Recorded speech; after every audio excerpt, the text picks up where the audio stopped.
Blessed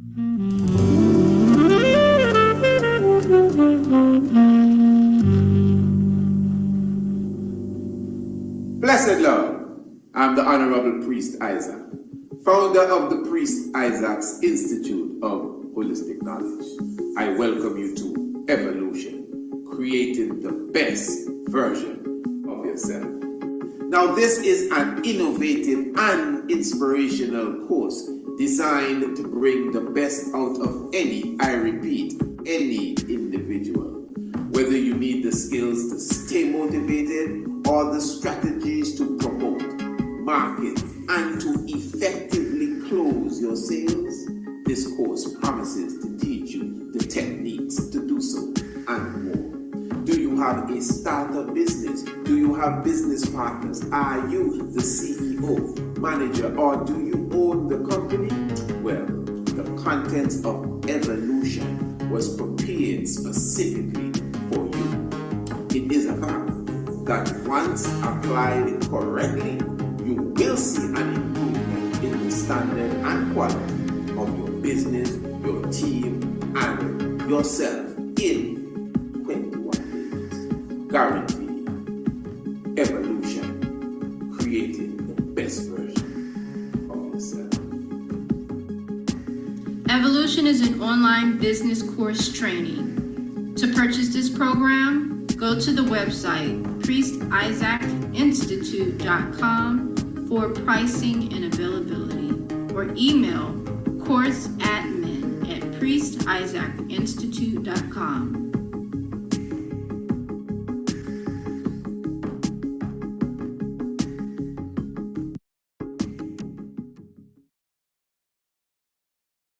Whole aspect of the Santa Claus massacre. This is why this discussion is very important, because the individual known as Quarte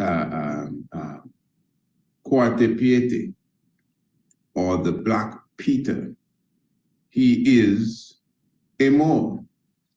And in fact, visit our website, priestisaacinstitute.com, or email us, priestisaacinstitute@gmail.com for more information.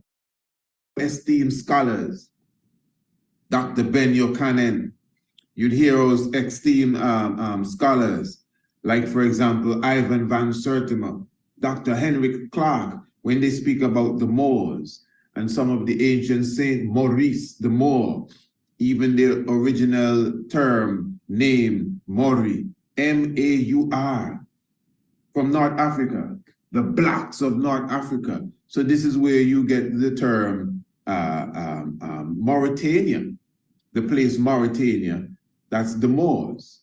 Morocco, that's the Moors.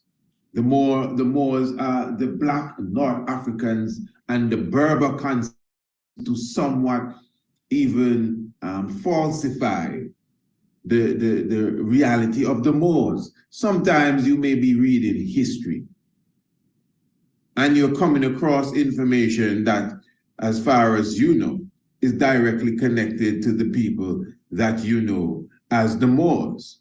But at the same time now, it's being falsified, and you're getting this information as it relates to, you know, the Berber people. And of course, when you go and look up the Berber people, they're always seen as pale-skinned, Arab-looking individuals. They're the Berbers up to today. So many times you are reading up the history of the Berbers, going even into Europe and civilizing Europe. But that's the Moors. The Moors are the individuals, the black North Africans are the individuals that went and civilized Europe from 711 to 1492. Of course, you could do your own history and study the advancement of the city of Cordoba and the advancement that the Moors brought to, you know, again, Europe, as it relates to their engineering skills, certain levels of industry, when it comes to, you know, the sewage system. In fact, it is the Moors who brought in the whole concept of utilizing a toilet and the shower. Remember, according to history, the Queen of England was the cleanest. The Queen of England was the cleanest person in England. I think she would only have taken a bath once a year. You know, I did a whole program on that once where I was somewhat challenging that. I was like, come on, man, that's just too much for me. That's impossible. Nobody can just be taking a bath, once a year. And then at the same time, you're telling me that's the cleanest person around. Anyway, that's what some of our esteemed scholars swear by that, some of which I would have mentioned just a moment ago. But anyway, very important, my royal family. Again, we're talking about the Moors. We're talking about those from North Africa. We're talking about the Blacks, who definitely, again, would have civilized the Europeans. We're talking about individuals who would have brought civilization to those who were really living, the Vikings, the barbarians, etc., etc. Now, again, when you speak about history, you have, for example, they talk about the first Black president of the United States of America. And of course, you know, many ones would speak highly of Barack Obama, but at the same time, ones would speak about the individual known as John Henson, who is also considered to be the first individual to be the president of the United States of America. Benjamin Banneker also is considered to be a Moor, you know. So the whole science of the Moors is very important. And this is why even now, as we are coming into the whole aspect of the Santa Claus massacre, this is why this discussion is very important, because the individual known as Cuarto Piety, or the Black Peter, he is a Moor. And in fact, before we get to him, let me just show you an understanding that even George Washington, good old Uncle George Washington, he's always seen in many of his pictures, in many of his portraits, with the Moor. That is why you see the Moor specifically with his turban. When you see the turban and the fez, it's the Moors. That is why you see them have the little monkey. You know, you ever see the monkey that would dance, and the toy monkey with the symbols in its hands? Yeah, that is symbolic of the Moor. They're just mocking the Moor. So anytime you see the fez, you notice the brothers that follow Brother Noble Juali, you see them with the fez. There's even a city in North Africa that goes by the name of Fez. You understand? It is the Black Moor, not just the Moor now, the Black Moor, which is very, very important. So you got to be, you know, vigilant when it comes to this information, when you look around and check what is happening. The Moors with their fez, the Moors with their turban. Look like 50 cents. Yeah, so again, very important. This is why now when you come down to it again and you observe the whole Yule tide tradition, and as I was mentioning early, just the whole tradition of Sinterklaas, just the whole tradition of the Cuarto Piety, you know, the individual that is known as the Black Peter, the Black Peter that comes with Sinterklaas himself, which of course is the individual that will come on the ship, the individual that will come looking to kidnap children. That is really his intention. And remember, some say Cuarto, some say Zwarte Piet, the same Black Peter, different versions in Europe. I mean, family, we could prove to you, you know, you have countless of pictures of stories of Sinterklaas and the Black Peter literally kidnapping children and putting them in bags and carrying them away. And this is from the old folklore, you understand? But he, the Black Peter himself, was kidnapped. That is why the story says when children are bad, Sinterklaas and the Black Corte Piety will come and kidnap the children and send them back to where? Where will they carry them back to? Spain. It was the Moors that would have civilized Spain. This is just the reality of it, royal family. So I'm just showing you that in this modern time, well, not even in the modern time, but even after such, just to show you how they turn the Black people into the devil. All of a sudden, Corte Piety became this character, which is known in that part of the world as Krampus, an individual that is considered basically a devil, you understand? So the very same Corte Piety, who are the Black Peter, who would have assisted Satan Claus or Santa Fraud to go and kidnap children, now all of a sudden that same character has been turned into a devil-like character. So you would see him here, still black, has horns now, and walking with a pitchfork, ready to kill and beat and kidnap children. So this is where you can see the black man was turned into the devil, and of course Sinterklaas is as holy it can be. So you see how all these things have morphed and turned into different forms of deception, and this is why we are highlighting the Santa Claus Massacre, which of course is a brand new DVD documentary. Of course, this will be unleashed definitely on the 21st day of December.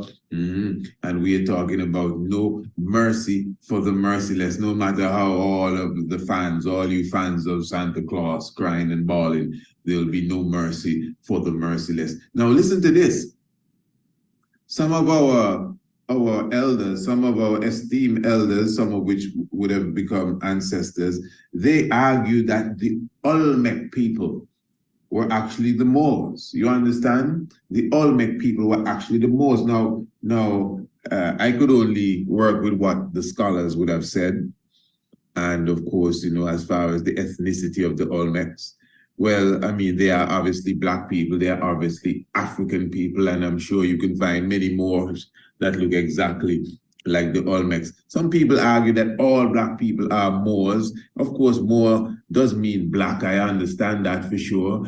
But if you really get to the details, the Moors are almost like an ethnic tribe all to themselves, with no disrespect. Just like the Ifa people, ethnic tribe all to themselves, the San people, the Zulu people, etc. So there's no disrespect in that. It's just for you to understand who the Moors are. But again, some argue that the Olmecs are the Moors.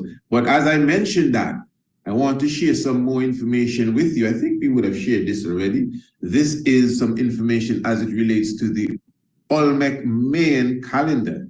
And this specifically is for your young ones. This specifically is for your children. Call them, let them watch this.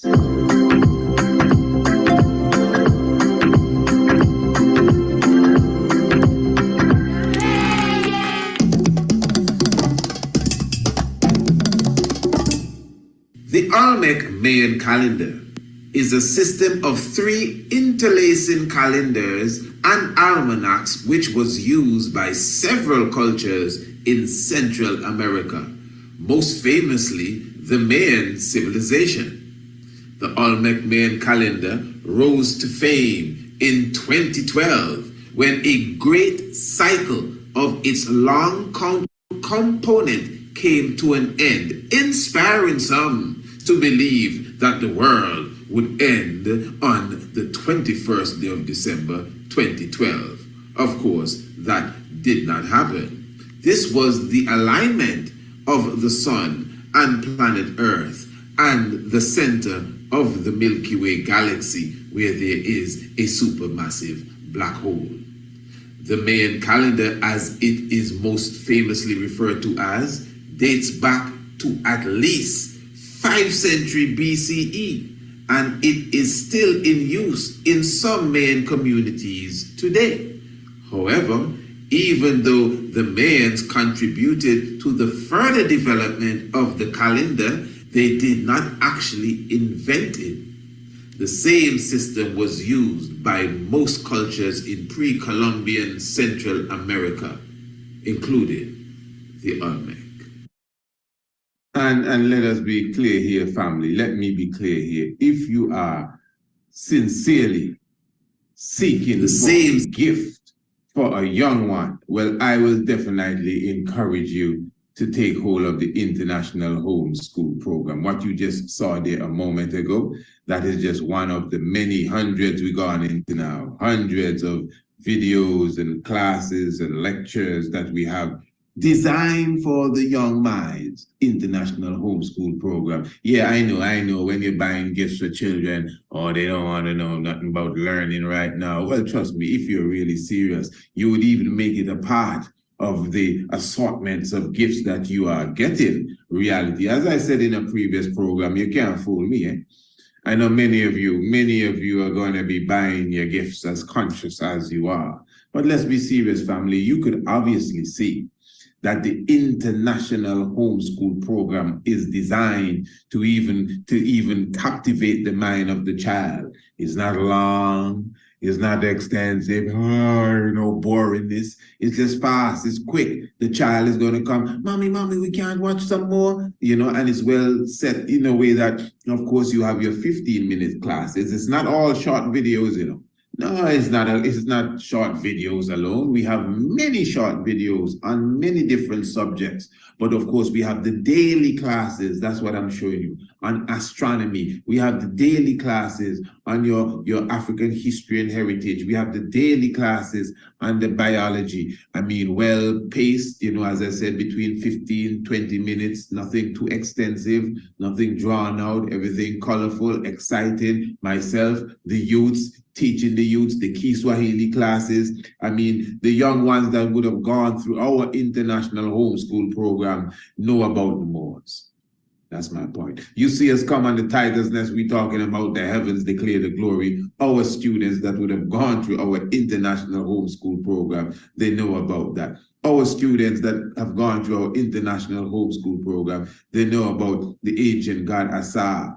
They know about Aset. They understand the construct of the pyramid. They know about the human reproductive systems. Yes, little babies, we teach them that. Nothing wrong with that, family. So I would encourage everyone, if you really want to see a betterment for the young ones around you, even if it's not your child, it could be your little brother. Get your brother an ancient astronomy course. The ancient astronomy course, not the homeschool now, the ancient astronomy course. How old is your little brother? 11, 12, 13, man, and 8, 14, 15, 18, 32, 53. Man, an ancient astronomy course is the best gift for these people here. You understand? Remember, you've seen the ancient astronomy course, at least you've seen parts of it. And of course, you yourself should be on it. Are you on the ancient astronomy course? Why not? You should be on the ancient astronomy course. You can see how graphic it is. You can see the clarity, the vision, and of course, the knowledge and the academics on point. The ancient astronomy course, I definitely encourage everyone. But I will return now to the young ones, because the young ones are really my concern, family. We have taken our time. I'm very serious here. That's why I always say, when it comes to the homeschool program, we ain't selling nothing. This is the reality of life. We would have taken our time to put together a program design to reach young ones where they are, to captivate them and hold them and to teach them the knowledge that people are giving people in university. We call it the Priest Isaac's International Homeschool Program. And we add it to this program every day. We upload new videos and new programs to this whole curriculum that we have. So it's an ongoing, evergreen. You can be on it forever. So I'm showing you our International Homeschool Program. So family, even if you still need to see an example of what we offer, email me, priestisaacinstitute@gmail.com. The link is in the description below. and say, well, priest, I would like you to, send me an example of the homeschool program, although you just saw a bit of it a moment ago, but we can send you something else. We can send you a class. We can make you see for yourself what it is your child will be learning. Remember, they're also going to get their projects, They have their downloadable, worksheets. It's almost like they're in a whole school for themselves. Yes, the International Homeschool Program. And after a year, although it's continual, after a year, you will see for sure the betterment, the growth, the increase as it relates to the love for Africa and Afrocentricity coming from your child. That's a must. That's a must, because number one, it's not nothing you're going to have to force them to do. That's for sure, because they're going to want to come back. It's designed that way, that they want to come back. And they're going to be learning. I'm not going to be doing anything that doesn't make sure that they remember that point. And at the end of the game, man, it's Africa we love. Yeah, give thanks. Now, as it relates to the Santa Claus Massacre, again, very important, 21st day of December. Make sure you're on board for that one. Bring the youth.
Yes, Royal Family, blessed love, blessed love. Thanks to each and every one. Yes, Royal Family, give thanks for coming in at this moment.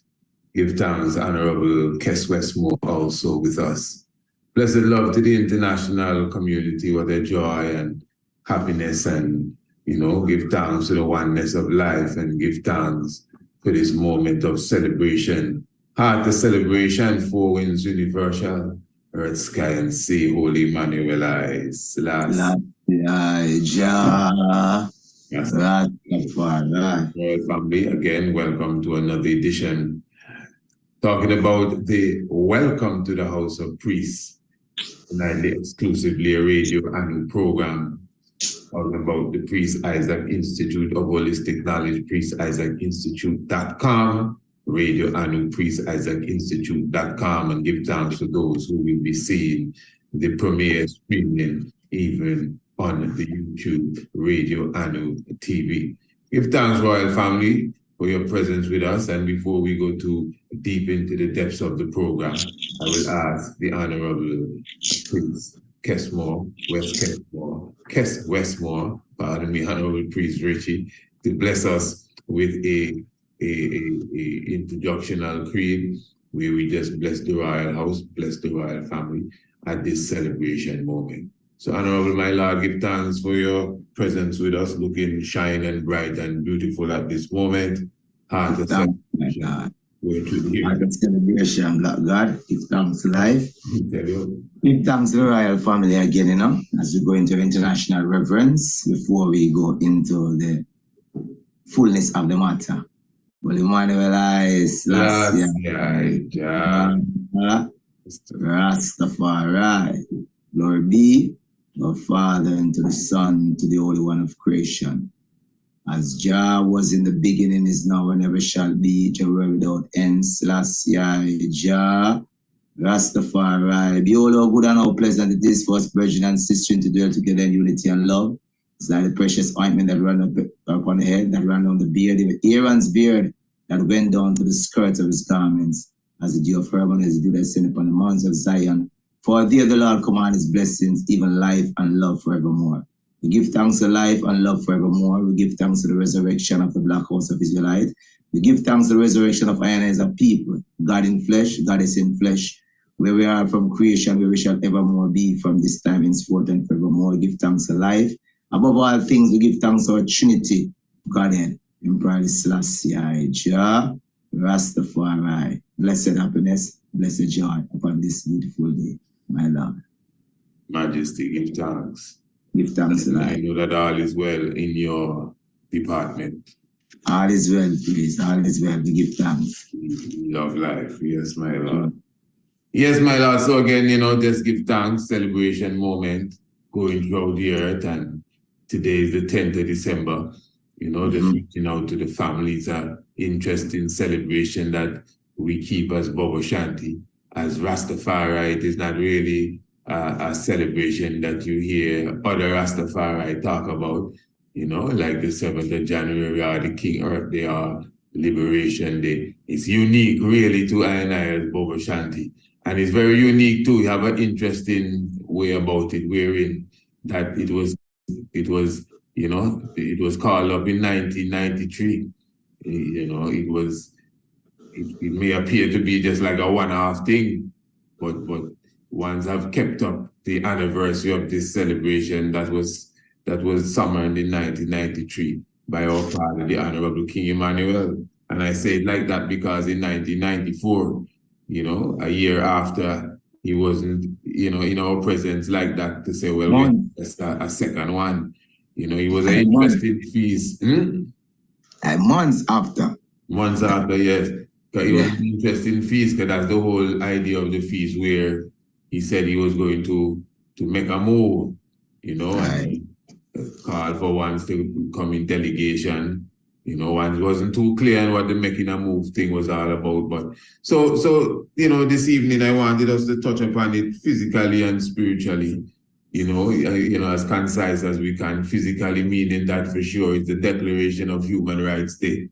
And that is something we have been talking about for a couple programs now, the human rights and justice, and the Father, King Emmanuel, is the champion of human rights. and the principles that he stood for. And then, you know, in the other half of the program, maybe we can get into the spiritual aspect, because what we understand, I mean, when a man telling you he looking to make a move and he's sending you to get certain items and the old people asking you, who is going to die? That is what the word that come to me, you know. So there's a lot of spiritual vibes within it that we can also get into. But as I said, the human rights and justice, 10th of December, Human Rights Day, you know, also a very spiritual day in the heavens, the rising of Orion. So there's a lot of mystics that really surround this day, the 10th of December, what we as Bobo Shanti refer to as the Feast of the Passover, Holy Emmanuel, I, Selassie.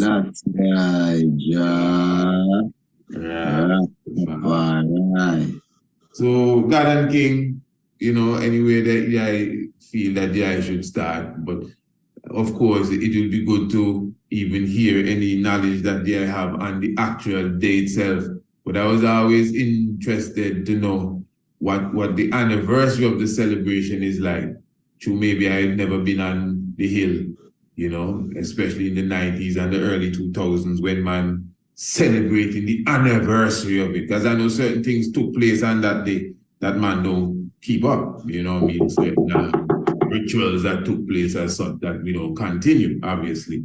But I would like to know, you know, what I know from the elders as it relates to that specific day. And then maybe we can go into about the anniversary.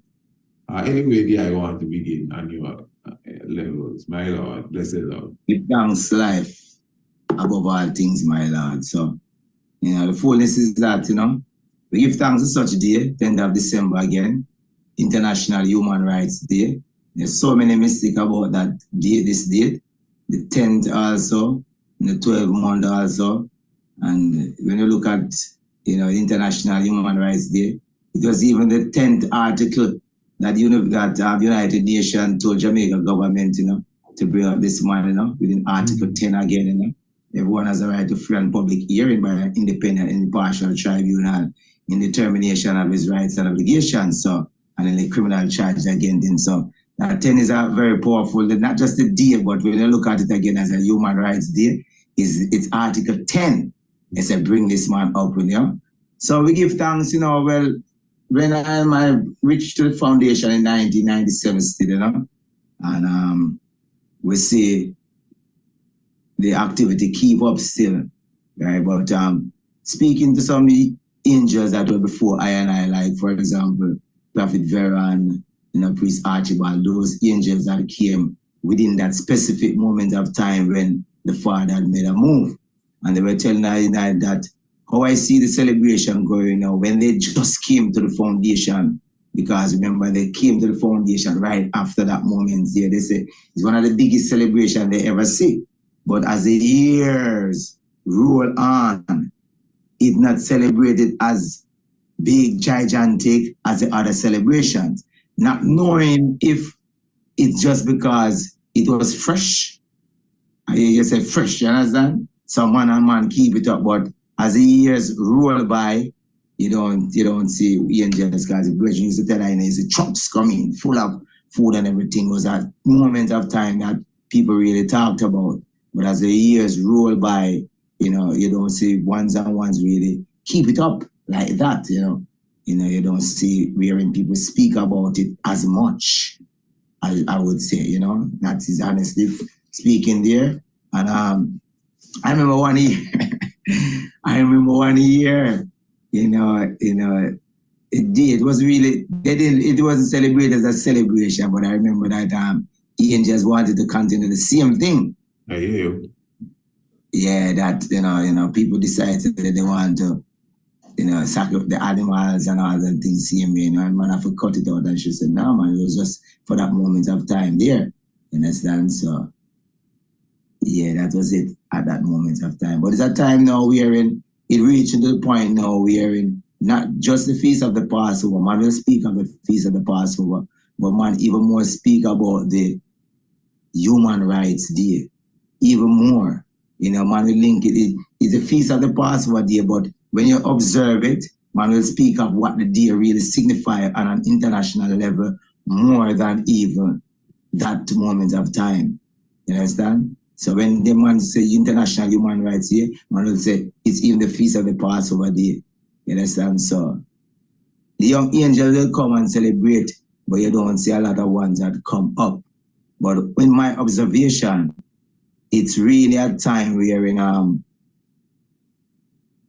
I see angels come in, like elder age virgins and sisters coming at that time. Always look and see someone new come in at that time there. You know, because remember, before that time, the Father was really calling angels to come in. The angels were being called to come in at that moment of time there. And, you know, some did take heed to the word and some probably delay and some come in years after. You know, they just make the chart, you know. And some when they come in, they just find out that what mistake, what really happened and what took place. You understand? Yeah, so millions are on their journey and still there's room for million more. Yeah. But within everything, you know, it's a human rights day, Universal Declaration of Human Rights Day. It's also a day that the world, as I said a while ago, not well, many ones will celebrate the feast of the Passover. As you said it, has realized that the world doesn't even celebrate, the nations of the world don't even recognize the International Day of Human Rights also. Yes, yes. Yeah. It's only now you kind of hear a few people rising it up. A few people.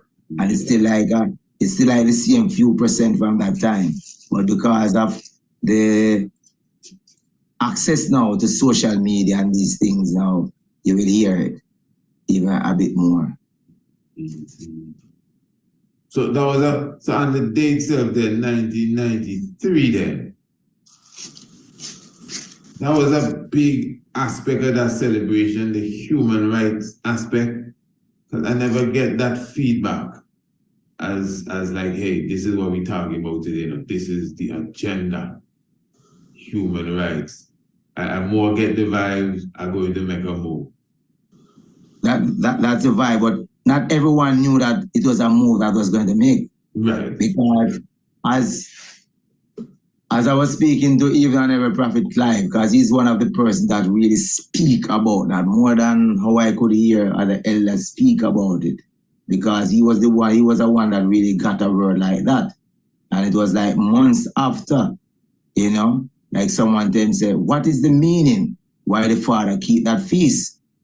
And he himself didn't know what the meaning was. And the elder woman looked at him and said, anytime a spiritual leader is going to make a move, he calls for a feast.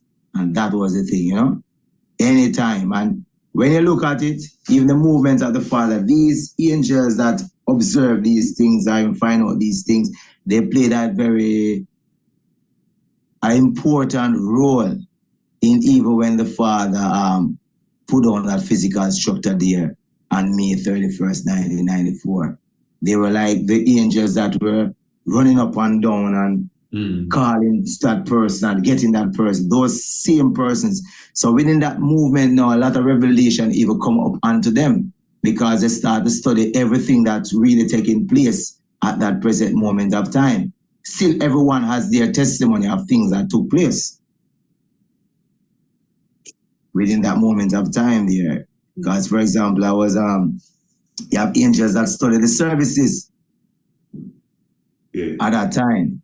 Right, angels that study the services at the moments of the time that the Father made the move, and then they'll tell you about the scriptures that were read, like the Sabbath before and the fasting service and all of these things that took place within that moment, you know. But speaking on that day, it's a day where certain angels will still keep it up, you know, continue to bring to remembrance, to speak of that, because it is something that is very significant, even to us as Baba Shanti, to really study the whole spiritual aspect of what took place.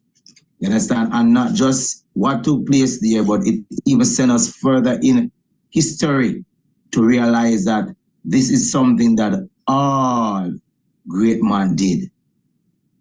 before they made a move. All great men made this movement. It was a gathering. It was the washing away of sin, everything.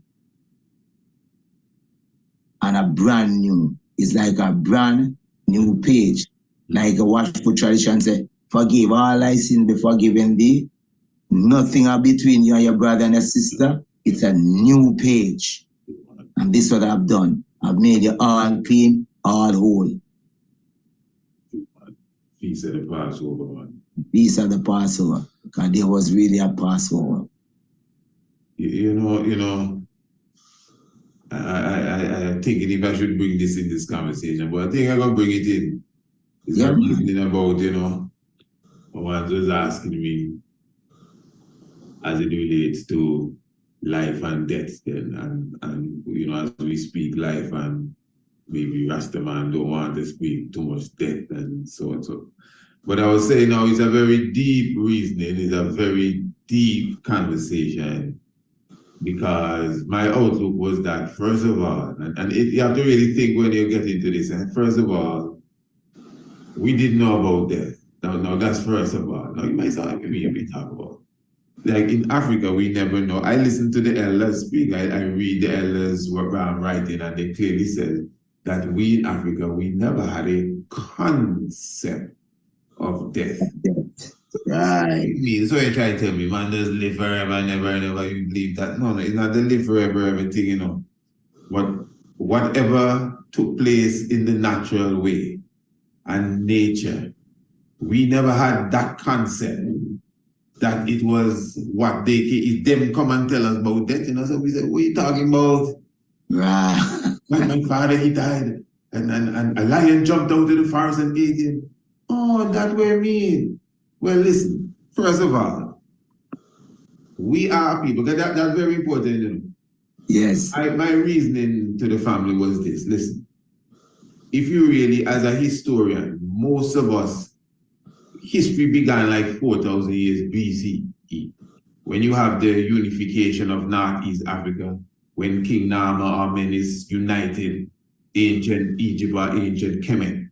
That's really where you have history beginning around the Sumerian kingdom, and maybe a few hundred years prior to that, you have some archaeological discoveries that hint at history prior to that.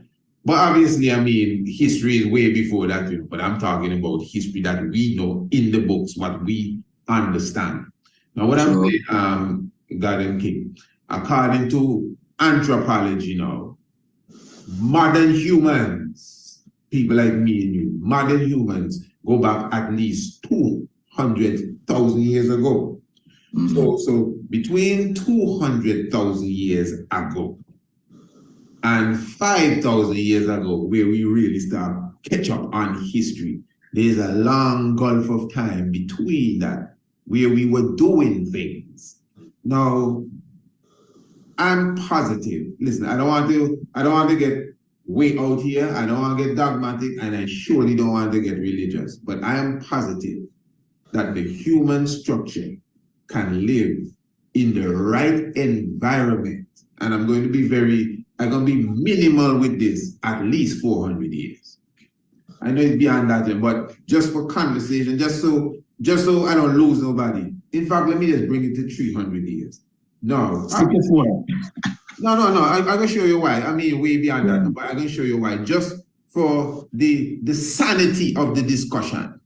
Surely. Because if people can live in the metropolis and eat all sorts of junk and live to be 115, look, our sister in Dominica lived to be 127 in Dominica. You understand? So that alone shows you that there had to be a time when the environment was so pristine. That's before we cooking food. That's even before we eating vegetable. That's when we were just eating fruits alone. Where no cars around, no lights. When I say lights, no, none of them kind of things. That natural light. Okay, good. Now, this is my point, my lord. I'm coming right forward to the point that Jai was making, just for the family to understand why we never saw death. Number one, we never died. You say, what you mean? This is what dying is. Heart attack, cancer, You jump off the bridge. Somebody come and rap on the door. Hey, come quick, Curtis, in a breathing. Them is where God dead. Now, when in our agency, we used to look, I'm 350. Hey, listen, call the family together. I think I want to refresh myself. Just like that, you know. Call the family together. And the family come together, maybe hundreds of people. You might give people time to cross from the valley, come over the hill. Because the big chief said, he ready to refresh himself and come in the next body. That's how we saw him. He's 400 years now. Yeah, family, give thanks for being with us on the marathon. Give thanks for Kes Westmore. You understand that reasoning, family? Reincarnation I'm talking about here. And if you notice, Honorable Priest Richie, check it out, man. Somebody tell Priest Richie if you're not watching. When I say the old man 350 years, when he say, listen, call the family together, because I'm ready to refresh myself. If you listen good, you hear the baby called out. Is the Honorable Kes Westmore, young one. The same time I said, and the old man say, ready to refresh yourself, you hear the young baby voice. And the family come together, maybe hundreds of people. You might give people time to cross from the valley, come over the hill. Because the big chief said, he ready to refresh himself and come in the next body. That's how we saw him. He's 400 years now. Dead. Dead. You dying is heart attack, cancer. You jump off the bridge. Somebody come and rap on the door. Hey, come quick, Curtis, in a breathing. Them is where God dead. Now, when in our agency, Listen. we used to look, I'm 350. Hey, listen, call the family together. I think I want to refresh myself. Just like that, you know. Just like call that. the family together. And the family come. Just like that, you know. You hear it? Just like that. When in our agency, we used to look, I'm 350. Hey, Listen to the baby. listen, call the family together. I think I want to refresh myself. Just like that, you know. Just like that, you know. Them is where God dead. Yeah. Now, when in our agency, we used to look, I'm 350. Hey, listen, call the family together. I think I want to refresh myself. Just like that, you know. Call the family together. And the family come together, maybe hundreds of people. You might give people time to cross from the valley, come over the hill. Because the big chief said, he ready to. Hold on before we say what the big chief said. Family, this is how we know, you know. This is the mystic vibration. When you hear we say God is with us. Most of us, we are not even aware of our powers. But the Most High gives wisdom in the simplest of places. Rastafari. From the valley, come over the hill. Because the big chief said, he ready to refresh himself and come in the next body. That's how we saw him. He's 400 years now. He just decided, listen, man, call my son. My son is 350 years old. Tell him to hold on, I'm going to come again. In fact, I might come through his line, so look out for me. James Small, Professor James Small, has a lecture where he explains, everybody know James Small, that when he was young, when children were born, the old people, auntie and granny would come and look at the baby and say, who this one returned? Who this one returned? That's James Marley. That's just 70 years ago. That's not no long time thing. So I'm just trying to show you the kind of energy we had as a people. So the dying thing, it wasn't even in our vocab. We never understood what they're talking about. Remember, they have cancer, you know. What you call it? Hepatitis. All them little diseases that lick them up. That swell up the head, that the ears, they get black. All kind of things happen to them. But we, in that time, maybe beyond history, I am positive there was a time when we would live to centuries, and it was our decision that, hey, listen, I think I can fresh up myself. And we knew how to take ourselves out too. We knew how to lay down there for 5 days and everybody outside having the feast and singing and celebrating, and with India And then there's somebody say, hey, stop the singing. He gone now. He gone. Hey, he's done. We're looking for him to come again. Although we don't have that in our books to prove it, I honestly know we already live them kind of life. My God. That's a natural way of how I and I used to deal, because you see, that is why the Honorary King Emmanuel Charles, it's this liberty that I and I receive about the Sabbath, the purification of our life and how we're supposed to live. And even as Rastafari, the environment that we choose to live in, a natural environment away from the pollution, because as day to day come now, and people reveal a lot of things, you hear medical doctors coming, you hear different spiritual gurus coming, and they're speaking of things where people say, hey, that's how we're supposed to live. This is the way the Rasta man is has been trying to tell you from that long time that this is it. But the Rasta man don't want to use that, he don't want to use it. For example, when I look at clothes and cloth and everything, as I was watching a program the other day within Uganda, they have this tree from Uganda wherein they scrape the bark of it and they run it through certain process and they get this cloth out of it. And the tree never dies, because after they skin the bark, what they do, they wrap the banana leaves around the bark and let the bark come back to its natural self. So the tree never dies. So there's so many things that we have done and continue to do, as we say, refresh yourself, because as you were speaking, and you said 300, 400 years. Look at that turtle. Oh, man. Look at that turtle that lived how many 100 years, I just say now. Yeah. If you're in your habitation, your habitat, why could people be they making all of these kind of movie and they say, there's a kind of animal that live there, man. So, and when they try to go in where the animal lives, they realize it lives in this deep forest. So when you realize, if you don't go into this deep forest and disturb this animal, that animal will continue living. Then you want to take this animal from out of its habitation to show to the public like it's a circus. Yes, so automatically you kill it. So just the same thing with I and I as a people. As I said, when it's time to move, it's time to move. And when you study everything again, there's not this long thing like you see people out here, they preserve people on fridge and when the days and they're waiting for much family members to come to go to a funeral. When the structure lay down, the structure returned to the day, you know, and man say, what? I missed that. He say, yeah, man, the structure that day, and is the next year they put him in there because you understand the whole realms of the end with this reincarnation. So it's not to let this temple stay out there, this long moments of time and whatever, you see? So all of these ancient principles has left us. And it's the thing now we have to bring it to remembrance, because you see, just as you could sit in yourself, because many times I sit in myself and say, what if you eat in a natural way, natural water from the spring and live in a clean environment? What is there to die? Spiritual realm, where does this thing from death come from? Where does envy, bad mind? Why would Christ himself say, get rid of all of these things? Because you find out what anger does to the flesh.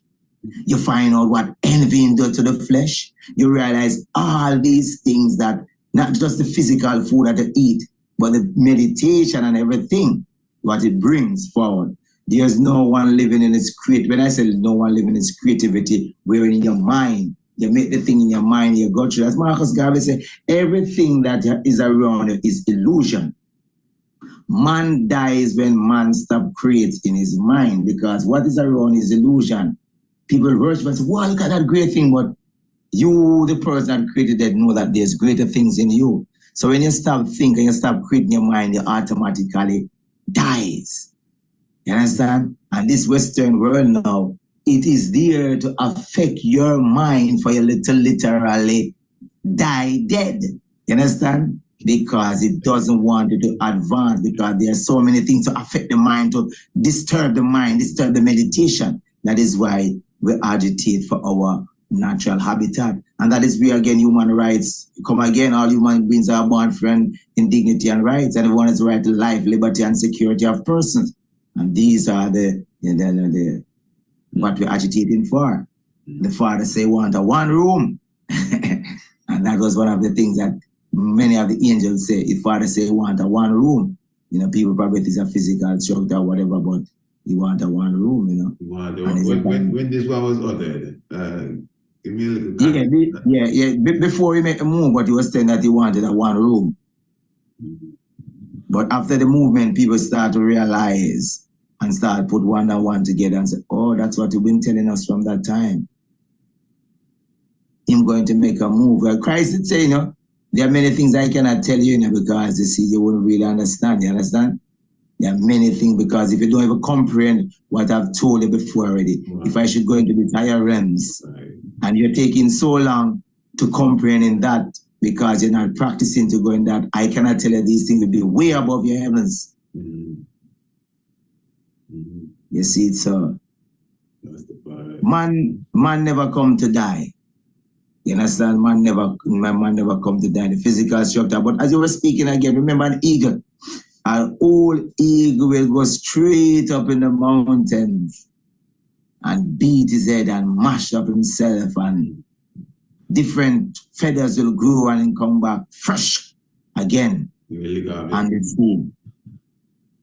So that's our physical structure. As I said, every time an ancient born in the village, people will go even to the ancient of ancients, and we'll study the stars, the moon, the signs, everything, and realize that is so and so that has come back. That is so and so. That is why people could bring certain gifts to that child, because that child must enhance at this level. So there are certain, it could bring any gifts, you know, but there are certain gifts that have certain meaning for the spiritual growth of this child.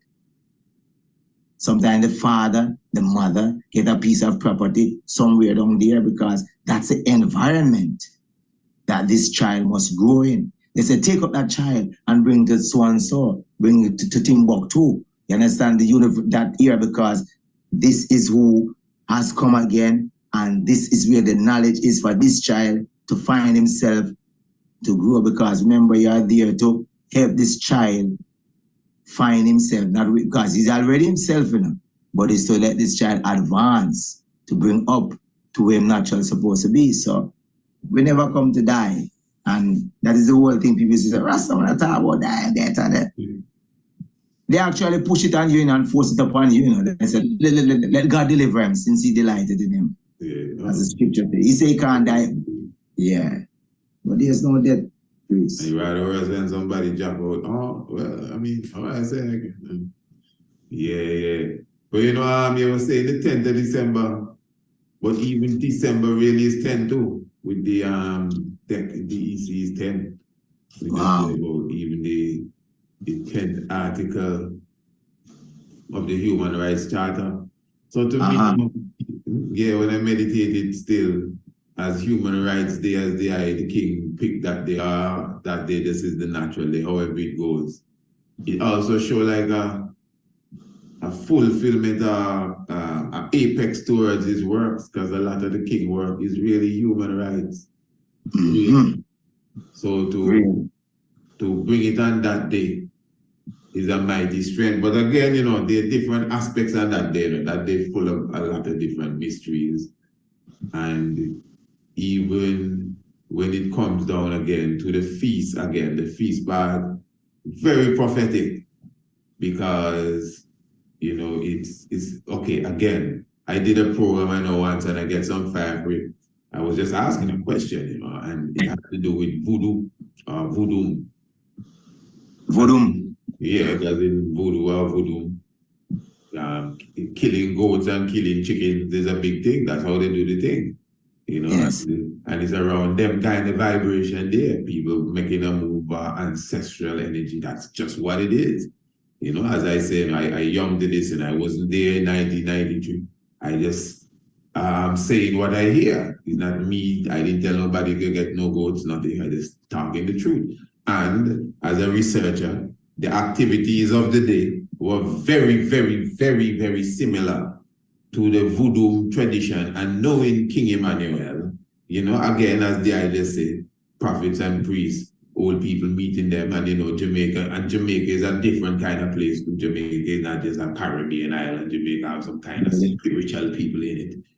Naturally. different kind of energy. I don't know how they preserve that, but they have it. A couple of them islands have them kind of people there, so they're still there Sure. now, but it dying out, but they're there, Surely. They're there, man. People that in the 80s and 90s, and much more so in that time, ones that may have already passed off, there's this real ancient African spirit in them people, for sure. So when they're telling you that, hey, who tell you to buy this here? You sure that's what you want? That size? Okay, and then I say, who can make a move? Make a move there while Who can make a move? Who that shows you again the agency of the African tradition, the African understanding. No. This one is most funny. I don't know if you hear when I mumble under my voice. I said, when I said, who gonna make a move? I mumbled in my voice a second time. Wow, like who gonna make a move there? Because I actually disappear off of the screen. Oh, this is funny. This real ancient African spirit in them people, for sure. So when they're telling you that, hey, who tell you to buy this here? You sure that's what you want? That size? Okay, and then I say, who can make a move? Make a move there while Who can make a move? Who? Pardon me. Yeah, I just here keeping a jar. You see, sometimes that's why it's good to look at these things again. Eh? You see, the mystics, man, no one can tell me. If it's one thing with me, I know I live with the mystics. Still there now, but it dying out, but they're there, Surely. They're there, man. People that in the 80s and 90s, and much more so in that time, ones that may have already passed off, there's this real ancient African spirit in them people, for sure. So when they're telling you that, hey, who tell you to buy this here? You sure that's what you want? That size? Okay, and then I say, who can make a move? Make a move there while Who can make a move? Who that shows you again the agency of the African tradition, the African understanding. Now, it was a feast too. Once that a lot of people outside of the order came to that feast. Right.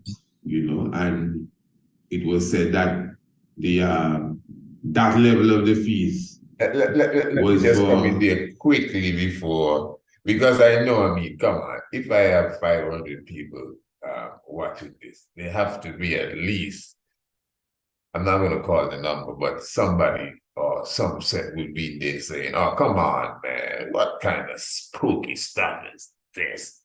First, he said the little baby cried when he said the man is going to lay down his structure and he's trying to connect that with reincarnation. All right, I let that slide.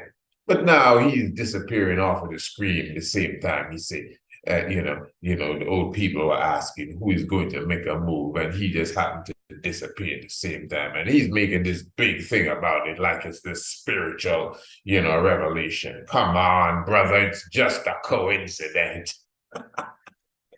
I can understand that. You know what's interesting about the word coincident? It really means to coincide. Ain't nothing wrong. It is a coincidence. It is a coincidence because the two events, the baby crying, not crying, the baby didn't cry. Pardon me, my Lord. Please forgive me. The baby didn't cry.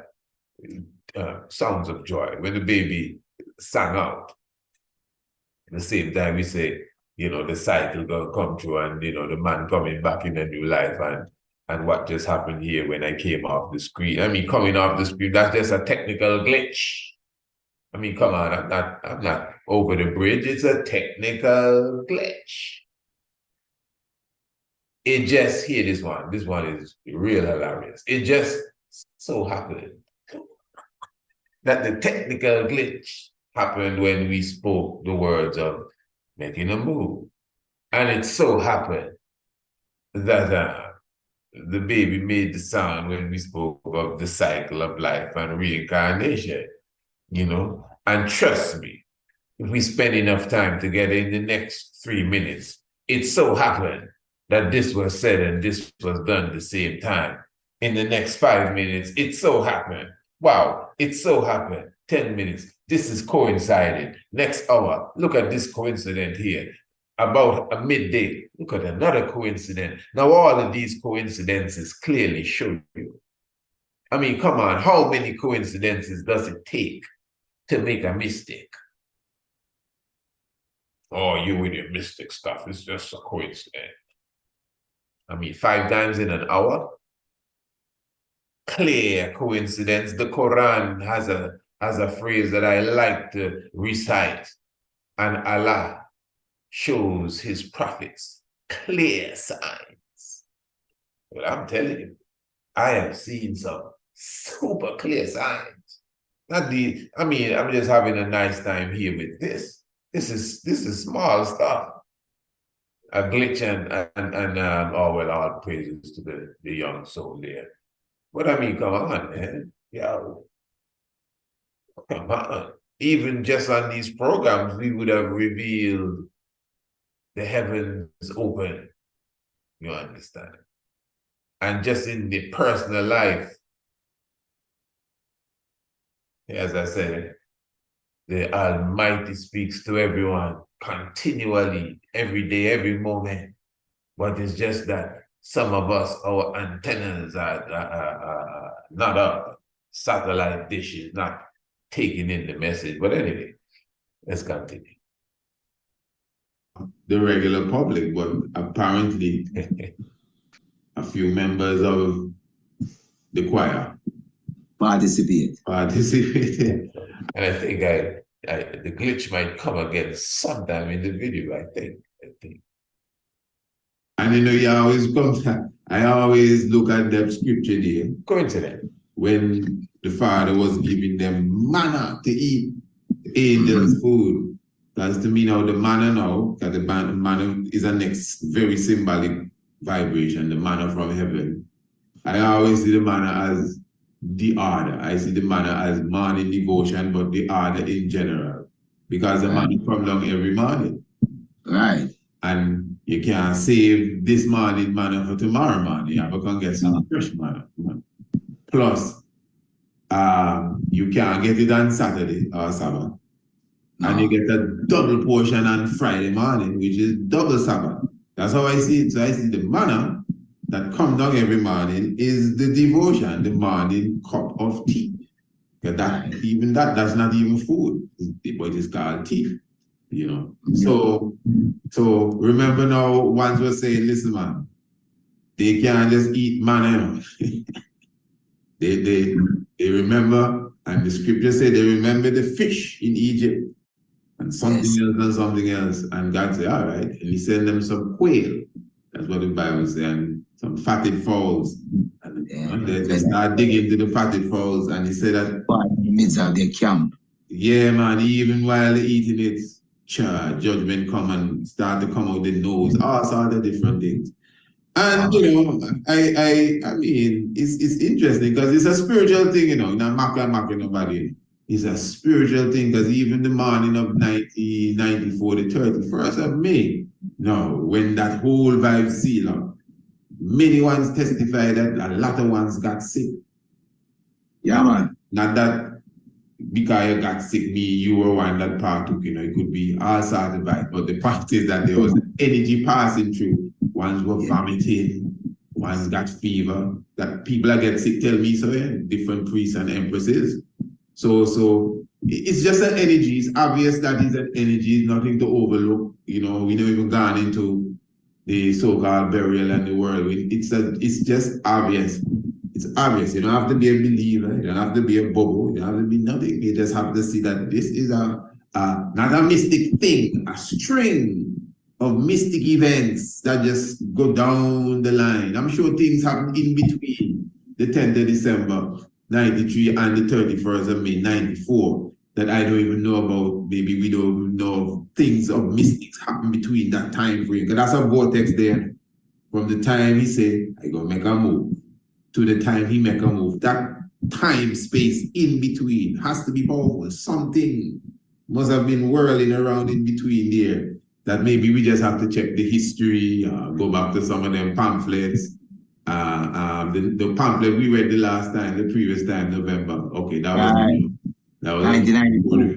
Yes. And that's obviously, that was like a bringing out the curtains pamphlet. Yeah, man. Yeah, man. So it's a vibes. That's the man. Man, just the Idi Amin says so no. And as they say, man, no like Rasta talk about die. But Marcus Garvey in his big speech, how much time he said death and die.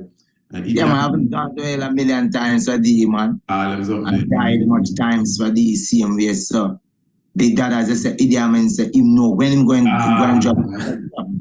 You understand? So, all of these things, but as I said, there are many things you cannot tell to people because they don't understand. Yeah, man. They don't get the fullness of it as yet, and you left them because remember, you know, although the Father was there, people still have the illusion vibes in.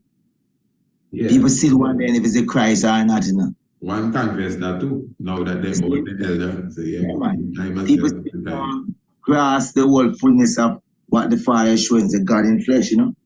You know, even the scripture again, Christ said, how long must I be around you? You understand? Let these things sink down in your ear. You understand? So there are many things, you know. So when you look at it, even Priest Prince there, Priest Duval tell you that the goat should have been slaughtered before that time there. And it had to be slaughtered like minutes before the hour came down because that was supposed to be done before the 6 o'clock came down. So that new day shouldn't even have come in and it never take place already. So that had to take place before that 6 o'clock, that 6 p.m. come down there. And man tell you that when that happened, the showers that come down and these things. I could only imagine. Wow. Right. Yeah, man. I'm a little controversial. So As I speak of that, right now the show is coming down. Rastafari, man. That happened on the Sabbath. Oh, come on, man. Please, that's a coincidence. He just said the shower's coming down and the showers came down. Come on, it's a coincidence. What do you say? You believe that? It's just a coincidence. How many coincidences we have now, man? Come on. Yeah, just give thanks, life given to keep up life. King Emmanuel the 7th. Don't I God, Jah, Rastafari. As I speak of that, right now the show is coming down. Rastafari, man. That happened on the Sabbath day. I hear a little. Yeah, man, right before the Sabbath come down. And speak about that. Yeah. Not before the 12 o'clock hour, before the Sabbath. No, before they come down, right. That's the God. And it was that night, the actual feast, or the Sunday? It's Sunday. It's Sunday again. Yeah, man. Yeah. Wow. Holy Emmanuel eyes last year. Yeah. Rastafari. I know we're going to soon see that, but we have some key time frame that we're working on, you know, but yeah.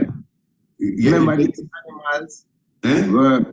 Remember these animals were purging also. Yeah, hyssop and others and all of them things there, and just as how Christ and Moses, Father Moses showed these things go back to the earth, the blood go back to the earth, everything go back to the earth. You understand? Because when you look at it, how people eat and drink this, as you mentioned about death and everything again, how people kill animals and all of these things here more. There's no, even if they say they're eating this and the Bible tell them to eat that, there's no principle behind it. How they kill these animals. These animals are slaughtered in such a cruel, gruesome way that the people that eat these things do some gruesome acts. There's no cutting at the animal neck and sit with that, the blood go down there. Any feeble animal can be killed and people want to eat this and that, you understand? They don't preserve that. But if you study again, you see the elder people that used to eat these things, they were saying, is that in there? It's Christmas, we're eating that, you know? And they're sending the children every day and the peel and the banana peel and make sure that it's still in the pen and all of those things. And they're killing that for Christmas, you know? And that foul, that is what that, as I said, within this time in. The December time in. So these elder people used to preserve these things and just run and go to the butcher down there or go so and so. These elder people took what they were going to eat. Not running and say they're running to shop and go and buy that because Christmas coming, they run and buy that big turkey one. No, what they were going to prepare, They bought that from down in the year and was preserving this. Even if it's next year they're going to eat it, you know. They start to preserve that and make sure that come to the fullness of what it did, as you said. But everything is out of line. And it's, as I said, there's many things to study within that realms here, because even the people that got called in the ballot call to see how the God in flesh prepare this thing to even give unto them. Let me tell you. Wow. It's sanctified, you understand? There's not, that is why some people say, you know, you have man in turban and brethren that participate, and some people done that before that time, but they'll tell you that bless and sanctify, you understand? And the Father give them, but it wasn't something that they continue. Mm-hmm. And even, you know, people don't preserve, as I said, people don't preserve those as it's supposed to be. You understand? The chicken, everything that people ate there, and there were certain things alone that was prepared there. There was fish, there was vegetable, there was everything, because it's a feast. Yes. And it's not something that, you know, some people don't want to talk about it because they don't understand, but it happened. It happened and it took place. And it not just happened, it took place in a divine way. Yeah, so some people know with their temptations, you eat me? You go and eat me then? You understand? But it's still not picking up the whole fullness of what took place. You understand? The Father called, come, one and all, come and dine. The Master calls you, come and dine. And as I said, ancient of times, say, get up my sons and daughters, let them hear what I have to tell them, because certain things were going to be uttered. There are many things that are going to be uttered.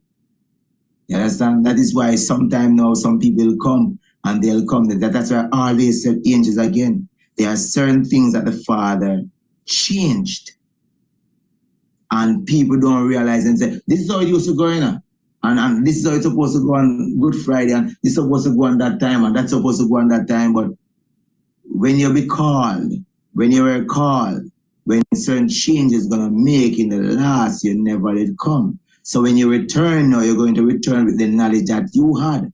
But see, you cannot dispute the knowledge that these people were around the Father that got this knowledge before we make a move. Which now you are once the teacher, now they are younger than you. They have become your teacher to teach you this thing. For remember, you know, it was we shall stand before the king. And he said, what a gathering. What a gathering. It was new every morning. And I said, it's thy love. Then he said, Jerusalem, my happy home. Yes. You see it? But the one in the middle never changed when the road is called up yonder. Yes, wow. You see it? So all of these things you have to realize down the line, there are changes, there are things that make place, that took place, because there's a movement. And, you know, just as there is a great historian and there is a man that studies a lot of things, it's like, I always sit with angels and say, my Lord, you have to sit down and start to study what took place. For example, you go to the physician and you're sick, the physician say, okay, give me a read trace. How have you been eating like 2 months down the line? When did this happen to you? So on. So you start to gather facts and put facts together, and you could realize, okay, this is what took place. That is what took place. And you could find out where the detour happened, what took place there, where the deterioration of things that took place. So when you study all these things and gather, you wasn't there, say, okay, what did Father say about that at that time? And you put ones and ones together. Because he told you, you know, in the scripture, he commanded, it said, do not leave out of Jerusalem until the Holy One come upon you. No one was supposed to leave, because you're supposed to sit now as counselors and put everything together. That means you could go out now in all the world and preach the gospel. And it's one doctrine, one gospel.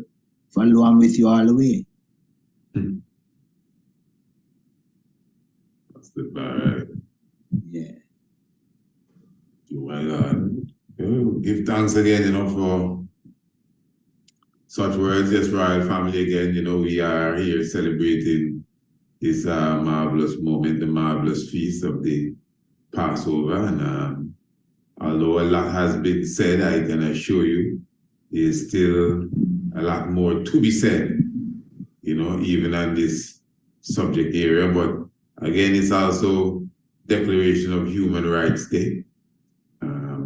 As we said, the different things that took place, human rights, between 1993, 10th of December, I think, apartheid would have, symbolically dropped in South Africa in 94 when Mandela came to power. It's January 94, if I'm not mistaken. I think he released in 1990 and he came to power. ANC won in 94. But I know the father witnessed all these things here. And even what time?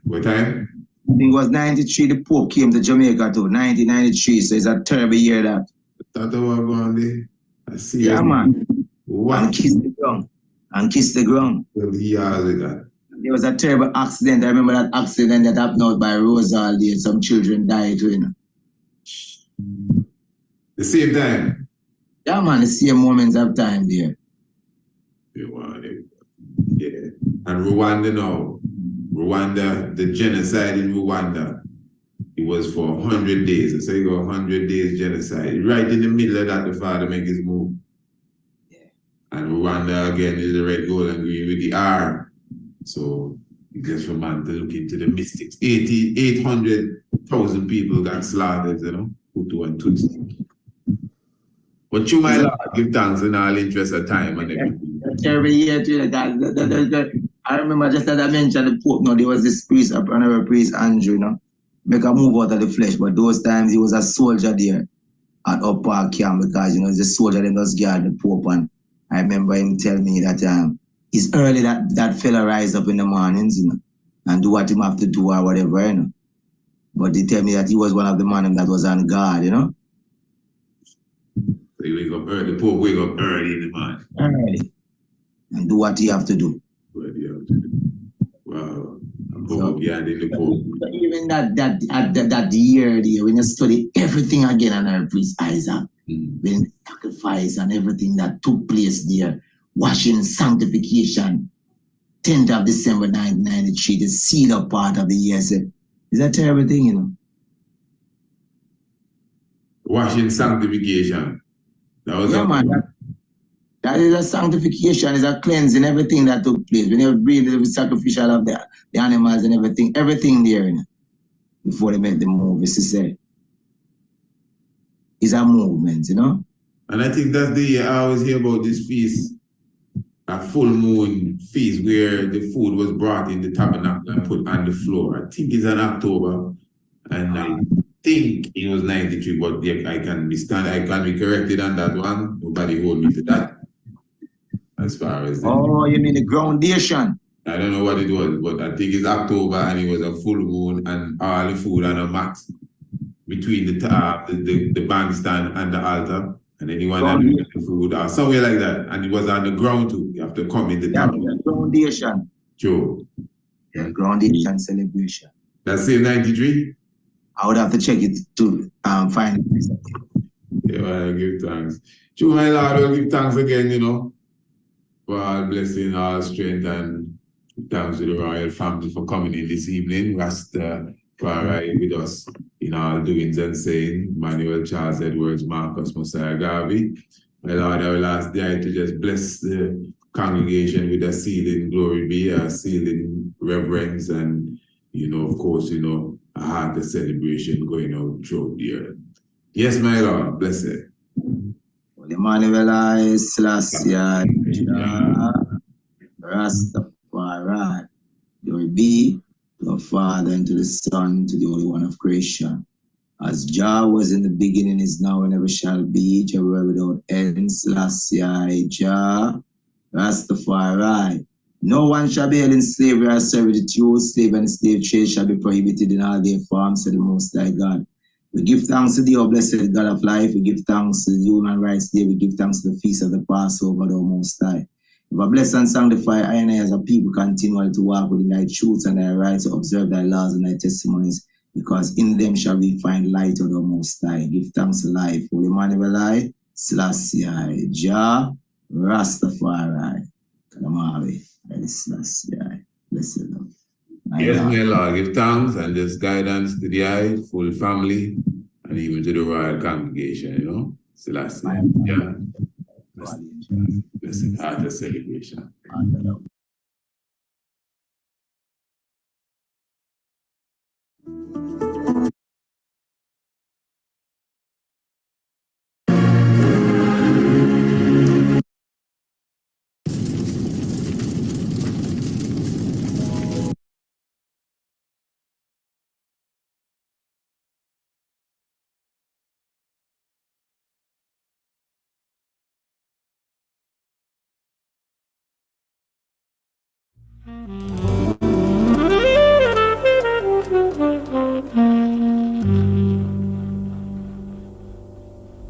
Blessed Lord, I'm the Honorable Priest Isaac, founder of the Priest Isaac's Institute of Holistic Knowledge. I welcome you to Evolution, creating the best version of yourself. Now, this is an innovative and inspirational course designed to bring the best out of any, I repeat, any individual. Whether you need the skills to stay motivated or the strategies to promote, market, and to effectively close your sales, this course promises to teach you the techniques to do so and more. Do you have a startup business? Do you have business partners? Are you the CEO, manager, or do you own the company? Well, the contents of Evolution was prepared specifically for you. It is a fact that once applied correctly, you will see an improvement in the standard and quality of your business, your team, and yourself in 21 days. Guaranteed. Evolution, creating the best version of yourself. Evolution is an online business course training. To purchase this program, go to the website priestisaacinstitute.com for pricing and availability, or email courseadmin@priestisaacinstitute.com.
While churches rose to the sky in Europe, in 12th century Africa, they were being carved out of the ground. These Christian pilgrims in Ethiopia are on their way to worship at one of them. In these highlands, in the 12th century, Lalibela, a new king from a new dynasty, built a new holy capital.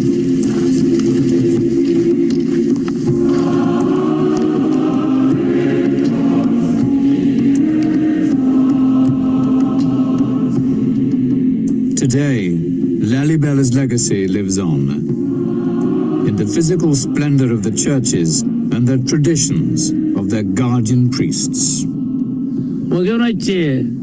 My blessed people and congregation, churches with no mud, no wood, and no cement You cannot find anything like this in the rest of the world. You are all blessed because you are here. This place was built by God.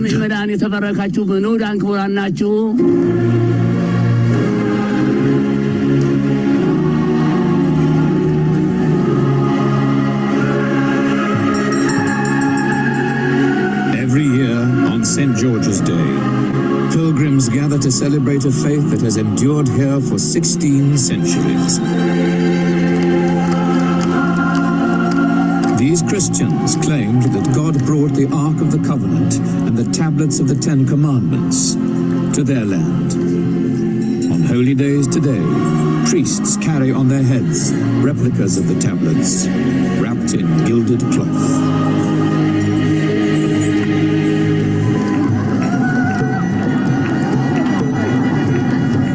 The people of Ethiopia have been carving churches out of mountains for more than 1,000 years.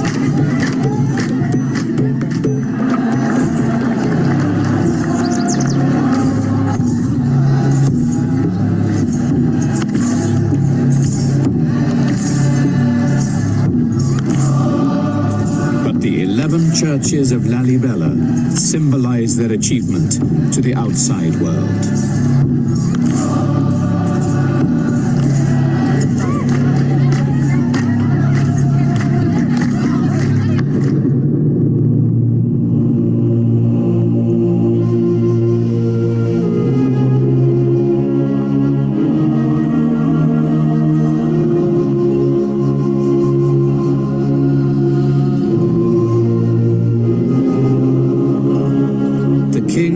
Become a legend, his story told by monks even today.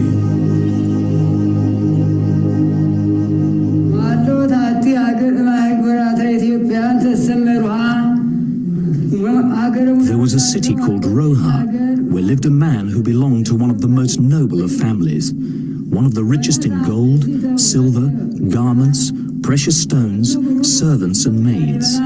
He had a child who became the mysteriously named Lalibela.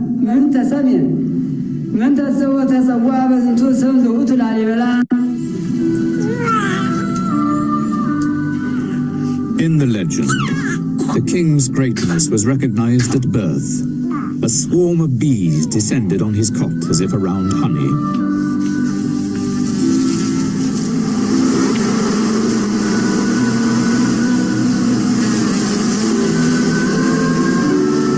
His mother named him Lalibela, which means the bee has recognized him as king. But these were not bodily bees, but angels who took bee form in order to announce his reign.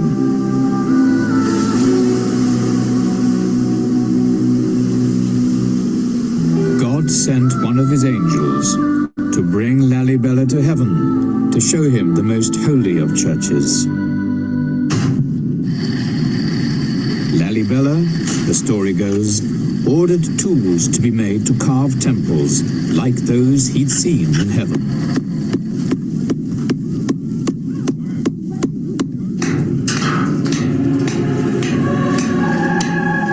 His craftsmen turned the wild mountainside into a new Jerusalem.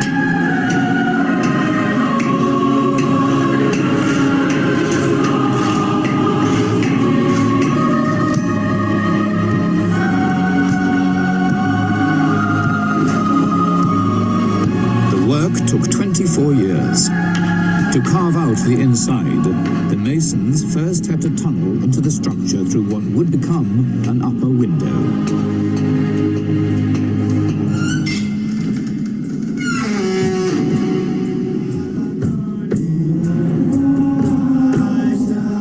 He embellished the interiors, and thus he ended the construction of the churches, reproducing everything he had seen from the seventh heaven.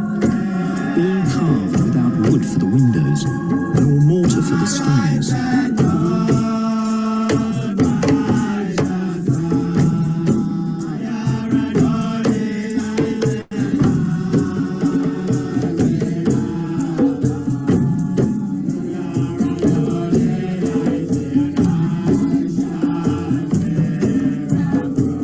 Yeah.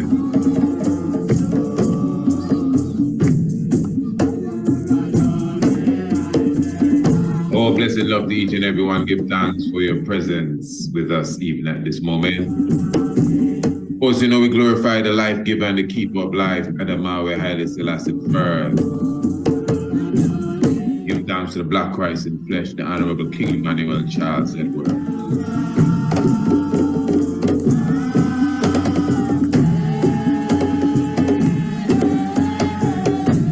Marcus Messiah Garvey is exalted.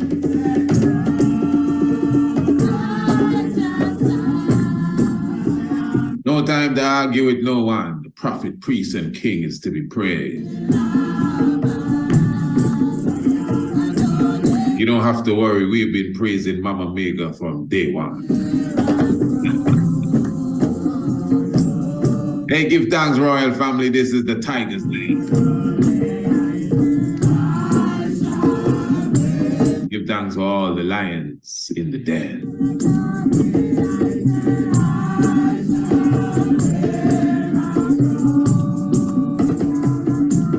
Of course, still keeping the energy of the celebration, and the crowns are intact. Kings and queens in the house.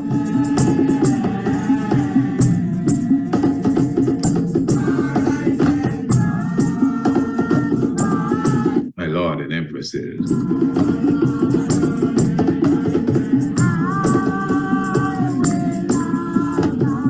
One of those special editions of the Tiger's Nest tonight.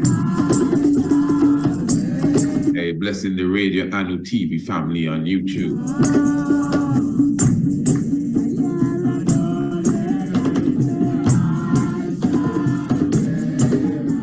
And we're going to be somewhat continuing from the energy and the spirit that was expressed today in the program known as Youth University, of course, with the Honorable Princess Akisha Menin and the Honorable Prince Alamase. It was a beautiful rendition, and of course, they went into the great Zimbabwe walls. They went into the great Monomotapa. They went into the great Zimbabwean kingdom in general, and that is where I want to pick up the conversation.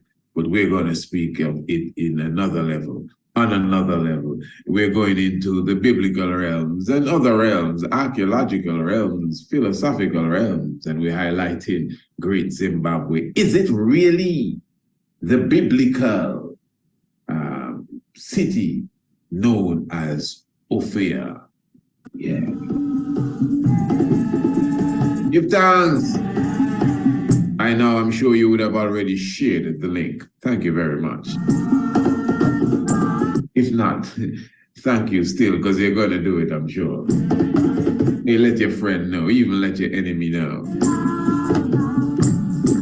Your loved ones, whoever they may be, let them comprehend that this is the moment the Tiger's Nest is in full effect.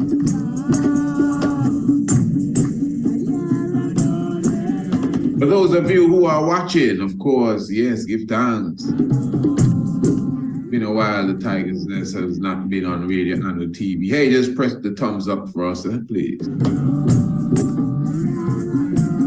Hey, I mean, hey, if you don't do anything at all, just press the button.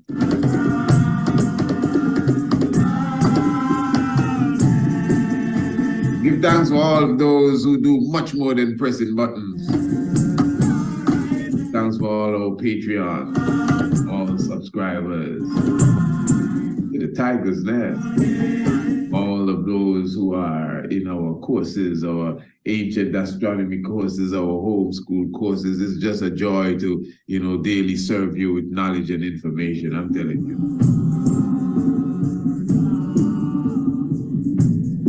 Beautiful family, give thanks, give thanks. So once again, you're definitely tuned to Radio Anu, the international flavor, the universal spice. This is the Tiger's Nest radio program, again, a program that comes to you each and every Monday, Tuesday, Wednesday, and Thursday. And definitely giving thanks to the beginning of the strong, just coming off of a strong celebration. Well, we're still on it because the strong is 7 days. from the 10th of December, really, the feast of the Passover. And we're thankful even right here in Wadadli land in Anu, in Antigua, we had a beautiful meditation, a beautiful solemn celebration previous night. And you can see it right there on Radio Anu TV too. You get a touch of it. Those of you who are on Instagram, you can see a bit of it on the Instagram too. Those of you who are on TikTok, you can see a touch of it there as well. We are talking about the celebration, at least here in Antigua, for the 10th of December, Human Rights Day. Also talking about the feast of the Passover. Okay, beautiful. Lalibela. Yes, Lalibela, man. And of course, Lalibela moment is coming up in a few days, in a few strongs. We have Lalibela with us. Yes, the 7th of January.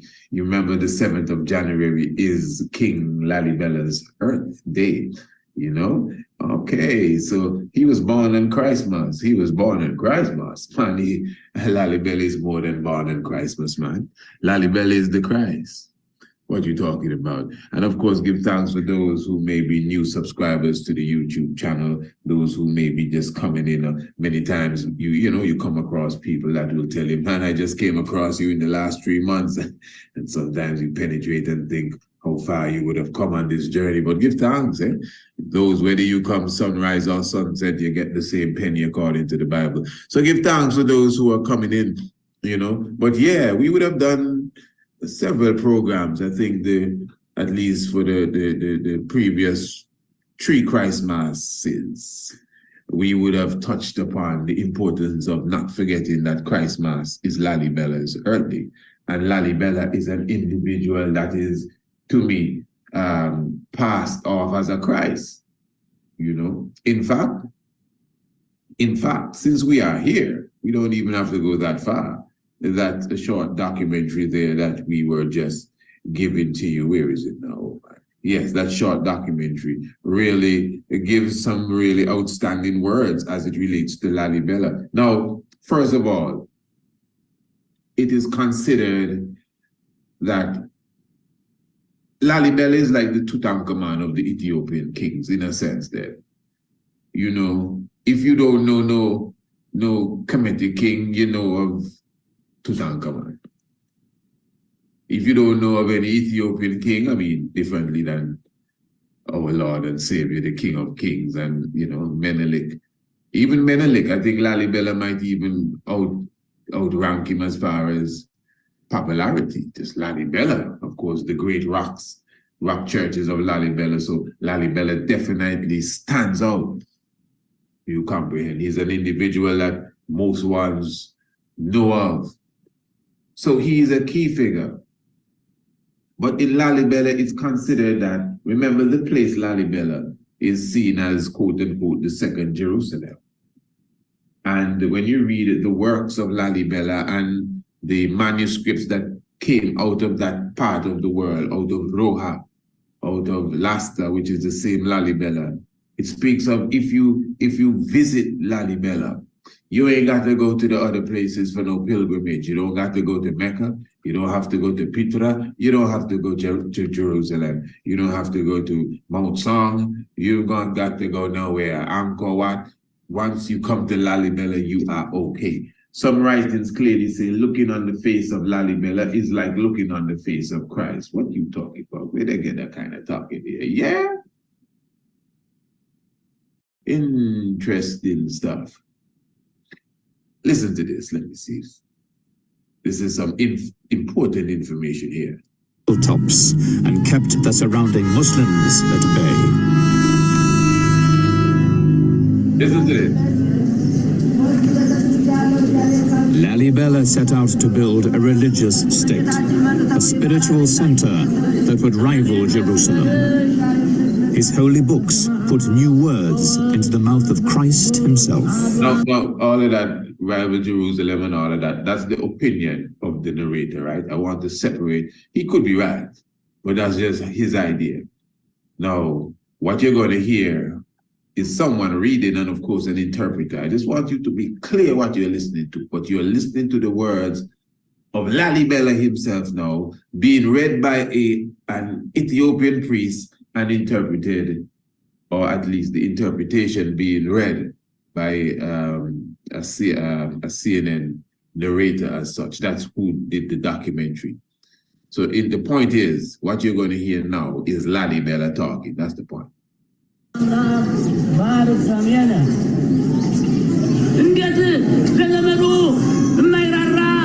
I blessed this place, and from now onwards let it be a holy place, as Mount Tabor, or as Golgotha, the place of my crucifixion, or as Jerusalem. If man undertakes pilgrimage... Hold on. This is from the words of Lalibela, you know? And he's saying, well, this place here that I just set up, this is this is the pad. I mean, you don't have to go to Jerusalem. I mean, this coming here is like going to Golgotha, the place of my crucifixion. That's what he said. My crucifixion. That's Lalibela talking. Not Christ's crucifixion. My crucifixion. Let's listen to this again. I blessed this place, and from now onwards let it be a holy place, as Mount Tabor, or as Golgotha, the place of my crucifixion, or as Jerusalem. If man undertakes pilgrimage to it, it is equal as if he went to my tomb in Jerusalem. And if his tomb in Jerusalem, his tomb in Jerusalem. Interesting stuff. Lalibela.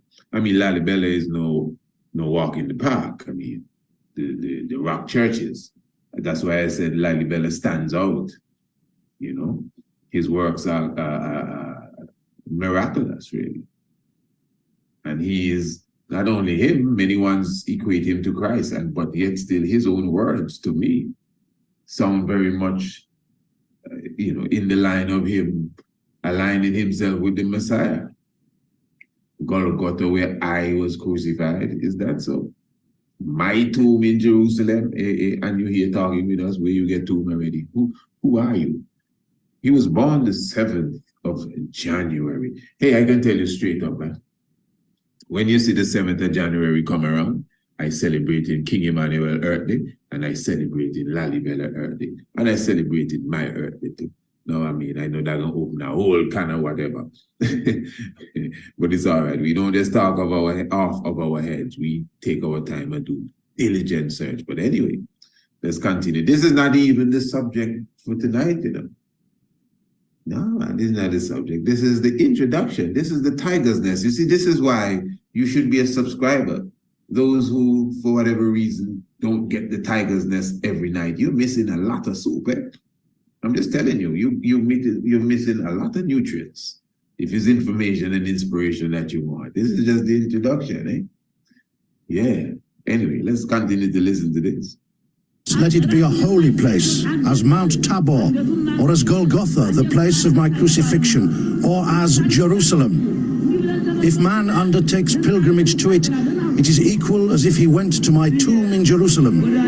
And if somebody receives my flesh and blood in those churches, he will be redeemed of all his sins. I mean, come on now, come on. He gone too far there.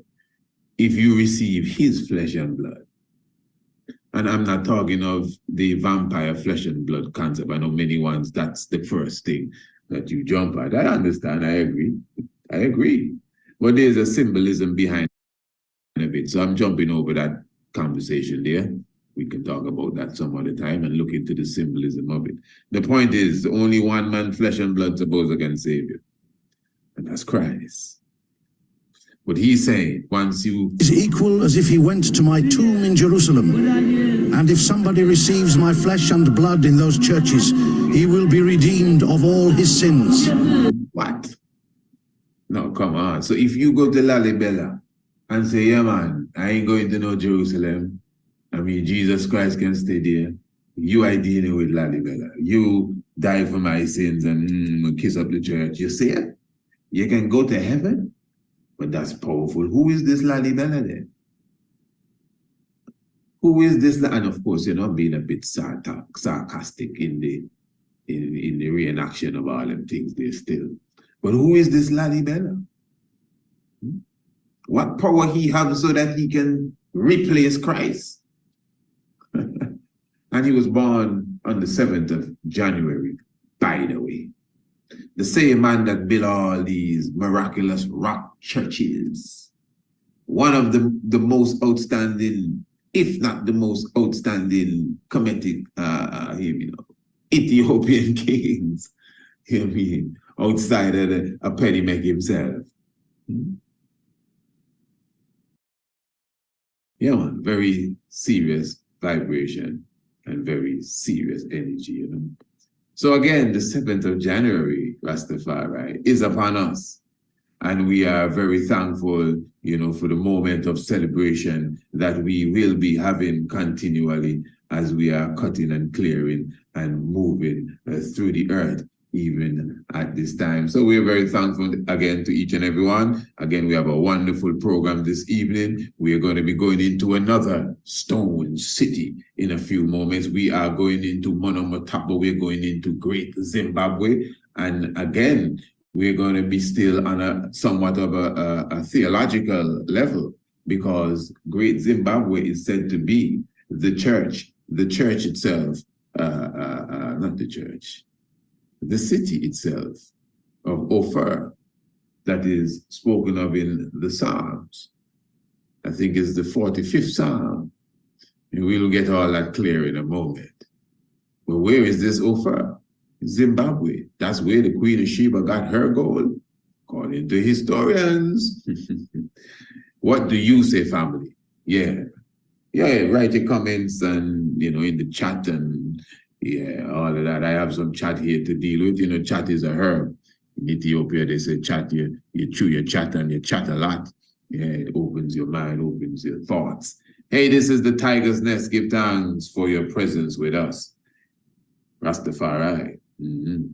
Thanks. Blessed Lord Royal Family, Honorable Priest Isaac here. I am inviting you to the Priest Isaac's Institute of Holistic Knowledge Royal Business Webinar. It is about time, family, for us in the conscious space to motivate ourselves to become a more business-minded culture. Join us for 3 days, the 20th, the 21st, and the 22nd day of December for a life-changing, I repeat, a life-changing experience. 3 p.m. each day, Radio Anu TV, YouTube, and Radio Anu International. For more information, visit our website, priestisaacinstitute.com, or email us priestisaacinstitute@gmail.com. The Royal Business Webinar. I will see you there.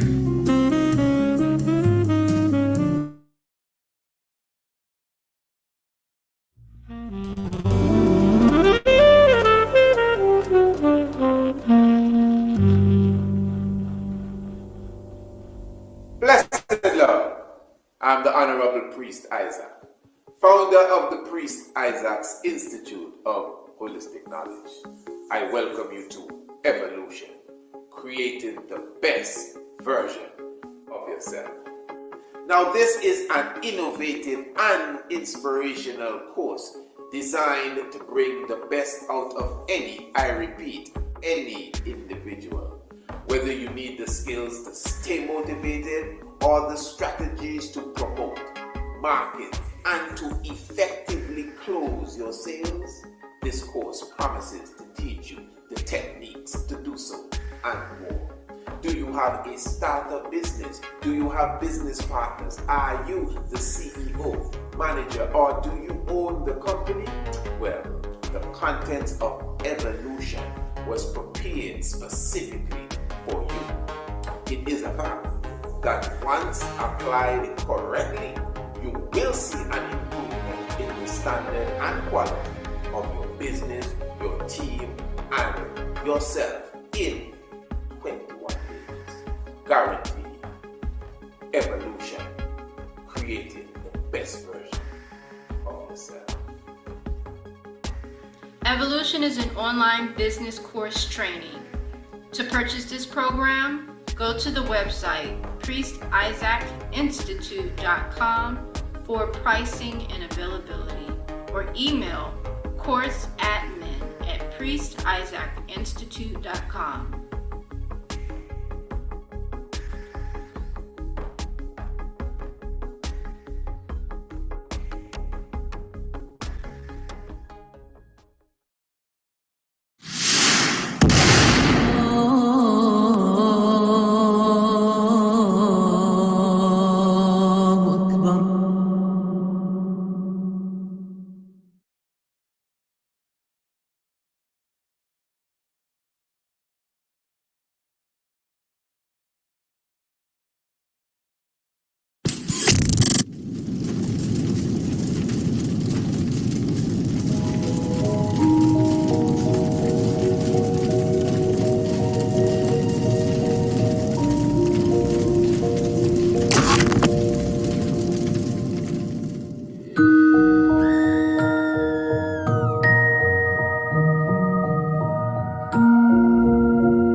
Beautiful stuff. As you can see, everything is in order right here at the great, Institute of Holistic Knowledge. Beautiful. And of course, looking forward to the Santa Claus Massacre. Beautiful. And I mean, we're just putting the final touches, just massacring Claus down to the bones and down to the soul, if Claus has any soul at all. But anyway, let's put him aside for now.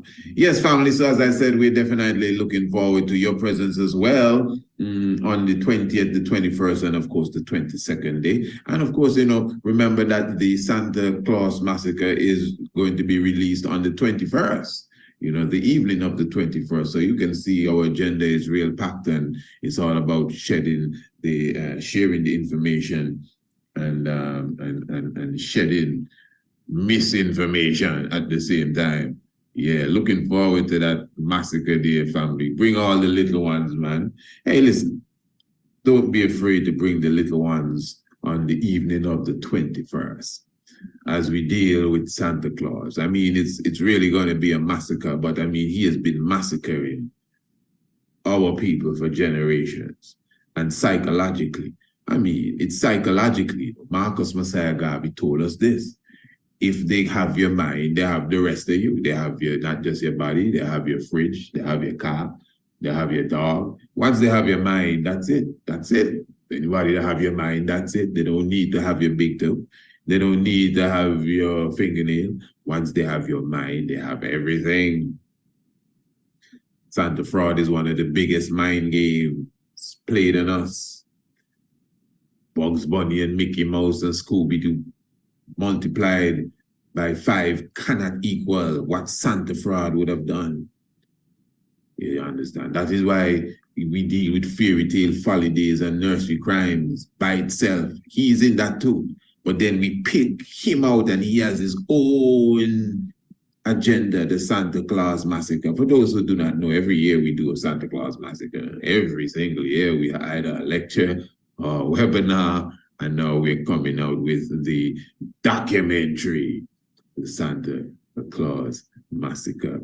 Beautiful. And definitely, family, as I said, since we are going into the whole aspect of rocks, because that's what we're dealing with right now, from Lalibela, the rock churches, going into Great Zimbabwe, the rock city. Yes, so let me just highlight something here as it relates to rocks. This is from our international homeschool program. And family, listen to me good. I am encouraging you. I am encouraging you even at this time, while we definitely have these special offers, to definitely enroll your young ones in the international homeschool program. I say this every time, when I really get passionate about this. I am not selling the international homeschool program. This is something that it will just delight my heart. I think the international homeschool program, more than any program, is a program that we ourselves would, if you want to say, freely give. And right now, with the quality of programming that we have for the young ones, I'm telling you, it's really going for a special offer. I mean, family, this is very important. As I said earlier, that we are daily adding content to the International Homeschool Station. The quality of the content you can obviously see, and it has been designed specifically to attract the young minds, to attract their attention, to keep their attention, and to make sure that they leave the communication with knowledge in their mind. So we definitely, if you want to say, we pull out all the stops, you know, from song, dance, colors, animation, everything, to make sure the toddler, the preteen, the teenager can definitely get something that will, you know, increase their knowledge, without a doubt, work on their love and appreciation for Africa and Afrocentricity in general. That is one thing that you will see coming out of the International Homeschool Program, and an increased love for anything African, that is for sure. You have your little babies as a part of this International Homeschool Program. The first words they'll be saying is metamorphosis and photosynthesis. They'll be telling you about Europa and Ganymede, moons of Saturn and Jupiter and all sorts of things. That's what they will be telling you. That's the first conversation, you know. Yeah. Not Ring Around the Rosie or Mary Had a Little Lamb or what else, an itsy bitsy spider went up the water spout. None of these things here. You understand? These are the European fables that has been given to us so that we can fill the minds of our young ones with this confusion and this trash, and retard them from early when they were at a stage where they were sponge. They're like a sponge, I should say, pardon me, ready to suck up anything. So we should not be afraid to give our children higher education. This is what I would have done. It's like special baby formula. The same food that an adult would eat that would give them a certain level of nutrients, whether it's blueberries, strawberries, bananas. You know, you create a specific formula. Formula may not be the word that we would want to use, but we take the same food and put it in a way that is palatable for the young baby that doesn't even have teeth. It's the same way you take knowledge and information and give it to the young mind that is just learning to speak. When is the best time to bring an African language to a child born in an English environment? When the child is learning to speak. So even our key Swahili programs that we are evolving into, because you must keep in mind, our International Homeschool Program is not just short videos, it's a homeschool program. Daily classes between 15 and 20 minutes. As I said, designed in such a way to keep the attention of the child. When class is done, it's really done until the next day. Your children will be saying, Mommy, Abba, Dada, I want some more. And yet still the platform is designed in such a way that you can get some more. You can watch the short videos. You can get some more information. You have downloadable worksheets that the young ones can keep occupied with. So I'm telling you, family, and I'm not afraid to say, I know many of you are going to be buying gifts for little ones, whether it's nephew, nieces around this time. This is a real gift, especially for those who are, you know, into the teenage years, the Ancient Astronomy course. Come on, family, these are very affordable programs, courses, without a doubt. And these are not, I know how it is, children, well, you're bringing more school to me and we're on vacation. No, you can see for yourself. These programs and courses has been designed to definitely attract the young minds. Children want to learn. That's why they love to play, because they're supposed to be learning in an atmosphere where they're having fun. That's why they love their computers. That's why they love video games. So why not put the learning there? That is what we are doing. Yeah. Don't worry, man. We have time. This is our time. This is Radio Anu, you know. We could be here all night. Rastafari. What did I say I was going to do a while ago? Oh, the video on rocks. For those of you on Radio Anu, give thanks, you know. Just bear with the tiger. For those of you on Radio Anu TV, take a good look at this. Beautiful. I'm sure by now you have the young ones. All right. Let them watch this.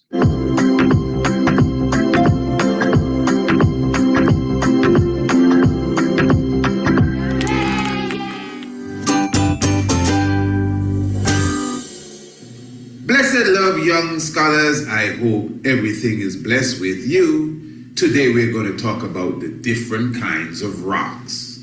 Now, did you know that there are 3 kinds of rocks?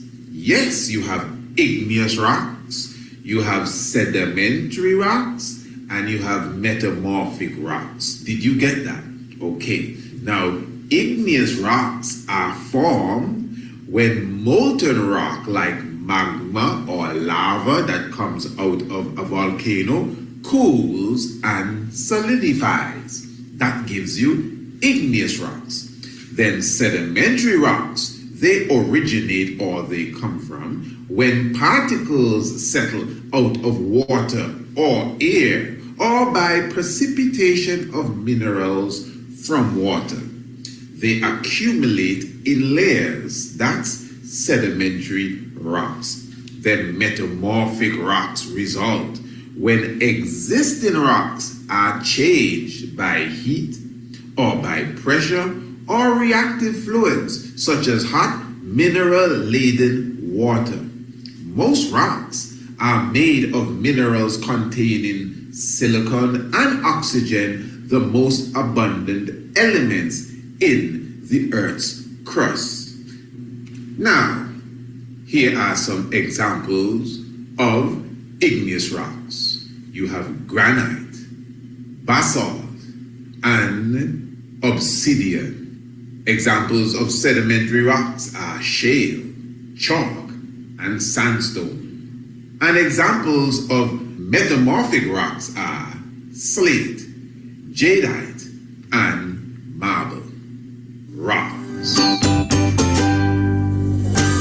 And the reality, you know, family, so we're going to have a conversation on rocks. And let me be clear here, you know, those of us who are conscious, you know, we're conscious, so we want to hear about the Zimbabwean city of stone and rocks and Lalibela stone and rocks. But all of what we just saw there in a 2 minutes video, how many of us have a good understanding of that knowledge there as it relates to rocks? So just imagine again the young ones, the little babies, studying their rock videos, and we have more videos touching upon rocks too. And of course, they get the information, they watch their videos over and over. Sometimes a child has a specific video that they like. They love the elephant video. They love the video on the tiger. They love the video on the orangutan. They like the videos on the whales because, you know, children love animals. They love the video on the volcano. All of that stuff, so they watch it over and over again at their will. They will learn about the rocks. They will learn about the lava and the magma. They learn the different types, igneous, and they learn about shale. They'll be able to identify jade stone and all of these different rocks within a year, just because of the love that they have for the program and how it, you know, how they are attracted to it. So we know, the conscious ones, we're getting into a conversation about the Great Stone City. But have we gone through the basic understanding of rocks? This is why I always say, you know, we have to take our scholarship to another level. You know, we can't deal with our scholarship as if, you know, we just, this debate scholarship really. It's like a debate scholarship we have, where we just argue and debate with one another about who have the truth and who don't have the truth. But then the reality is, how many of us understand the basic aspects of what we're dealing with? And again, we're going into the Great Stone City, Monomotapa, Great Zimbabwe. But how many of us understand the rudiments in general of stones? So I think we have skipped a few classes. What say you?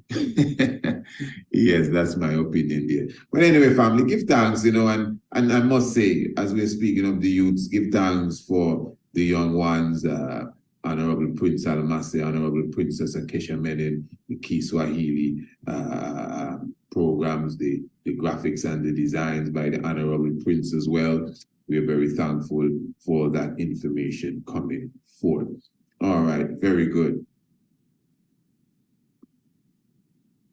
In the Psalms in the Bible, there's a psalm speaking of the great king. Many consider it's King Solomon. Some say King David. And in the psalm, it says that the queen sits at the right hand of the king, and she is wearing the gold from Ophir. Some say gold of Sheba from Ophir. Some say Sheba herself. But the same gold of Ophir is said to be in the historical world gold from Zimbabwe. So now Zimbabwe has joined the ranks of these African cities and countries that are identified as biblical landmarks. Let us read something here from Nova Online, and it is highlighting the lost tribes of Israel. What say I? The lost tribe of Israel. And it is Mystery of Great Zimbabwe, and this is an article by one Peter Tyson. And Peter says, the first whispered reports of a fabulous stone palace in the heart of southern Africa began dribbling into the coastal trading ports of Mozambique in the 16th century. In his 1552 Daisha. So that's a manuscript or book. The most complete chronicle of the Portuguese conquest. Joab de Barros wrote of a square fortress. Listen to this. A square fortress, masonry within and without, built of stones of marvelous size, and there appears to be no mortar joining them. Interesting. De Barros thought the edifice, which he never saw, was Axuma, one of the cities of the Queen of Sheba. Other Portuguese chroniclers of the day linked the rumored fortress with the region's gold trade and decided it must be the biblical Ophir, from which the Queen of Sheba procured gold for the Temple of Solomon. Now, of course, in the Bible, I think it speaks of Sheba bringing a heap of talent of gold for Solomon, 666. Yes, them numbers there, I think it's looking up there. But so according to this article and and this is Nova, by the way, PBS, Nova. So I assume it should be some trusted word here. But of course, this is something that has been rumored for a long time about, Zimbabwe being the land of Ophir, that the Queen of Sheba got her gold to build the Temple of Solomon. Let me continue to read. This notion persisted for centuries, right up until the monument's 19th century European discovery.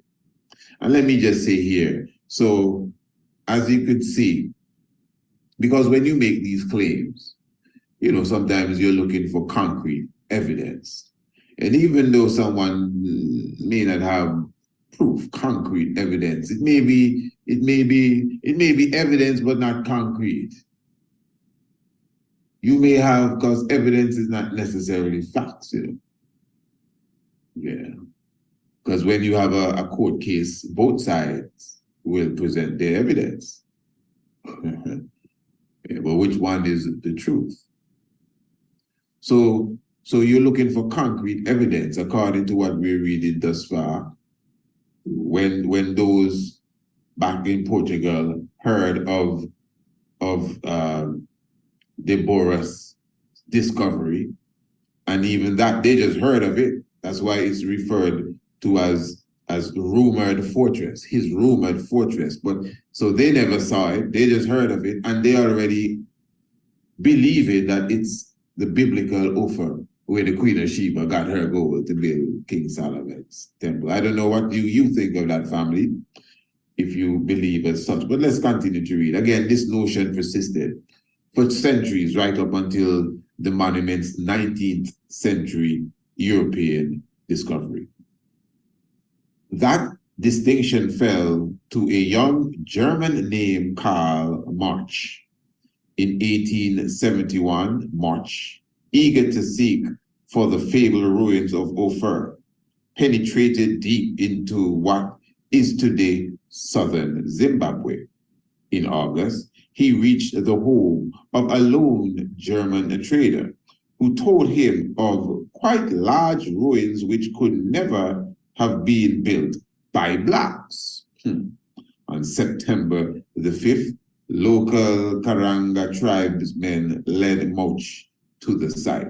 Couldn't be built by blacks for sure. In the midst of a wooden savanna, backed by bare granite hills, stood a city of stone. So you see, you know, so once you are versed in the study of rocks and you hear granite, right away you know what's granite. This is why the young minds need to learn these things. You know, this is why the young minds, they are definitely ready and prepared to take in information even on that level. All right, good.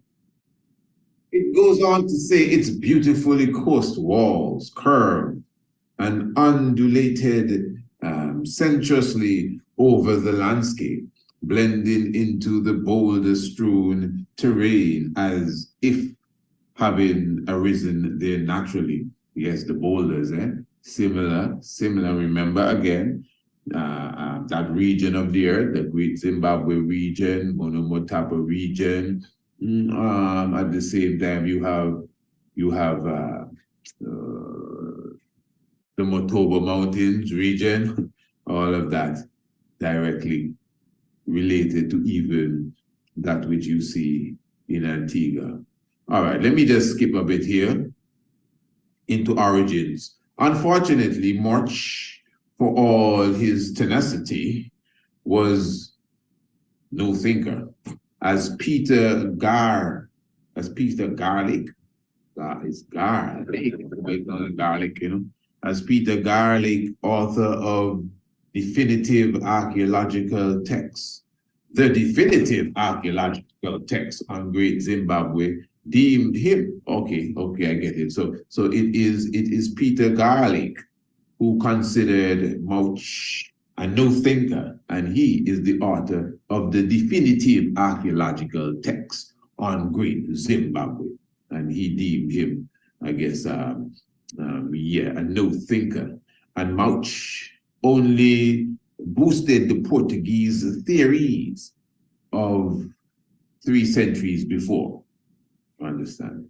So the soapstone and iron relics he uncovered told him that a civilized nation must once have lived there. From the lintels, he cut some woods that he described as reddish, scented, and very like the wood of his pencil. Okay, therefore, he concluded the wood must be cedar from Lebanon and must have been brought by Phoenicians. A lot of guessing here. And therefore, the great enclosure, the edifice must, edifice is the most impressive structure, which local Karanga call Bombahuru. I love the name. the house of the great woman. You see the Huru, Mumba, which is God's name. House of the great woman must have been built by the Queen of Sheba. So you can see, at least from this document and most of what I would have read, there's a lot of guessing, a lot of, you wouldn't say concrete evidence. But let us just go into another document that begins clearly saying Zimbabwe is the legendary land of Ophir. And let me say here too, if you can recall, we did a few programs, maybe about, how long ago was that? We did a few programs maybe about 4 or 5 months ago, dealing with, or was it before that, dealing with Mount Zion in Kenya. Do you remember those programs? Mount Zion in Kenya, and we were talking about the Kikuyu people being the true Israelites, etc., etc. All right.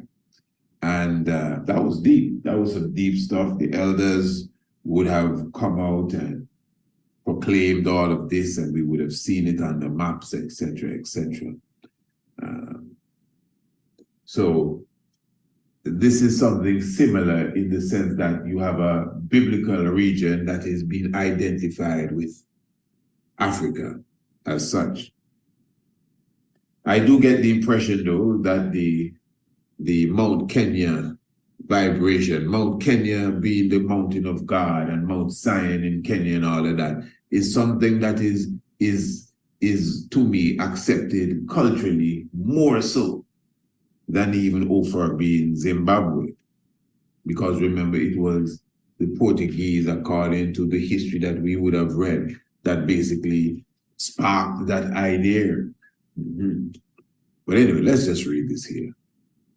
Zimbabwe is the legendary land of Ophir, the ancient country that enriched the kingdoms of Hiram, Solomon, and Sheba with gold and ivory thousands of years ago.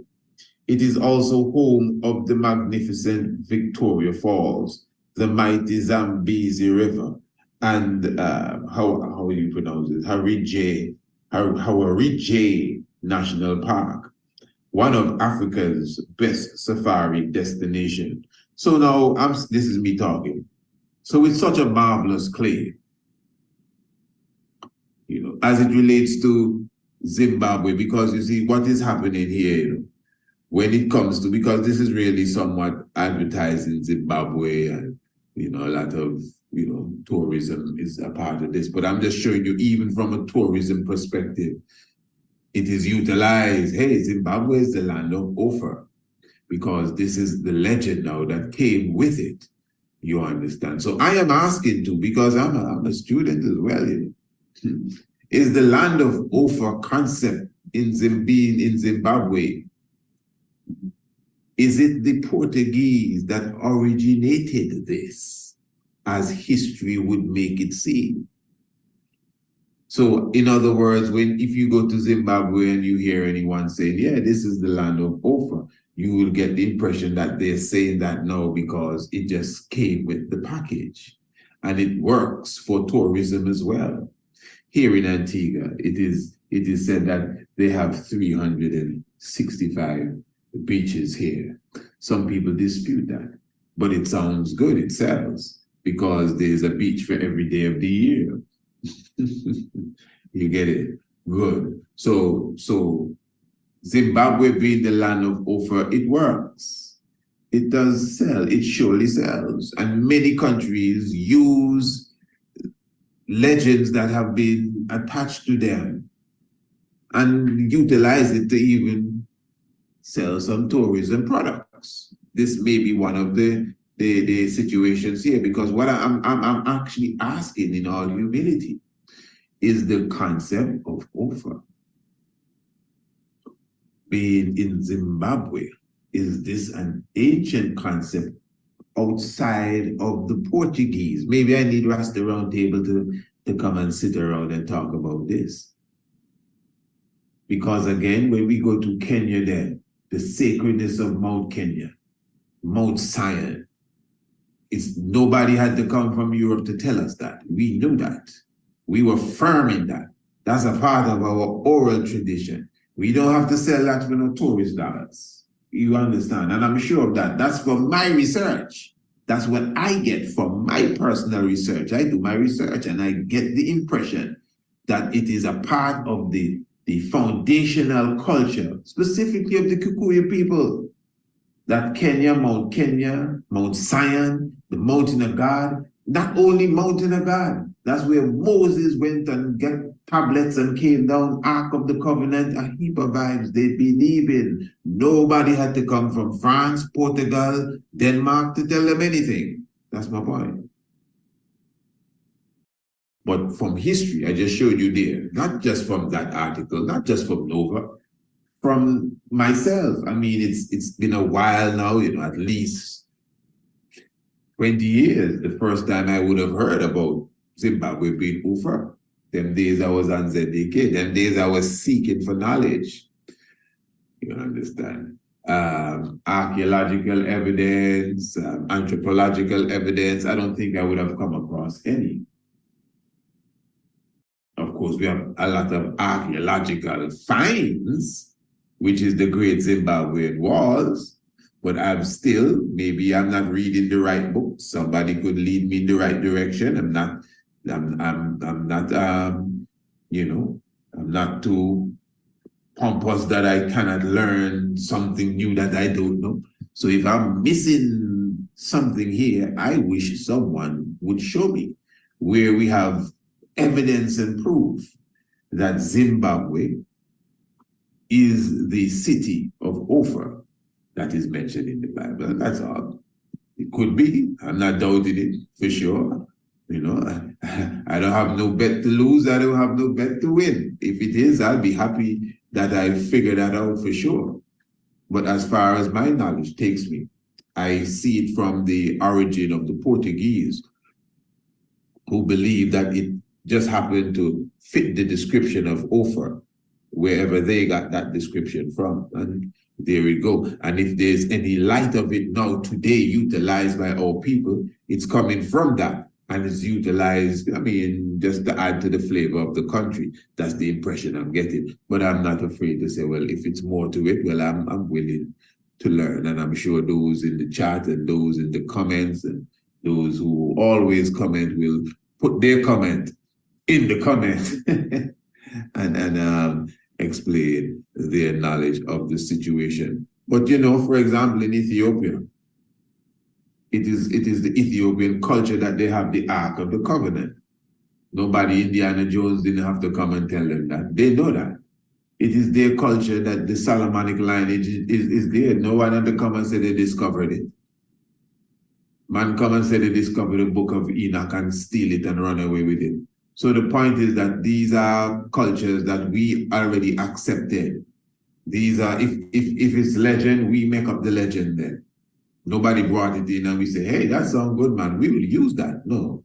So that is what I'm saying. I'm just looking at it analytically, We're not dogmatic here. We're not stiff-necked. We're not romantic about Africa that we try to add everything to make it look good. We don't want nothing that's not the truth around us.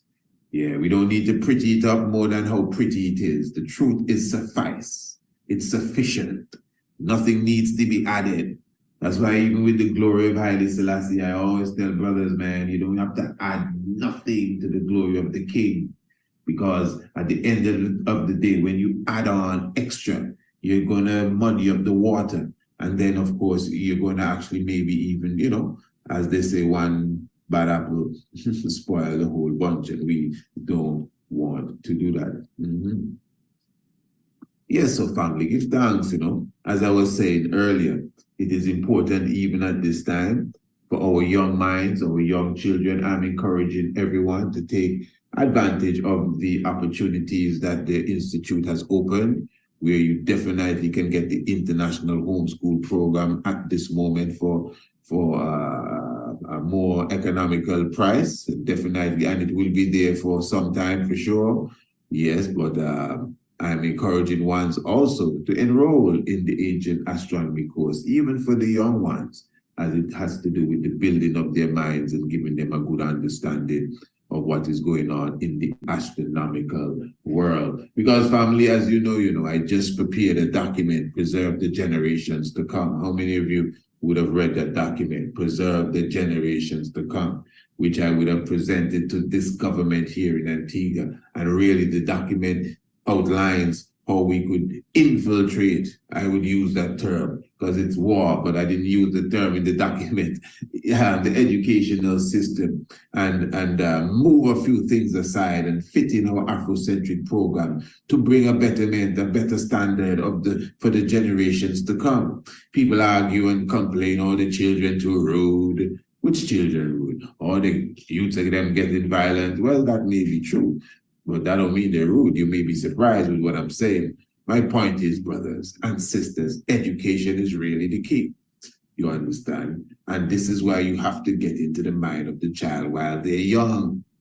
Remember the Bible says, teach the child the way that he or she shall grow. And when they grow old, they won't depart from it. And some people say, well, that's not true. I know plenty of people that get taught the truth and they depart from it. No. They have not departed from it. They remember it. They never forget it.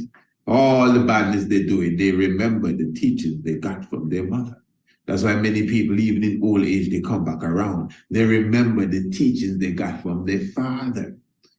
So once you give them the best you can give them, don't even mind if it looks like they're drifting off, because their compass already set. Their homing device is set for home, and something will make them catch themselves. It's like the prodigal son, they will come back. I'm telling you, once you put the knowledge into them, the right information, start from early. Do not leave them to the TV. Do not leave them to the computer. Do not leave them to the devices. Don't even leave them to their friends. You cannot trust or depend upon them schools that you're sending them to. This is my point. So you got to do as much as you can do. When they come home, you got to debrief them, spend time with them, watch documentaries with them, read with them. I'm telling you, I understand you busy too, have to go to work, come back here and do all of that. But it's a sacrifice. And this is why I am showing you, family, that me, Priest Isaac, I am willing to help you. This is from my heart. Our homeschool program is years I've been working on it for that reason, so that I have an efficient program I can give to any household and say, yeah, just press a button today and watch this. You can wash the dishes, you can go and come and they won't move because of the interaction that they will be getting. So I'm encouraging you, family, come on. For the love of our children. There's one thing you notice, there is no product that I have that I quote unquote sell with such passion like the International Homeschool Program. And I will tell you, out of all the products I have, it's one product I don't feel like I'm trying to sell at all. This is from the heart. I wish everyone would take one of these programs, Pastor. For the little ones, at least I know I would feel secure that, that family there, I would have assisted even in a little way towards their evolution. Yeah, man, the program is designed, man. And listen, this price thing, you shouldn't worry about price. This is why I'm inviting everyone to come to the business webinar. You have to invest in yourself first. $199, I mean, come on, family. You see, and as a business person, this is one thing you will learn from me. The product that you have must exceed the price. Because you see, you can't go into business, you can't go into sales unless you have a certain level of confidence. And if you have a product that too expensive, you're not going to be confident.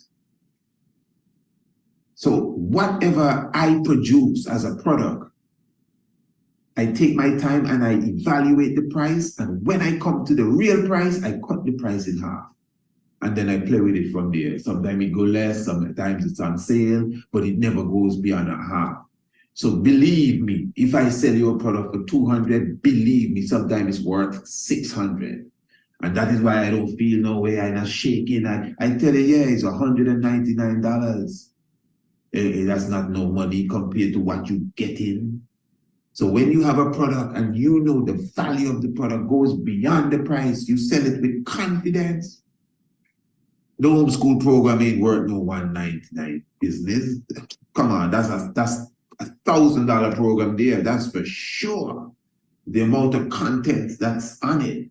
The ancient astronomy course is not no $199 program. That's at least $800 for that ancient astronomy course there. That's positive. I'm not asking you. That's what it is.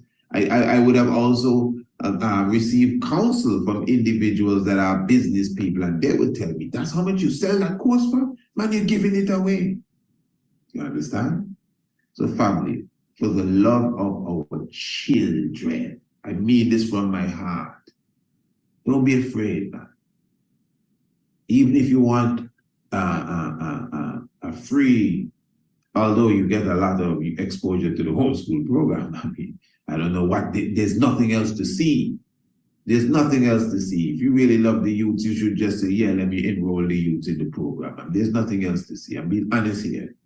But if you still need to see something else, just email me, priestIsaacInstitute@gmail.com, and we'll send you a little free trial so you can see, get the little ones around and let them get a few daily programs and see how they adapt to it if you need to do all of that. But we would have shown that from time to time. You just saw one of the hundreds of clips that we have available that your child can go and press the button themselves and watch what they want. And that is not even the daily course. It's worth it, family. That's all I'm saying. And I would feel good when I hear, hey, somebody took an astronomy course. How much astronomy course we sold today? Whether it be 3, 4, whatever, give thanks, you know. This brother, that sister, it's good.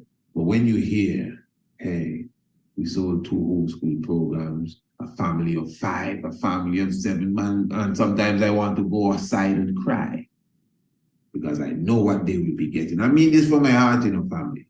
This is my work. This is what fuels your brother. People say, oh, how you do all of this? How you can do all of that? Every time I look around the next thing, you open a radio station, you having this next webinar. How you do it? Because it's my passion. Everybody can do what they love to do. People that just can't do this and can't do that because they don't want to do it. But I want to do this. So when I done this, I'm gonna want to do something else that has to do with this. Yeah, man, family, contact me. priestIsaacInstitute@gmail.com. Visit the website, priestIsaacInstitute.com, and enroll the young ones in the International Homeschool Program, the Ancient Astronomy course as well, for adults, for the mature ones, but even the young teens, believe me, the Ancient Astronomy Program, the course, that's for them. That's for them. I wouldn't give it to the babies yet. We have astronomy in the homeschool program. That's what I'm saying. We have astronomy in the homeschool program for them. Let's leave it at that for the moment. Hey, family, I give thanks that you were patient enough to even hear the word sounds, you know, and give thanks for your presence with us. And give thanks for those on YouTube.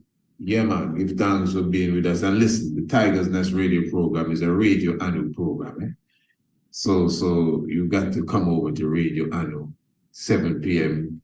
Eastern Caribbean time every evening for the Tigers Nest. If you can't make it, all you have to do is subscribe. It's a simple thing. Just email me and say, I would like to be a subscriber to the Tigers Nest radio program. Yeah, so said and so done. As simple as that. That's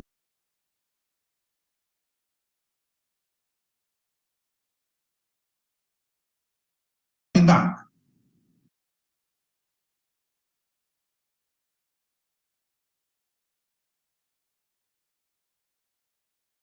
Blessed Love Royal family, Honorable Priest Isaac here. I am inviting you to the Priest Isaac's Institute of Holistic Knowledge Royal Business Webinar. It is about time, family, for us in the conscious space to motivate ourselves to become a more business-minded culture. join us for 3 days, the 20th, the 21st, and the 22nd day of December for a life-changing, I repeat, a life-changing experience. 3 p.m. each day, Radio Anu TV, YouTube, and Radio Anu International. For more information, visit our website, priestisaacinstitute.com, or email us, priestisaacinstitute@gmail.com. The Royal Business Webinar. I will see you there.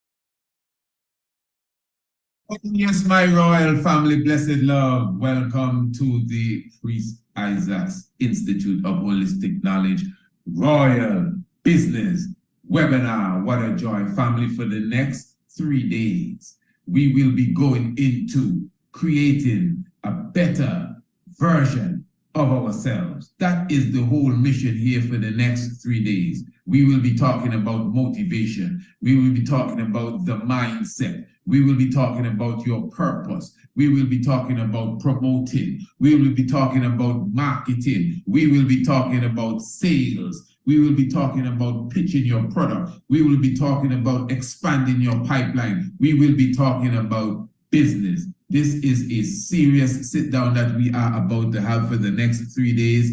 I'm very thankful for all of those who decided to be a part of this historical webinar. Definitely, this is why it is referred to as the Royal Business Webinar. As you know, most of us consider ourselves as royal sons and daughters of the conscious realm, but yet still we are not elevating as it relates to our economic position, as it relates to our generational wealth that we should all be thinking about. And this is why we would have put this seminar, this webinar, this conference together, the Royal Business Webinar. So family, for the next 3 days, again, we will be touching upon the mindset. That's where we are starting today, the mindset. Tomorrow, when we come into the house, we will be talking about promotion and marketing. And then for the 3rd day, we will be dealing with sales. Family, this is going to be wonderful. And for sure, we're going to have a wonderful time on the 3rd day, which will be Friday. I'm going to be inviting you to come into the house and literally pitch your product, your service to the audience. So by the time we are done, you should be prepared. You should have enough confidence to come on this platform. I'm going to give you 3 to 5 minutes to tell the rest of the world what business you have to offer. So listen to me again. On the 3rd day, that's the day we will be dealing with sales. On that day, I'm going to give 3 to 5 individuals. Listen to me.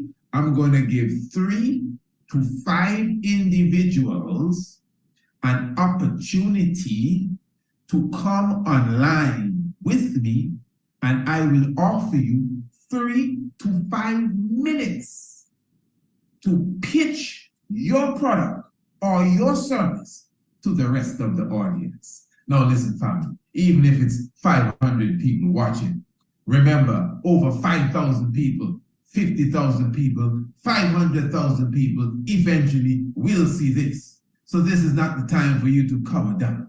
This is not the time for you to say, oh no, that's too much. No, you have 3 days to prepare yourself. But don't wait too long. You have to email me now. You have to email me and let me know that, hey, my name is, my product is, I own this company, or I work for so-and-so. Whatever the case is, just give us the information, your name, what you do, your company, or who you work for, and what you are pitching.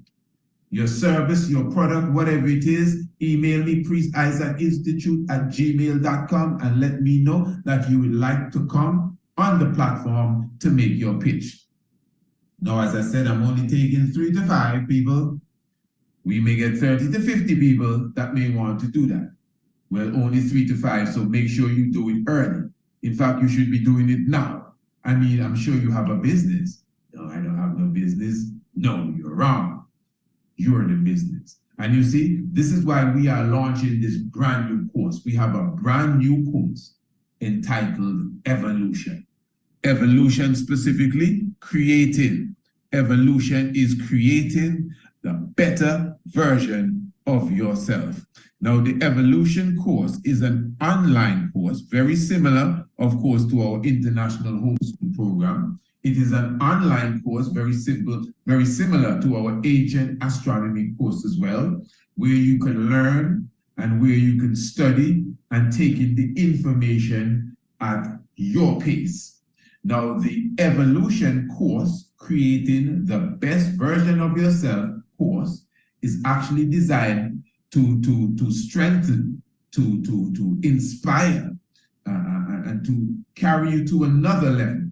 So, for example, if you are an individual, which you are by yourself, let's just say you're an entrepreneur and you own a business and you're self-employed, this is perfect for you. Let's just say you are a part of a business team and you have 1 or 2 business partners. This is perfect for you. Let's just say you're just an employee and you're working at the supermarket. This is perfect for you. Let's just say you're the supervisor in the supermarket. This is perfect for you. You're the manager and you want to get your team in order. This is perfect for your team. You're the owner, the CEO, whoever you are. Evolution, creating the best version of yourself, is perfect for you. And again, this is an online course specifically designed to strengthen you, designed to, again, create the best version of yourself. So definitely, family, visit our website, priestisaacInstitute.com, get more information on evolution. Those of you who, again, you have a business, you have an enterprise, you definitely want to, see the standard rise. I can promise you, as it relates to this course, you will see the quality and the standard of yourself or your business rise, and also increase the income. And of course, that is if you follow the instructions. You can't just watch it and don't do anything and expect something to happen. And it is so inspirational that if you watch it and don't do nothing, believe me, something will happen. And that's how serious it is. Now, family, today we are going to begin with the mindset. Now, our course, the Evolution course, again, is divided into 3 sections. And the first section is actually the mindset. So this is why we are really setting, again, the mindset, the way we think. Now, we all know that we think with the brain, but you have to keep in mind that the brain is not necessarily the mind. Now, the brain is that gray matter inside of your cranium of about 2 or 2.5 to 3 pounds. But your mind is the universe. Your mind is beyond comparison. Your mind is located in the different dimensions. That's your mind. Your mind is beyond your skull. But yet still, obviously, your brain that really regulates the consciousness of yourself in this world is connected to your mind, is connected to the way you think. So this is why your mindset is key. You must stay motivated, family. Now you may ask yourself, well, listen, man, how do I stay motivated? I've been always trying to stay motivated, but I just can't get it. Okay. Who are you? Who, me? Yeah, who are you? What do you mean who I am? I'm Fred. I'm Daisy. What do you mean? No, I don't mean your name. I don't mean what's on your birth paper. I don't mean the name in your passport. But deep within you, who are you? What is your purpose? What do you mean, what's my purpose? I don't understand. Why are you here? Well, I'm here because you invited me to come to the Royal Business Webinar. No. Listen, take your time. Why are you here in this dimension? Why are you here in this lifetime? I mean, you ran away from everyone else to get here. So why are you here? I don't understand what you're saying, priest. Who did I run away from? Listen, man. A sperm and an egg were the ingredients that were needed to create you. And when your father ejaculated into your mother's womb, there were millions of you, in some cases, billions of you, sperm I'm talking about, that were running towards that egg. You were one of them. And you outran all the other sperm to hit the egg. How do you know that? Because you are here. If you were third place, fourth place, fifth place, you would not have been here. It was first place. All of us, everyone that you see, everyone that is listening to me, and even myself who is doing the speaking, we were the sperm that left all the other sperm behind and fertilized the egg. So that means the first race that we ever ran, we were the winner, all of us. And now we have been conceived and been given birth, and we are here in this dimension. Many of us say that we are losers, and we can't do that. Oh, I'm going to try. I wish I had the ability. You were the one that left all the other little cells in the dust to create the life that we are speaking to today. And you have the nerve to tell me that you can't do this, and you can't do that, and you can't do the other. You know why? Your mindset. You are not motivated. You have lost your purpose. You do not know who you are. Now, let's just assume you really don't know your purpose. Let's just assume you really don't know who you are. But the fact that you understand how you got here, you know that you're special. But I don't really know what my mandate is as yet, but I know I got something special to do. Oh, you know that. Well, listen, man, the great sperm run, I was the one that left all the other fellas in the dust. So that means I must have an important job here. I have a purpose. So what I'm trying to show you, family, it is important for an individual to know who they are going forward. Because when you know who you are, it adds confidence to you. Because you know who you are. If you do not know who you are, I mean, you start to think, you start to wonder, you start to contemplate. If a house is on fire, and you are the firefighter, the fireman as they call it, and everyone is standing around watching the house burn down. When they see you coming in the big red truck, bah, bah, bah, oh, the fireman is here. They know who you are, and you know who you are. You have on the gear of the fireman. You jump out of the fire truck and you take the hose and you're running toward the fire. Everybody gets out of your way. Some people even come behind of you to help you to carry the fire hose. Why? Because you know who you are. You know why you came here. You're confident. You're not wondering if I'm the fireman. You know you woke up this morning for that. You trained yourself for that. You have all the gear, the helmet, everything. You know the parts of the truck. You're ready. That's why you're motivated. When you come to the fire, you don't just stand around and say, who thinks they can? No, it's your job. You jump out and you go. Why do you have all of that confidence? Why you can just tell people, get out of the way, get out of the way? Oh, where did you get that confidence from? Because you know who you are. You understand your purpose. You see, as I said, our brand new course. The name of the course is what? Evolution. You cannot evolve unless you want to evolve. You say, what? I will repeat. You cannot evolve unless you want to evolve. And that only shows you that, again, it starts here. It starts in the mind. It starts with the mindset. Let me give you another one. This one will flip you. If you want to change, because a lot of people, hey, listen, man, I want to change, man. I got to change my life. This is not working for me. I got to do something better.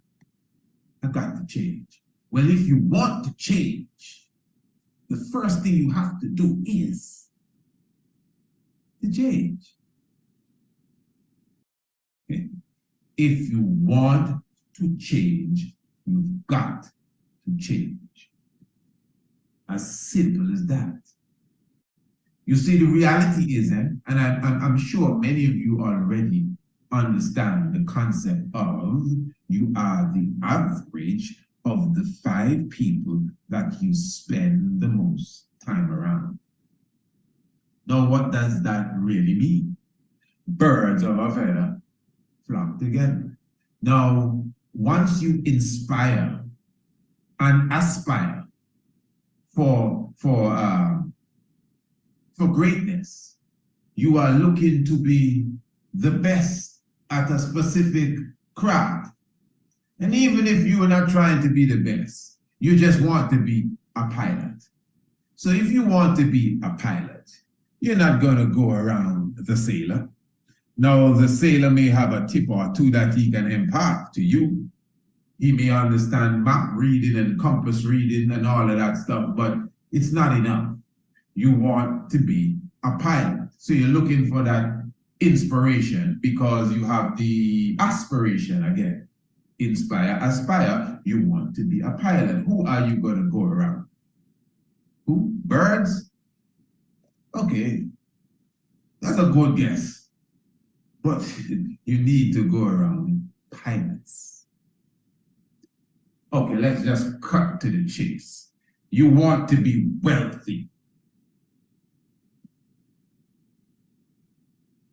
Some people believe that when you are raising the bar, raising your standard, some people say you sell out them because you are not hanging around the flock that you were hanging around last year.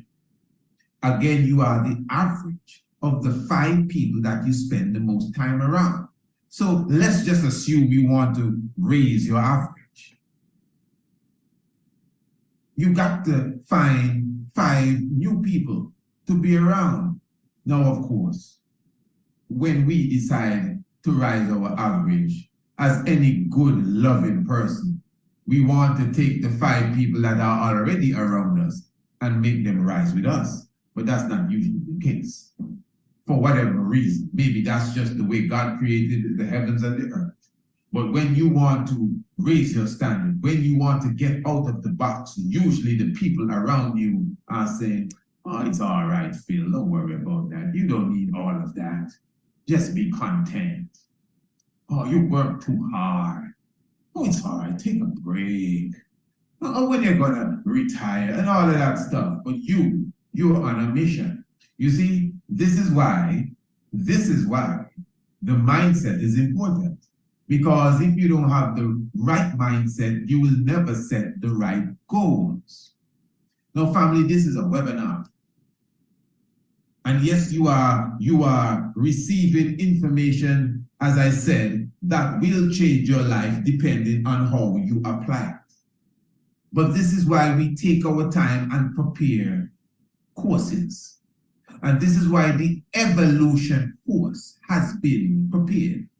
I am telling you, family, I am sure that everyone that is listening to me is serious in one way or the other about their business. Number one, again, you are a business. Again, even if you work packing product on aisle number 5. You're a business, even though you work for a business, and you are a salesperson. Remember, on day 3, we will be dealing with sales. So I'm not going to run into sales yet. I'm sticking to the mindset. I mean, it took us over 300 years to get into the quagmire that we are in. So if it takes us 3 days to see the light, we will take our time. But I'm trying to show you, family, that we are all in sales. You have to sell to literally stay alive. Sell is not only the exchange of goods and services, for literal finance, but even yourself. You have to sell yourself. You have to sell yourself your product. Sell yourself your service. Sell yourself in the sense that not passing money, but you must have enough confidence in what you are selling. You get what I'm saying? So you have literally been sold on your own product that you're trying to sell people. That's why you can confidently say, hey, what you said is too expensive. I understand how you feel. I know the economy is a bit tough, but my brother, this is worth twice as much as the price tag, because you're confident. You understand. You know what, there's nothing expensive. There's a product for $10, there's a product for 10 cents, there's a product for $10 million. It depends on what you're selling. If you have a $200 million product and you're selling it for $5 million, that's not expensive. It's expensive to the person that doesn't have $5 million. I guess that's just not your buyer. You understand? But when you know the value of your product, and you know that the price is not even close to what it's really worth, man, you go out with confidence. No one can tell you, well, just take off half price and take off this when it's going on sale. The product that I'm giving you is life-changing. Just like this webinar is life-changing. The information that you are getting is life-changing. This will fix your relationship. You see the roof that you have leaking there for so long, how many individuals came and tried to fix that roof for you, sir? Well, I just had that company and that company. They can't find a problem. Well, this is what I'm telling you. You just said that my service is a bit too expensive, but I'm telling you, it's only going to take me 2 days and you will never have that problem again. All right, I understand. Because you know that the service that you are giving is way beyond the price. So even if you are employed, I know many people are on the job and they're very disgruntled and go. Well, I don't know who you work for. But once you find yourself in a proper environment, you should specifically give much more. You must extend more service than you're even paid for. There's nothing wrong with that. Service is the key. Service is the key. That is why you can have a product similar to another person's product. And you're not dropping no price because you heard he dropped the price, so you're going to drop the price to catch up with him. No, don't be doing that. Both of you running for the poverty line. No. You know the value of your product, plus you have given additional service to your product. So when he sells his product, he goes home. When you sell the product, you go home and you call back the person you sold the product to and say, how is it working? That's service. Well, it's working good. I have a little issue. There's something at the back I don't understand. Okay, send me a picture. I'll tell you what it is. Service. You understand? So you don't lack confidence when you approach the prospective buyer, because you know this is your product, this is your service, and you have what? The right mindset. You are confident. You can focus. You see, so this is why motivation is important. When you rise up in the morning, there are things that you literally do to keep yourself motivated. Number one, you're supposed to be beating the sun up. That's first and foremost. You're supposed to be rising up before the sun. Now listen, family. Most people go to work for 8 o'clock and 9 o'clock. Most people wake up maybe 6 o'clock and breakfast about 7 o'clock and all of that stuff. Okay, fair enough. Just imagine if you wake up 4 o'clock every day. Wow, that's too early. So what time do you go to sleep? Oh, maybe midnight, 11 o'clock. Well, there you go. Now, I have no problem with burning the midnight oil if you're doing something productive. Me personally, I'm one of those that say early to bed, early to rise. So if you can get into your bed for 10 o'clock and you can rise up for 4 o'clock, by 4:30, you already take an angel fresh. That means you take a good shower or bath. That will wake you up. You go and hold a nice morning meditation, whether it's yoga, whether it's deep breathing, whether it's a meditation of the Holy Sacrament. And then by 5 o'clock, you're ready to work. Well, the job begins at 9 o'clock. Well, this is what I'm talking about. This is what I'm talking about. What's the job? What do you do? Okay, you're not the CEO. You're not the manager. You are an employer. Okay, or an employee, I should say. Okay, fair enough. So you just go and you get paid. All right. It's more than that.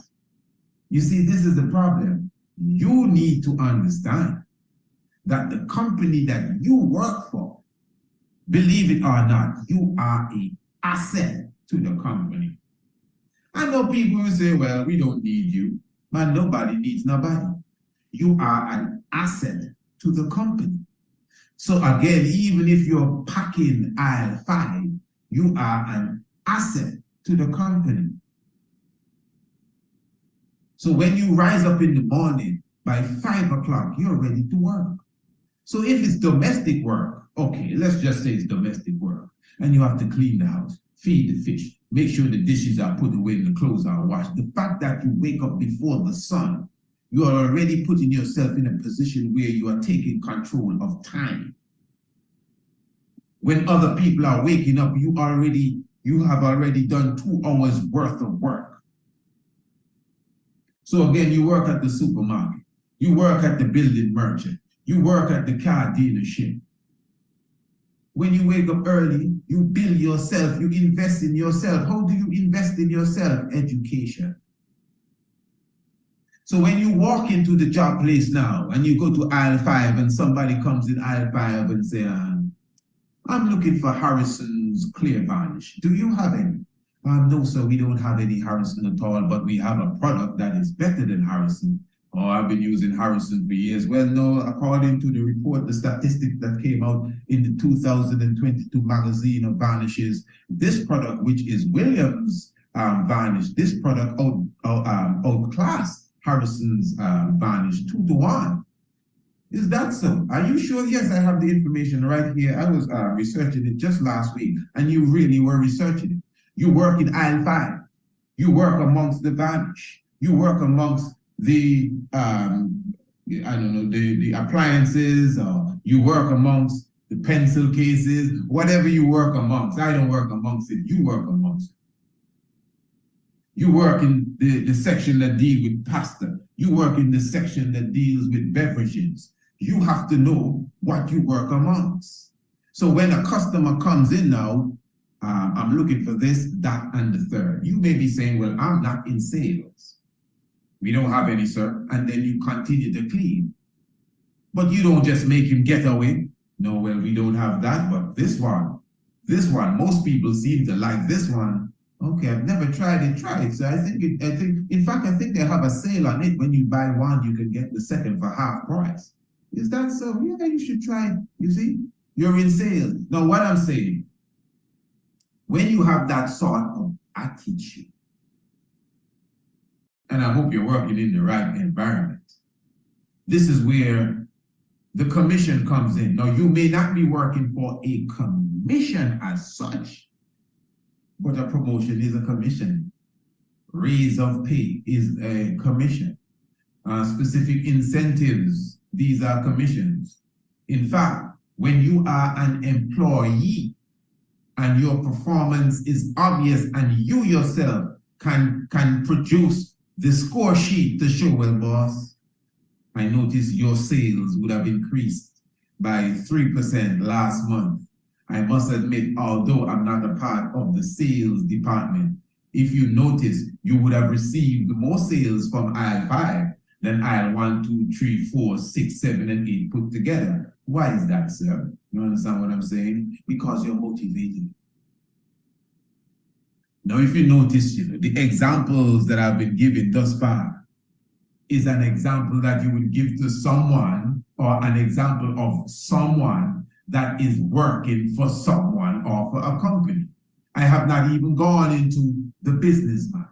I have not even gone into the individual that is starting his own company. So I'm just trying to show you, even if you do not own your own business, because many people think that quitting their job to go and start their own business is the pathway to wealth. It's not always so. In fact, I think we know most businesses fail. So if you are a part of an enterprise that you love, or at least that you can tolerate, well, tolerate it. Learn strategies and learn techniques that will allow you to grow, to save, to invest, and then to launch off and create a viable business for yourself. It's all about being strategic. So this is why the mindset is very important, the way you think. I'm sure most of you understand, again, the science of a target. Let me show you motivation and how it works. Now, if you look at the word motivate, you see the word move, motivate, to push, to go.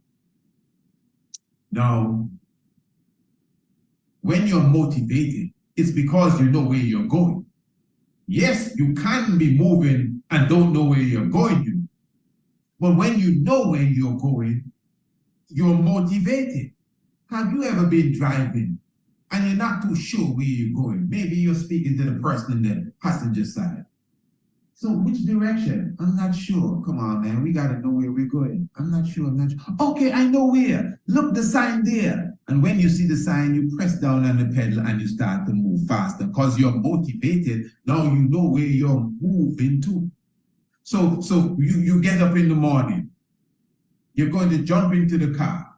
You're going to the corner store. You know where it is. You're motivated. Brum, brum, brum. You drive out, you back out, you turn around. You know exactly where you're going because you are motivated. Now, if you do not know where you're going, you're going to drive out. You don't know if to turn left or right. I mean, the car can move, but you don't know where to go. So this is why the mindset is important. This is why you have to know who you are. This is why you must understand your purpose even in life. That is what keeps you motivated. So this is why you have to have goals. This is why you have to have targets. In fact, targets, the difference between a target and a goal is targets are the steps that you take towards the ultimate goal. So you need to have a big goal. Your goal is supposed to be almost ridiculous. Something that, I mean, like, come on, you expect me to do that? Yeah. And you aim for the goal. I know many of you know the phrase or the saying, shoot for the moon or aim for the moon. Because even if you miss, you will still be amongst the stars. You can't win. So you need to set big goals. In evolution, our brand new course, evolution, creating a better version of yourself. In evolution, we clearly show you how to strategically set ridiculous but yet still realistic goals. I know it sounds contradictory. Realistic goals but yet still ridiculous. So it's something that's possible, but yet still, for you to achieve that, it's going to be extremely hard and extremely difficult. So you may ask somebody, what's your goal? My goal is to build my mother her dream house. I mean, bless your heart. In my world, that would be one of the many goals. But you need a bigger goal than that. Okay, tell you what. How about building 100 mothers that need a home. Now, that's a goal. That's a goal. Now, if you have a goal that you want to build 100 houses for 100 mothers that have slaved and worked throughout their life for their children, and for whatever reason, they may just need a little help to put a proper roof over their head. Maybe the old man would have passed on and gone and they're a widow. Whatever the case, you have this goal which is from your heart, which is very important. It needs to come from your heart. You have this goal which is from your heart to build 100 houses for 100 mothers in your community. Now that's a goal. You know why? Because let's just assume you didn't meet the goal and you only did 10% of the goal. Do you know what you just did? You just built 10 houses for 10 mothers. That is to be commended. And your goal was 100. In your eyes, you would have failed. But in the eyes of those around you, did you see what Leroy did? He built a house for all the mothers. I know, my mother was one of them. Because you had a big goal. And even if you fell short, aim for the moon. Because even if you miss, you will be amongst the stars. You understand? So this is why you would always hear us highlight the importance of understanding the power of the mind again, the power of the brain, the power of how you think. How many of you would have seen us do the exercise where we make the hand grow? How many of you? It's a simple thing. So for those of you who would not have seen this, I'm just going to show you quickly. And again, when you enroll into our evolution course, the brand new evolution course, I would show you this exercise and other exercises that will, pardon the phrase, blow your mind. You understand? Okay, what you're going to do basically, when you look at your hand, there is the intersection there where the hand itself meets the wrist itself, where the hand and the wrist meet, where you can bend and you see the line. Basically, what you're going to do, you're going to take the hands and you're going to align the lines that separate or bring the junction of the wrist and the arm. The hand, where the hand meets the arm, by the wrist, where it bends, you see the line right there in the front. Good. You take both hands and you align the lines and then you clasp your hands. Now, when you clasp your hands, you look at the hands properly. One of the hand will be shorter than the other hand. It's just natural. That's what's going to happen. Now, if they're both the same length, just take any one.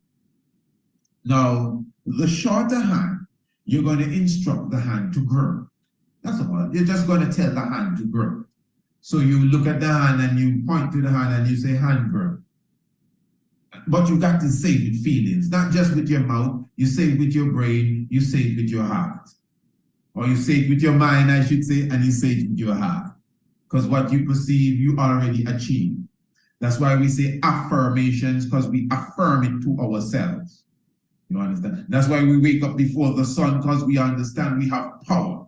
And going forward early, the early bird gets the early, well, we don't eat worms, gets the early berry. So you talk to your hand now. Hand. I know you're shorter than the other hand. I don't know how that happened, but that's what it is. But I want you to grow. So grow. Say it with feeling. Follow me. Tell the hand, grow. I'm going to tell you one more time, hand, grow. In fact, let me tell you a few more times. Grow. You got to say it with me, family. Talk to the hand. Grow. I said to grow. Okay, good. Now what you're going to do, you're going to take the same lines of where the hand meets the arm by the wrist, and then you line them up again, and you clasp your hands and observe them and tell me if the hand grew.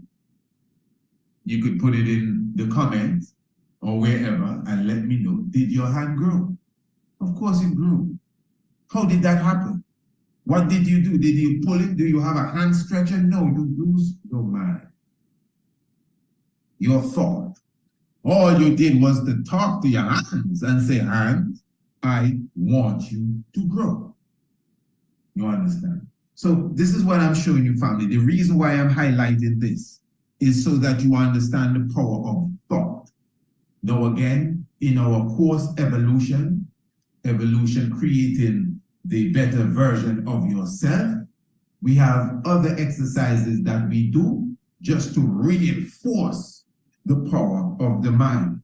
But the main point here is that you have to set goals that are beyond expectation, but yet not impossible. Don't set no goals saying, well, I'm going to learn to fly without feathers and flap my hands and go up in the air. No. That's ridiculous, and that's just way off.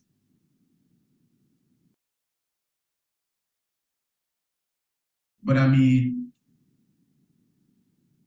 you work for $12 an hour, I don't know, $80 a day, I don't know, you work for $400 a week, I don't know, you have a nice little Toyota Corolla, I don't know, maybe you're paying rent, I don't know what state you're in, but you have a vision that one day you're gonna own a fleet of jet planes, you're gonna have 3 airline companies, 3 distinct different airline companies I'm talking about. And each airline company would have at least 25 jets in their fleet.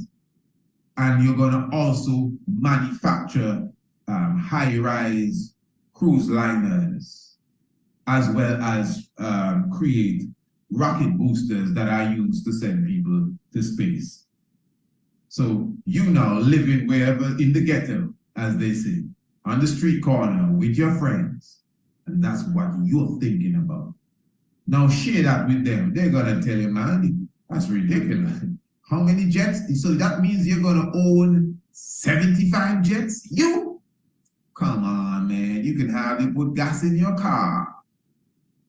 So from where you are, it looks like, come on, man, that's just impossible. But people do that. There are people on the planet that do that. I mean, how many jets you see in the sky? People own them. How many large high water ships you see on the ocean? Somebody owns them. So why can't you? So if you think that big, let's just assume you only achieve 0.5% of that dream. Let's just assume you sitting on the corner with your friends, maybe just wasting time, and you have this big dream of owning 75 jet planes, 3 different airline companies. You are manufacturing, making high water cruise ships that are sailing around the world. And what else I said you were doing? Something else big you're doing, I can't even remember. But you're doing so many big things. And at the end of 10 years, you only achieve 1% of that. Just 1. You failed. You failed your goal, you only achieve 1%. You return to those same people on the corner. You know what they're gonna say? Wow, is that Mike? He really made it. He really made it because Mike was thinking big. So if Mike was thinking, no, Mike flew in on a jet. That's the only jet Mike has. He was thinking of having a fleet, a 3 airline companies with 25 jets in each fleet. That was his idea, but he just didn't make it. And he only owns 1 jet, and you cannot just own a jet and own a jet. A jet has to stay on the landing pad or wherever, and you have to pay for rental space, and so you got to have something going on just to own a jet. Now, my point is, let's just assume Mike's goal was just to own a jet. He would have still reached there, but more than likely he would have fallen short of his goal. That's why you have targets to reach to the goal, and even the targets got to be big. Because if you are an archer and you are trying to hit the bull's eye, I don't know why they want to do that to the bull's eye, but if you're trying to hit the bull's eye, you cannot aim at the bull's eye. You have to aim a bit higher than the bull's eye, because when you release the arrow, gravity eventually will be pulling it down to hopefully hit the target. So if you realistically know that, hey, that's what I need, you got to aim higher. And that's how it is, even though you have the power of thought. Yeah, you made your hand grow, but how many things you can just make grow? Do you think you're going to grow 2 feet today because you tell yourself to grow? It may not happen. You understand? So you got to think big. For you to see a little happen, you got to think big.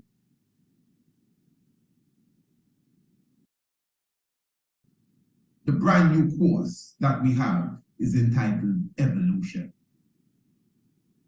Creating the better version of yourself. Now, we're not into sales yet. We'll be talking about sales on Friday. But if I want to sell Evolution, let's just say I want to sell 10 copies. Do you think I can only speak to 10 people? No, yes, maybe. I have 10 selective people that I can call and say, hey, I have a brand new book out. Yeah, I can do that, for sure. For sure. You all should be able to do that. That's another thing. You should at least have a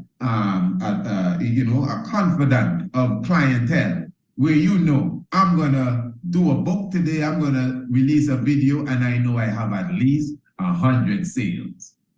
You understand? Good. So yes, maybe I could call 10 people and say, hey, I have a brand new course, and they will purchase the brand new course. But I'm going to go in front of an audience that I do not know. I don't even know who's listening to me. And I want to sell 10 of whatever it is. Depending on what it is, you may need to speak to 1,000 people to sell 10. You may need to speak to 10,000 people to sell 10 of that. You comprehend me? A car dealership that sells 10 cars a day. By almost any standard, he's doing good, or they're doing good. But if you're selling drinks in a refrigerator and you only sell 10 drinks a day, that's slow business. So it depends on what you're selling. Some persons can sell one of an item a day, and yeah, they're doing good. But it doesn't work with everything. So you see, you gotta know your lane, you gotta know what you're into, and you gotta know how to apply even the strategies that we are giving. So this is why, again, the evolution, and I'm encouraging those of you who have workers, those of you who have business partners, no matter what you're into, the course Evolution was designed for you, and I am positive, guaranteed that it would encourage and strengthen you, your business partner, whoever. And this is why I'm encouraging everyone to be a part of the pitch on Friday. For those who are just coming in, well, of course, you have to watch this from the beginning. This is the Royal Business Webinar. You cannot just come in and, oh, I'm late. No, you're not late. You can start over and watch it from the beginning, for sure. We're not taking it down. And as we said at the beginning, on Friday, I'm inviting between 3 to 5 individuals to come on the platform with me. And I'm going to give you 3 to 5 minutes to pitch your business. Whatever it is, I already told you, no matter who you are, you're a business. Even if you think that, well, I'm just here in Ontario, Canada, and I'm in a little small town, and I only serve the town, it's all right. Somebody in your town watching me, don't worry. You understand? When you get an opportunity, and if you don't get this today, you're going to get it tomorrow. When you get an opportunity to promote, even if you're speaking to 2 people, promote. Sell what you have. Let people understand, hey, this is what I'm doing. Family, you could have the best ice cream maker in the world. If nobody knows about it, who is going to buy it? You got to promote. You can't be afraid or ashamed to let people know, hey, I'm here. I'm the one that have it. That's why I'm saying now confidence. That's why you have to be confident in your product, because your job is to promote it. You understand? So even if you are a janitor and you get in the door first, I will make you come in this program and say, well, I'm the janitor at the Charlestown High School. I work for Principal Maxwell, and I'm the best janitor in the city, really. You know, I work from 8 to 5 every day, but on the evenings, I do side jobs as well. This is my card, this is my number. If you have a school, a locker, if you have a gym that you need to clean, it's all right. I have 2 employees under me, and my company is actually billing. You see, this is what I'm showing you. You are a janitor. And some people say it's the lowest paid job. I don't know. You're mopping the school hall after school. While you are cleaning and mopping, you're on TikTok. We're going to get to all of this tomorrow, eh? Because we're going to be talking about promotion and marketing. You're on TikTok cleaning. You tell one of the students, hey, film this for me, and you're cleaning. Hey, I'm Greg the janitor. I clean the best halls in this city. And you're cleaning and you're showing them you're cleaning. I use organic products. I get my organic products from the organic store. So in other words, you went to the organic store since last week and said, hey, listen, organic store, I'm Greg the janitor. Do you know me? Yeah, I've seen you on TikTok. You post up videos every day. Are you crazy? Am I crazy? You saw me today. Yeah, you have 1,000 views already. Exactly. Oh, come on, why are you showing people this? Well, you have some cleaning products. Yeah. I come and I buy your cleaning products all the time. Yeah. So what if I advertise your cleaning products for you on my TikTok and my Instagram and my YouTube? As you just said, I get thousands of views every day. And most of the views, I can show you the analytics, most of the views are in our community. So that means if 50% of my views are in my community, that means there's a big chance that some of my viewers will come to your store and buy your product. I'm not just advertising it, I'm using it. People watch me because I'm the best janitor in town. You may have something there, you see? It's just how you think. You're supposed to stay hungry. You're supposed to stay motivated.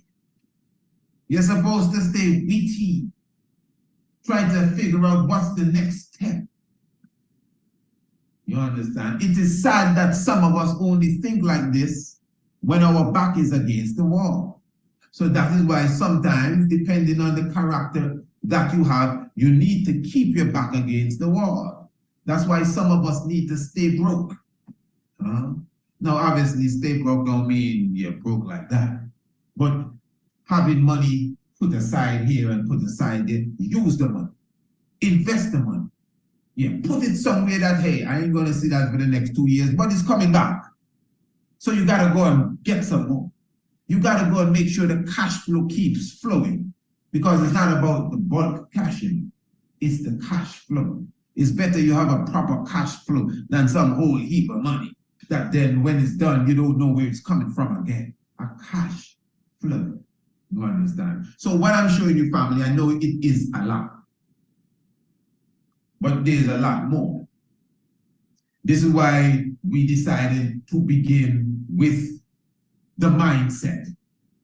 This is why we decided to begin with motivation. This is why we decided to begin with the way we think. Because you have to understand, we have been taught to think funny even about money. Money won't make you happy. Yeah? Well, listen, family, let me tell you. There's nothing wrong with being broke, and there's nothing wrong with being old. But you don't want to be the two of them at the same time. And this whole mentality, this scarcity mentality that we carry, oh, I just want to make 100 a year, 100 grand a year, I'm okay. That's it. Let me show you. My goal, personally, as you know, I am a Rastafari, Bobo Shanti. My goal is to see my father's kingdom rise to the status of an international, accepted, respected, rich and wealthy empire.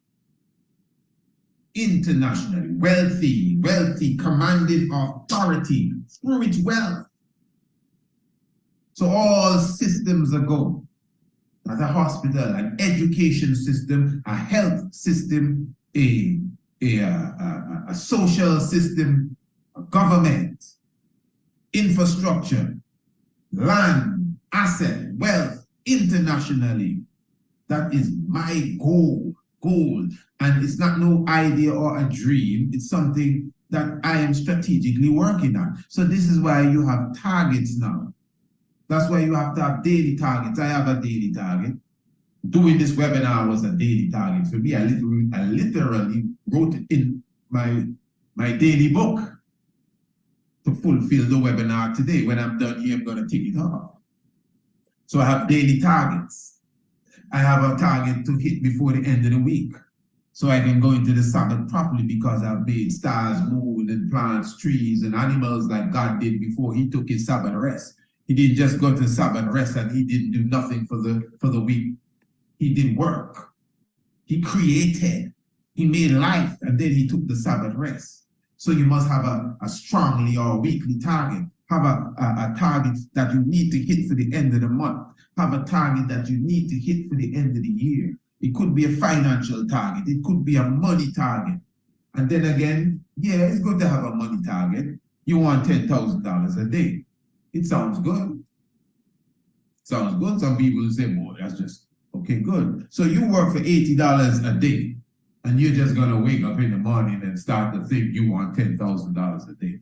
How are you going to do that and still be on the same job?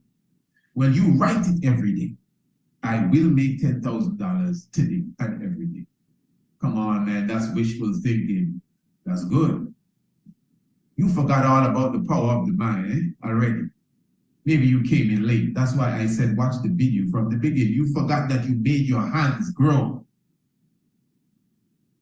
I want to make $10,000. No, write it in the affirmative. I will make $10,000. Now you see, this is why I'm encouraging you to take this to another step, because you're listening to me. This is a webinar. You're listening and you're saying, wow, but I just work for $12 an hour. How am I going to make $10,000 a day, man? This is just, yeah, Priest, the motivation is good, but it's not real. Yeah. You see, I agree, nothing's just going to happen in a moment, maybe not in a day, maybe not in years.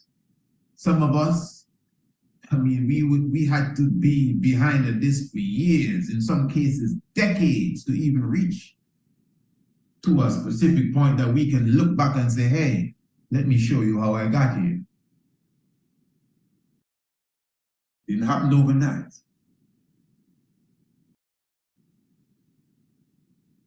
I used to write every morning. Every morning I used to write, I will make $1,000 today in profit.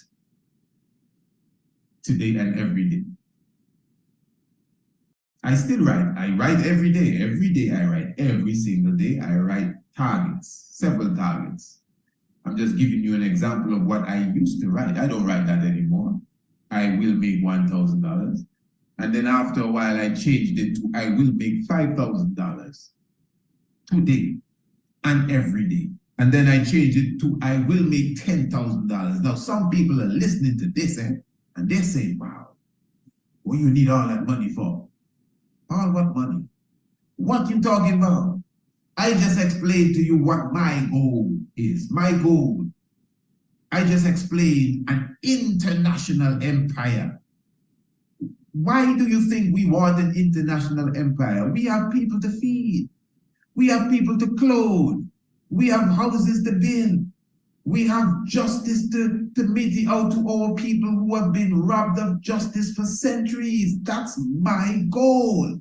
And in this world that has been established, not the earth, but this world, you need capital, finance. The economy must be rolling for you to achieve that. Assets, wealth, not paper money. That will die someday, but that doesn't take away your economy. So with a goal like that, $1,000 a day can't make it. $10,000 a day won't make it. So then now I scratch that out and I move up to $100,000 a day. Now the reality is I may not have even hit any of them targets yet. But as I continue to progress, I can feel myself getting closer to any one of them targets. You move the target forward. So when you have a goal, or even a target, the closer you get to the target, you push it more ahead. You're never supposed to hit your target. That's my point. You push it ahead. So if you want to make $1,000 a day, you realize, hey, we making $500 every day, move the target and start to write $10,000 a day. Then you make the $1,000 a day. Move the target from 10 to 20. Strategies I'm giving you in the family. All of this is just your minding. If we can't do this, what can we do? But priests, we don't want to be unrealistic. Okay, everyone is not the same, right? But this is why when we get to the business part of it, especially those of you who are entrepreneurs and you have your own business now, not the person that works for someone, those of you who have your own business, restaurant business, you fixing tire, you sewing clothes, making curtains, some of you, you're artists, whether you are a carpenter, plumber, a painter, electrician, whatever you do, you need to expand your inventory. You need more products. You need more services. Okay, for example, you visit my website, priestisaacinstitute.com. I have an astronomy course. I think we all know that. We have an international homeschool program. We have the evolution course that I'm speaking to you about right now, creating a better version of yourself. I have natal chart reading document. I have the Tiger's Nest radio program that you can be a subscriber to. You can also advertise on my international radio station, Radio Anu. Between myself and the Honorable Empress Naya and the Honorable Prince Almasi and the Honorable Princess Akesha Menin, we have several books, between 7 to 10 books on the website. We have the yoga instruction programs. We have the doula programs as well. We have the International Whole Food Store. You can come on my website and buy your nuts and your grains and your beans, and they will be shipped straight to you. You know, we have an archaeoastronomy course where people come in and visit us face to face and learn about archaeoastronomy. We also, obviously, as you know, do the Hikes the Green Castle thing, which is really Rastafari Experience Antigua. We have these webinars. This is a free webinar, but we do webinars that you also have to pay and come to. We are going to launch the Santa Claus Massacre tomorrow night. That's our newest documentary. We have several documentaries. We have several webinars. We have a store where we sell shirts and hoodies and all of these different things. My point is, family, listen to me good. Everything I just explained to you, although I didn't give you the prices, if I was to sell just one of everything I just explained to you, just one, that's over $10,000. Just one, much less if I sell it 2 a day. See? How did that happen? I expanded my inventory. So I have plenty things to offer. And each of these things, products and services, they need their own life. They need their own attention. They need their own marketing. They need their own promotion. Yes, you can promote the website in general as an umbrella, that's good, but each of them need their own attention. That will allow the company to get a sale each day from each of these products. It's about the mindset, my friend. We can't be lazy about that. How many of you have emailed me as yet since I said, email me and I'll give you an opportunity to pitch your business on Friday? Now, I'm only giving the opportunity to between 3 to 5 individuals. So you have to email me early. It's not necessarily who first come neither, because we have to screen as well. You know, we would have seen certain things with people that wanted to come on here and the experience was not the best experience. So we don't want none of these things to happen again. So what I'm saying, family, email me now, priestisaacinstitute@gmail.com, and let me know if you want to pitch your business on the 3rd day of our webinar, which will be on the 22nd. On the 3rd day, we will be talking about sales. And after my discourse, we're going to open the floor. We're going to give 3 to 5 people a chance to come on and say, yes, my name is Chris, and I own a roof repair service. And I'm based in Florida, and we have the best shingles, whatever. I'm not a roof person. You understand? I'm giving you a chance. So what I'm saying now, you are listening to the webinar. And next webinar, the second part of the webinar is coming tomorrow. So you need to be here tomorrow, ready to go again. And then the third part will be on Friday, just before the Sabbath. So prepare yourself to pitch your product, to pitch your business, to pitch your service if you want it. And I'm encouraging you now, family. This is a special that we are offering only for the webinar. Now, my brand new course, officially, it will be released on the 7th of February. But my brand new course, Evolution, $199. I want you to listen to me good. It is going for only $99 during this 3-day webinar. So it's a pre-order, but trust me, the value of this course. Did you enjoy the webinar today? I'm sure you did. This webinar cannot compare to the course. The course is in-depth, it's comprehensive, yet still concise. Short, neat chapters where you take a chapter a day. This is why I'm telling you, family, if you have a business partner, maybe your business partner not into Priest Isaac like you know, and you're into Priest Isaac because you like consciousness, you like the Rasta vibes, but right now Priest Isaac is pushing some heavy business. My business partner should hear this.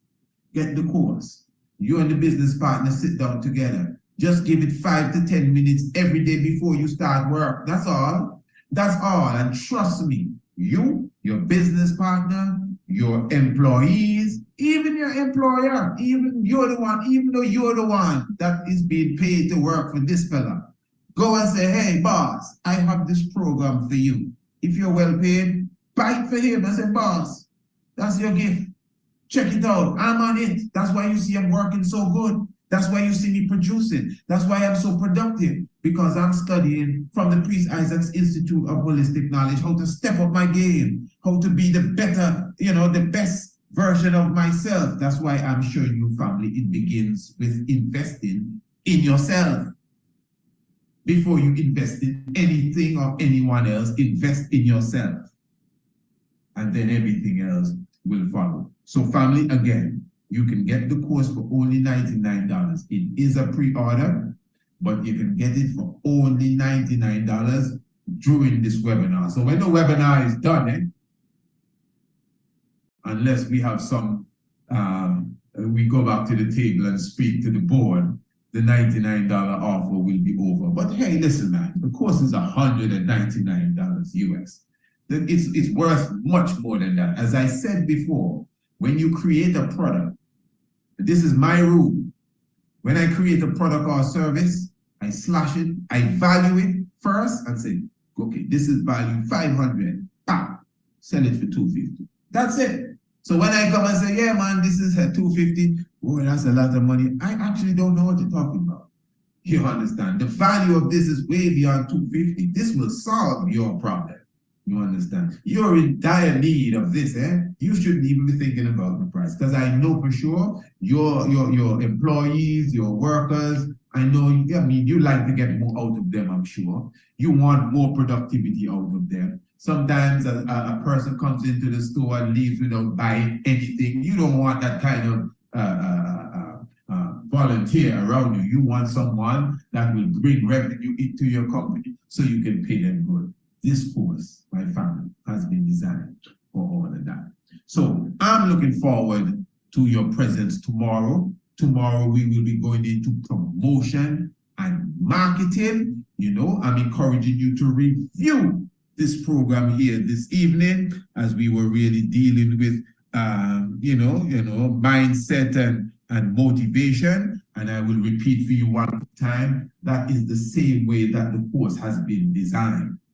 Man, listen, you should make your little children watch your course with you, because you want, I mean, if you have to leave the plane before them, you want to know that you've left them with a mentality of growth, not no scarcity mentality. That is why we are killing the scarcity mentality in the first part of the course and in the first part of the webinar.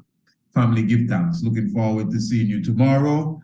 Take advantage of the $99 offer for this beautiful course that will bring you information and inspiration. And at the same time, I'm looking for those of you who want to promote your business. Email me. It's free of cost. And you have 3 to 5 minutes, which is a lot of time, to make your pitch. Looking forward to see you tomorrow, family. Holy Emmanuel, Selassie, Jah Rastafari. Blessed.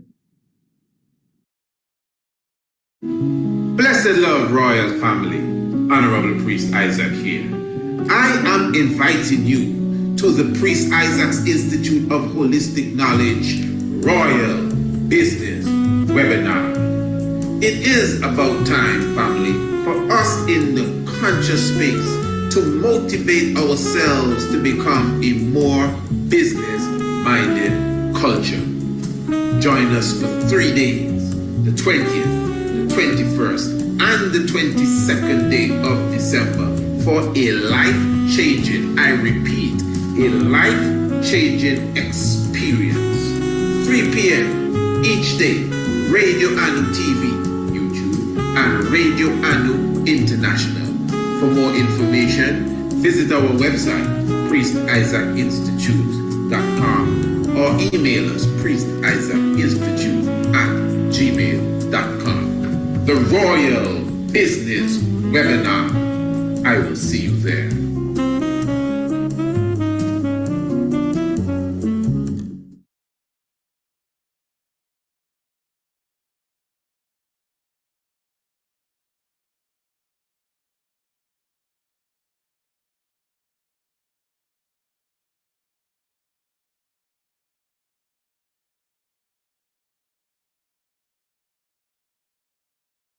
Be committed. Now, this is important. We're working on ourselves. We are talking about promotion.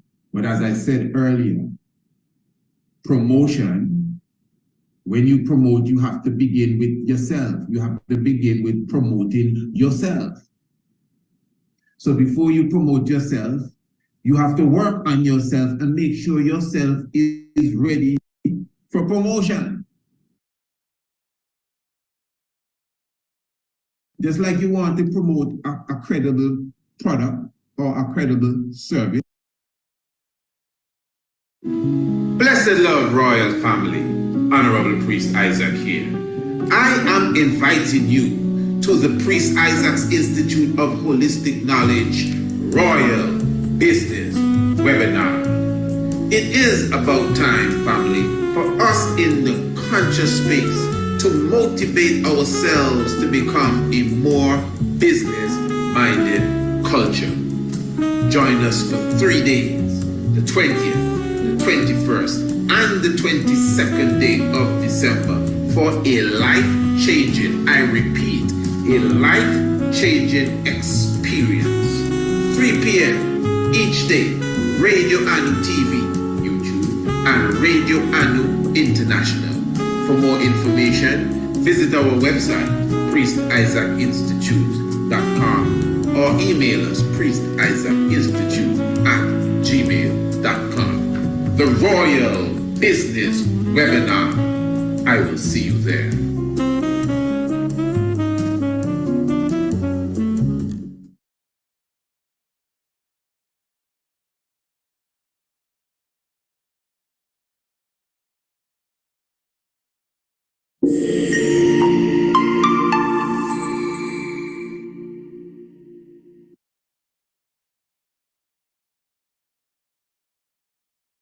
Yes, royal family, blessed once again. Give thanks for your presence with us. Of course, you know, Kadamawe Haile Selassie the first to be exalted. Honorable Priest Isaac here with you. And of course, I welcome you to the second day. Yes, this is day 2 of the Royal Business Webinar. We were definitely having a wonderful session. That's yesterday. We were talking about the mindset. We were talking about motivation. We were talking about staying hungry. Yes, and for those of you who would have missed that episode, well, it is still on my YouTube channel, Priest Isaac YouTube channel, and that, of course, is the Royal Business Webinar, day 1. That is the mindset and motivation. And remember, family, you can definitely share the link and share all the links, of course, tomorrow, yesterday. Share the links and let your family, let your loved ones. I mean, this is a business webinar.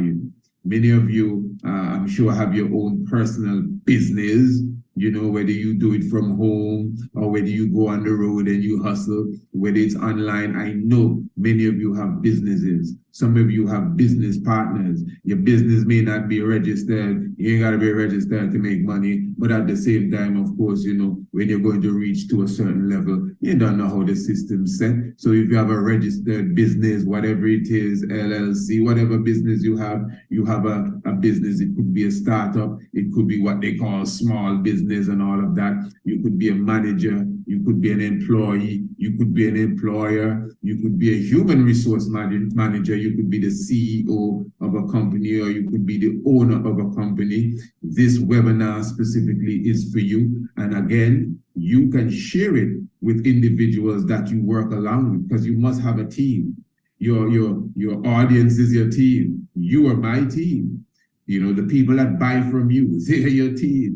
I mean, the people that you work with, they tell me, you don't like him, I don't like him, this and that. That's your team. That's why you have to have good relationship amongst the people you work with. You know, the people in the executive, on the executive board, that's your team. You know, the owner of the company, although he only comes in once a month and you see him every now and again, that's the head of the team. You know, even to build a relationship with him. I don't care if the company has 1,000 workers and you're just down there packaging, you know, in aisle number 5. You can prove that you are an asset to the company. You don't have to prove it to them. Prove it to yourself. And just proving it to yourself will make you naturally prove it to them, you know. So yes, family, for those of you for sure who were with us yesterday, you would have been here for, I would say, the official launch of the brand new course, which is Evolution, creating the best version of yourself. Now, Evolution, specifically innovative and inspirational. It is a course or a program which has been designed for personal growth.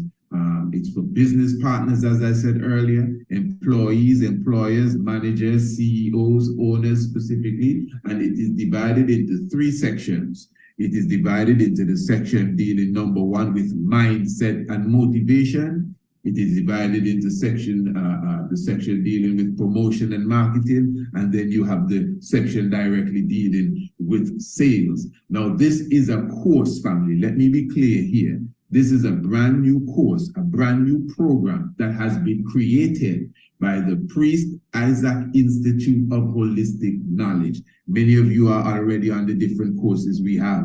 Many of you are on the International Homeschool Program course with your young ones. Many of you are on the Ancient Astronomy course with yourself and even with your young ones as well. So Evolution now is a course designed again to create the best version of yourself. So in other words, you may consider that, hey, listen, I'm doing all right. I have life. That's good. We all have life. That's why we're here. But that doesn't mean there's not a better version of you.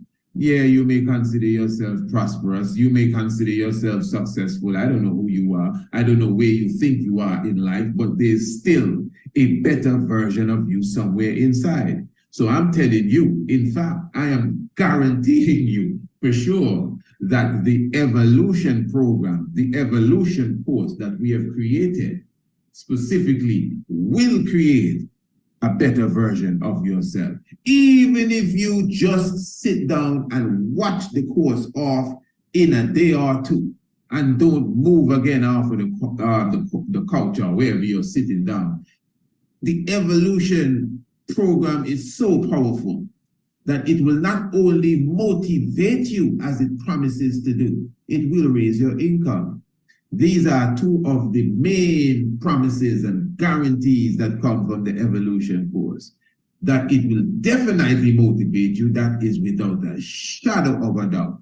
And even if you were to just pay attention to 1% of what is expressed in evolution, you will definitely, in one way or the other, raise your income. Whether you double the income, or whether you quadruple the income, or whether you raise your income or by 20 times, 30 times, it's possible, it happens, but it depends on you. It depends on me. Even all that I'm teaching you, it depends on how I apply it to myself as well. So the information is good. I mean, anyone can hear it, but how many of us will apply the information to our life and make it a reality? So I may say, yeah, it's good to wake up before the sun. Yeah, that sounds good. But are we going to put the best foot forward to make sure we wake up before the sun? So yeah, it's good to write down your goals every day. Yeah, that makes sense. But how many of us keep it up? Sometimes we start. Okay, yeah, we write the goals. Yeah, come back tomorrow, write your goals. You come back tomorrow, write your goals, and then you just slip off. And then you totally forget about that until you hear Priest Isaac say again, hey, it's good to write your goals every morning. It's good to write your targets every morning, your daily targets, what you intend to fulfill today, what you intend to fulfill for the week, what you intend to fulfill for the month, how much money you intend to make at the end of the year. Write your targets, write your goals every day. Yeah. I used to do that, but I stopped. Let me start again. That's what I'm talking about. It takes discipline. It takes consistency.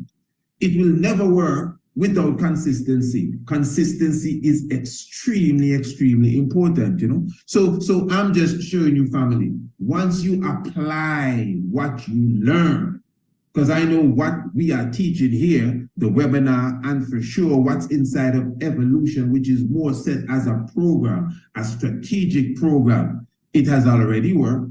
It is working right now, and it can work for anyone.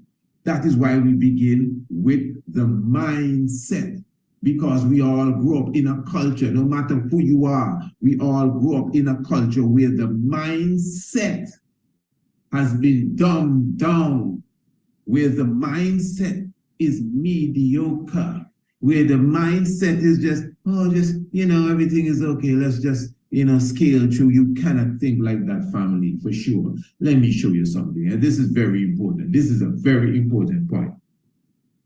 Now, you may say, listen, Priest, I got what you were saying yesterday. We need to have big, big goals. I got the point. And you were saying your goal is to build an empire across the earth and health care system and a ministry of education internationally and social transformation ministries and all of that. I get your point. You want to feed everyone. You want to clothe everyone. That's good, Priest Isaac. That's what you want to do. Me, I just want to feed my family. You see my two little girls here? I just want to take care of them. You see my mom there? I never had a pop. I just want to make sure she's all right. And you see my little dog outside? Man, he's take care of me every night. Nobody can come and interfere with anything I have outside in the garage or in the backyard or in the barn. Yeah. So I just want to take care of them. So I don't need all of that. You don't need all of what? in this planet, on this planet that you live in, you don't need all of what? Do you know how many people came tumbling down when Mr. COVID and Mrs. Corona passed through? You know how many people fell off of the hill when 9/11 took place? We live in a world. This is why, number one, you cannot focus on just the paper. The paper is like the middleman. You got to get the paper and get rid of the paper fast. That's why assets, that's why generational wealth, not generational paper, generational wealth is so important. Now, for you to have generational wealth, first of all, the fact that you have a next generation, that means you should be striving for generational wealth. And generational wealth is not easy. Generational wealth doesn't mean because you are a millionaire mean you have generational wealth. Not because you are worth, let's say, $4 million. That is not generational wealth.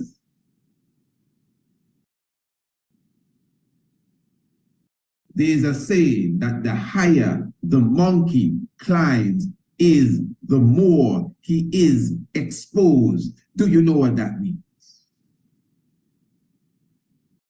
The higher you go, you see, we're talking about evolution. The more you evolve, believe it or not, is the more problems that are going to come your way. That's why a lot of people are afraid to evolve, because they are afraid of problems. But my point is, everyone will encounter problems. Who don't encounter problems? You never encounter. Everyone encounter problems. None of you have problems right now. Some people have $100 problems. Some people have $1,000 problems. Some people have $1 million problems. They have people that have $1 billion problems. Now, of course, if you're not making $1 billion, you will never have $1 billion problems. Nothing wrong with problems. In fact, you should be looking forward. A problem is just an opportunity to grow. You use your problems and these encounters as stepping stones. Them stumbling blocks, they're stepping stones. This is very important to what I'm showing you in your family. So the point is now that the higher you climb, the more you are exposed. So if you think, I'm just going to go to a certain level and then I'm all right, you're going to be in problems. Because when you reach to that certain level, you've exposed yourself to many incidences that could break or shake your foundation. I will give you a clear example. Oh, I just want to be worth about 4 million and I'm okay. Okay, bam. Because you have this $4 million empire, someone desires to break down your empire and decides that, hey, I'm going to sue you. For what? Well, I used to work for you and you didn't pay me this overtime. Are you serious? Yeah. Some little lady say, oh, I used to work for him and he touched me somewhere here or there, but I never knew her. Somebody else come and say, who, him? He did this and did that and did the third. And then all of a sudden, you have a lawsuit on your hand. Now, you may not lose the case, but you have to pay your lawyer $200,000 every month just because it's $1 million lawsuit. They're suing you for millions of dollars. Now, nobody's going to sue somebody for millions of dollars unless they have millions of dollars. Let me repeat that. Nobody gonna come and waste time and money trying to sue someone for millions of dollars when they do not have millions of dollars. You know that he ain't got no millions of no dollars. You're gonna waste time and waste money on a lawyer trying to get millions from him when he can hardly put gas in his car. No, but they know you have millions of dollars. And they're going to try. They just hear millions. They don't even know how much millions, but they know you got some cheese behind there. And they will spend the little crumbs they have on legal cases just to move you and get some millions from you. So with all of this, now that you have to pay $200,000 every month just to stay above water, you better have more than $4 million. The point I'm making is that you live in a real world. I'm not hoping that this happens to you, but things happen. Family, things happen. Emergencies, they're called. Things happen. You see, this is why now, this is what the scarcity mentality does. It has us as a people now just living to get by. Just living to get along, middle class. Well, we're the middle class. Everybody wants to be in this middle class. Middle class is just another way of saying the upper echelons of the poor people. Of course, all of these bourgeois people you see driving their high vehicle and living in their big mansion, many of them, they do not own the mansion. Many of them, they do not own the car. If you have to pay the bank every month for a car, you're renting the car. Well, it's rent to own. Yeah, you just miss a few payments and you're gonna see who really rents to own. You're paying a mortgage. I want you to follow me, good family. You're paying a mortgage on a house.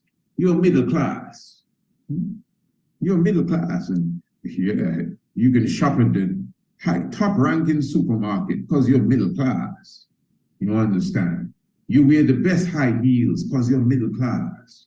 But you have to give the bank X amount of money every month for your home. You can hardly put the right amount of money in the collection plate at your church because you got to make sure the mortgage is okay.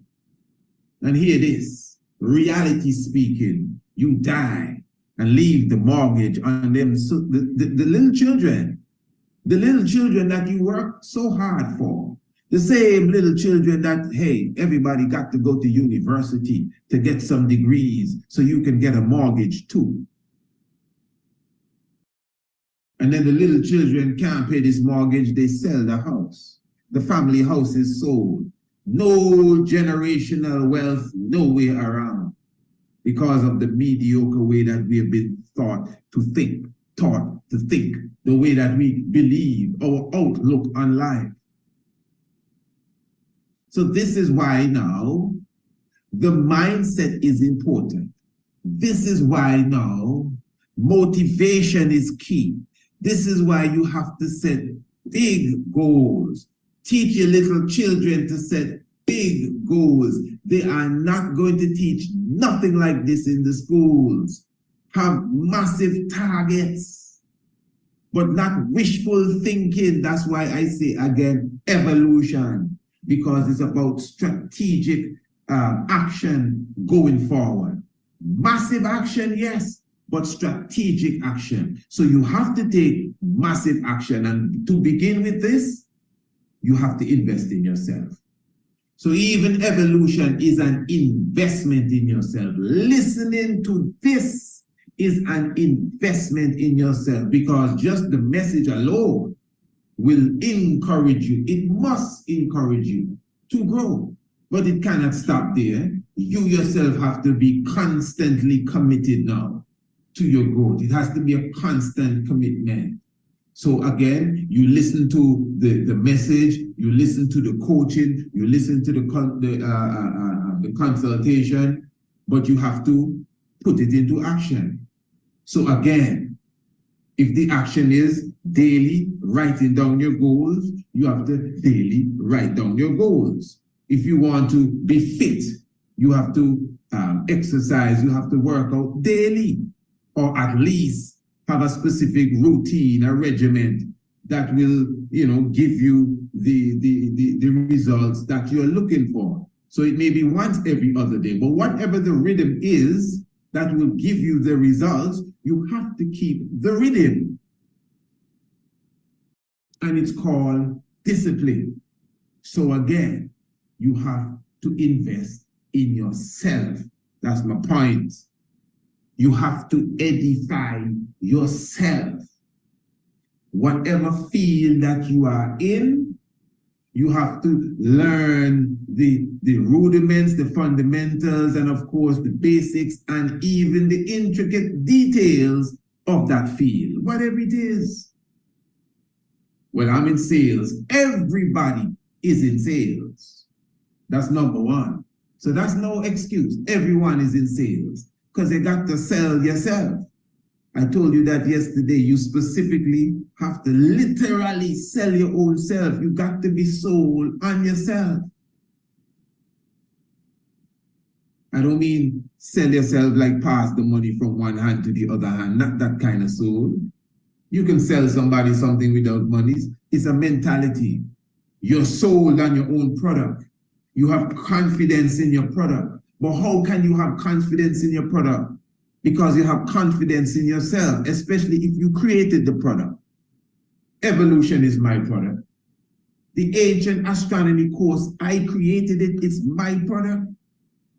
My little son sat down and he did all the graphics for me. That's our product. And his work is impeccable. You see how I'm speaking about it? Because I know it. You know, I commit myself to my product. This is years of training, years of research, years of edification. I went as far as to get my certification in archaeoastronomy. So now I am extremely confident in my product. You understand? It's a top-notch product. It's second to no product at all. They say second to none. That means there's none whatsoever that can come next to it. That's my ancient astronomy course. Now you may say, well, he's very egotistic. Well, you can call it what you want. I'm confident in my product. So when I go and sell my ancient astronomy course and I say, yes, only $199. Oh, that's a little too much. No, it's not. It may be that you cannot afford it, but it's surely not a little too much at all. It's worth much more than that. Confidence. So this is why you have to invest in yourself. You invest time, you invest money. It's important. Now, of course, you have the internet. You can go online and get a lot of different, resource information for no cost whatsoever. But of course, if you want to get deeper into any study, you have to spend money, finance. You understand? Put your money where your mouth is. I always tell people, people's heart is, their hearts are in their pocket. You know, where your money is, people pay for what they believe in and what they think they need. So again, you have to definitely be committed. Now, this is important. We're working on ourselves. We are talking about promotion. But as I said earlier, promotion, when you promote, you have to begin with yourself. You have to begin with promoting yourself. So before you promote yourself, you have to work on yourself and make sure yourself is ready for promotion. Just like you want to promote a credible product or a credible service, you want to promote a credible person. So you got to work on yourself. You must understand yourself, understand your product. You understand, especially if you go into a workplace and you are given a product, say, hey, you're going to sell this for us. Okay, good. You got to know the product. You yourself should own the product. So you can tell the individual, yeah, man, I use the product myself every day, every morning. My children use it. My mother uses it. Man, I put it on all the time. Look, it's here now. Look, I have on mine. Whatever the product is. Because you believe in the product. It obviously will assist you to promote and market and sell the product better. Now, if it's your product that you created, your service, you're the cleaner, you're the one that wash the car, you're the one that cooked the food. Again, so you formulated, you created the product, you definitely have to have confidence in yourself. Motivated, mindset, big goals, big targets, a pipeline filled with inventory, continually creating different products and services because you have great ideas. So you need to take time to reflect daily. You should write that down. You should take time to reflect daily. Every day, you need reflection time. So, for example, you see like you're rising before the sun, give 15 minutes to a half an hour somewhere there for reflection. Whether it's just to sit and deep breathe, reflection. Whether it's yoga or any form of meditation that you do, reflection. It's very, very important. So now, as I said, what we are doing, we're working on ourselves. We're investing in ourselves.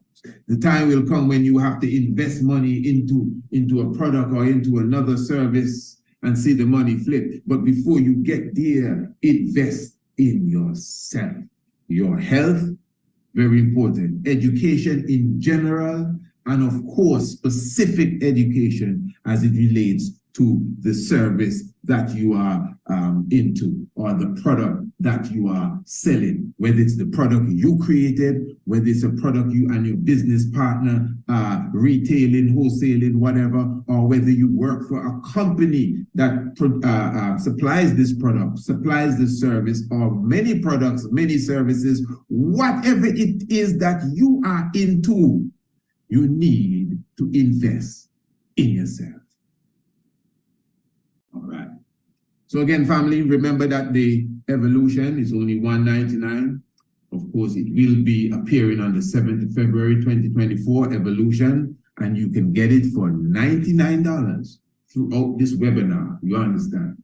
$99 throughout this webinar. So you purchased this today, you purchased this yesterday. For those of you who purchased it, pre-ordered it really yesterday, and for those who will be pre-ordering it tomorrow, you'll be getting it for $99 for sure.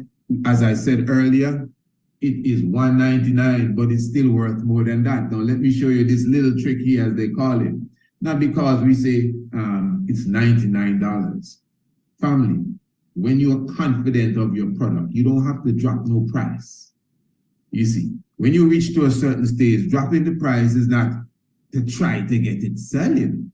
No, man, you're just being strategic. You're trying to fill up the pipeline as well.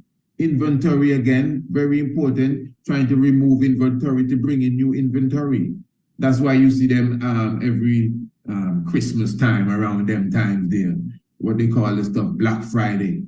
Many of these big businesses, they're just moving out old products to bring in new products. You understand? They don't necessarily have to put it on sale. It's not like, boy, things hard and these things are not selling. Let's put it on sale. I don't want to offend anyone, but it's poor people do these things. This not selling, that not selling, let's put it on sale. Yeah, you have some products, yeah, that they're just not moving. You know, as they say, rock bottom price.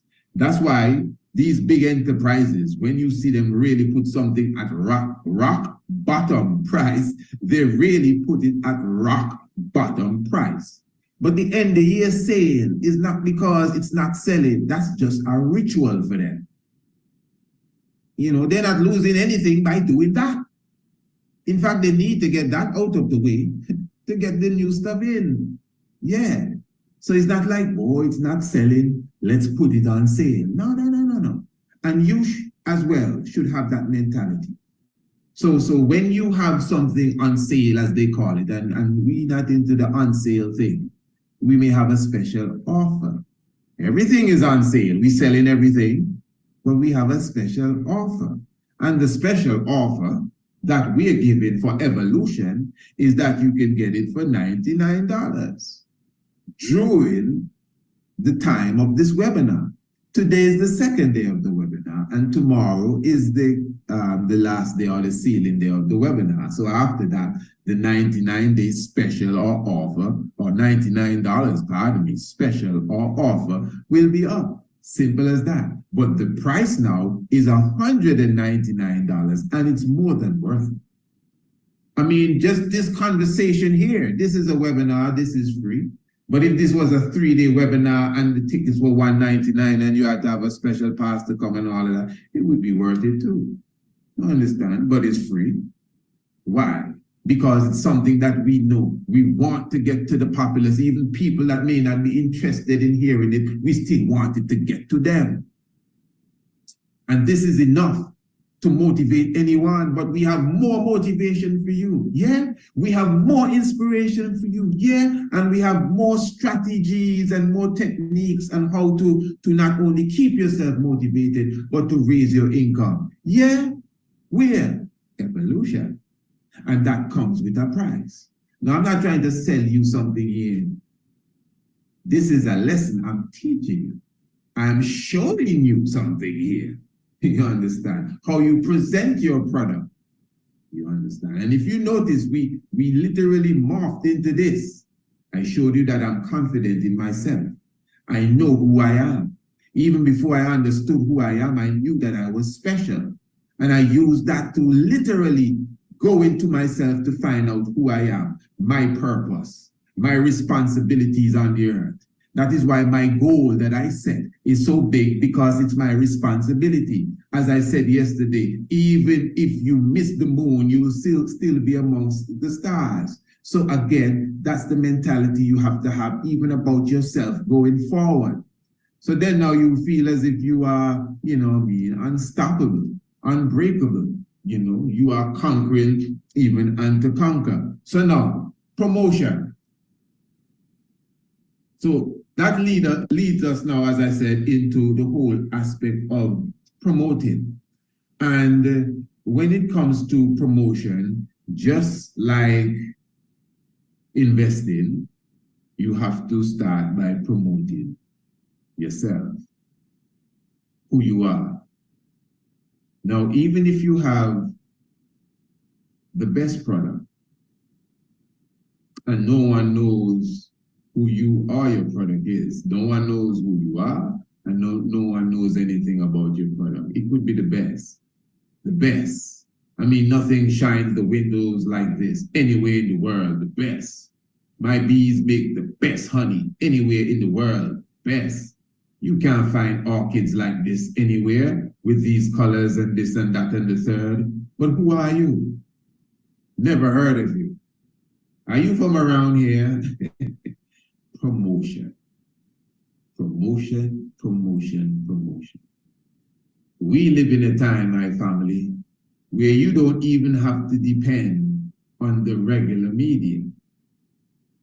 You have Instagram. You have TikTok, you have YouTube, you have LinkedIn, you have all kind of other stuff, Pinterest, Periscope, Snapchat, Clubhouse, this and that, and the other stuff. And all of these avenues, for the most part, are free, for the most part. The most you have to do is to keep your electricity bill or keep your phone charged and make sure your internet is paid and you're good to go. You have a medium where thousands of people could see what you post.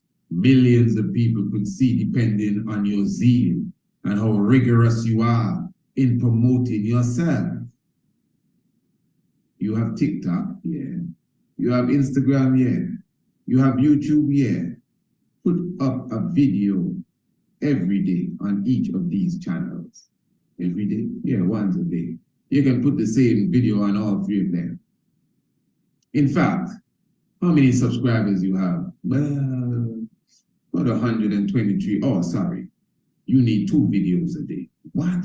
2 videos a day? It's all right. 2 5-minute videos. It's okay.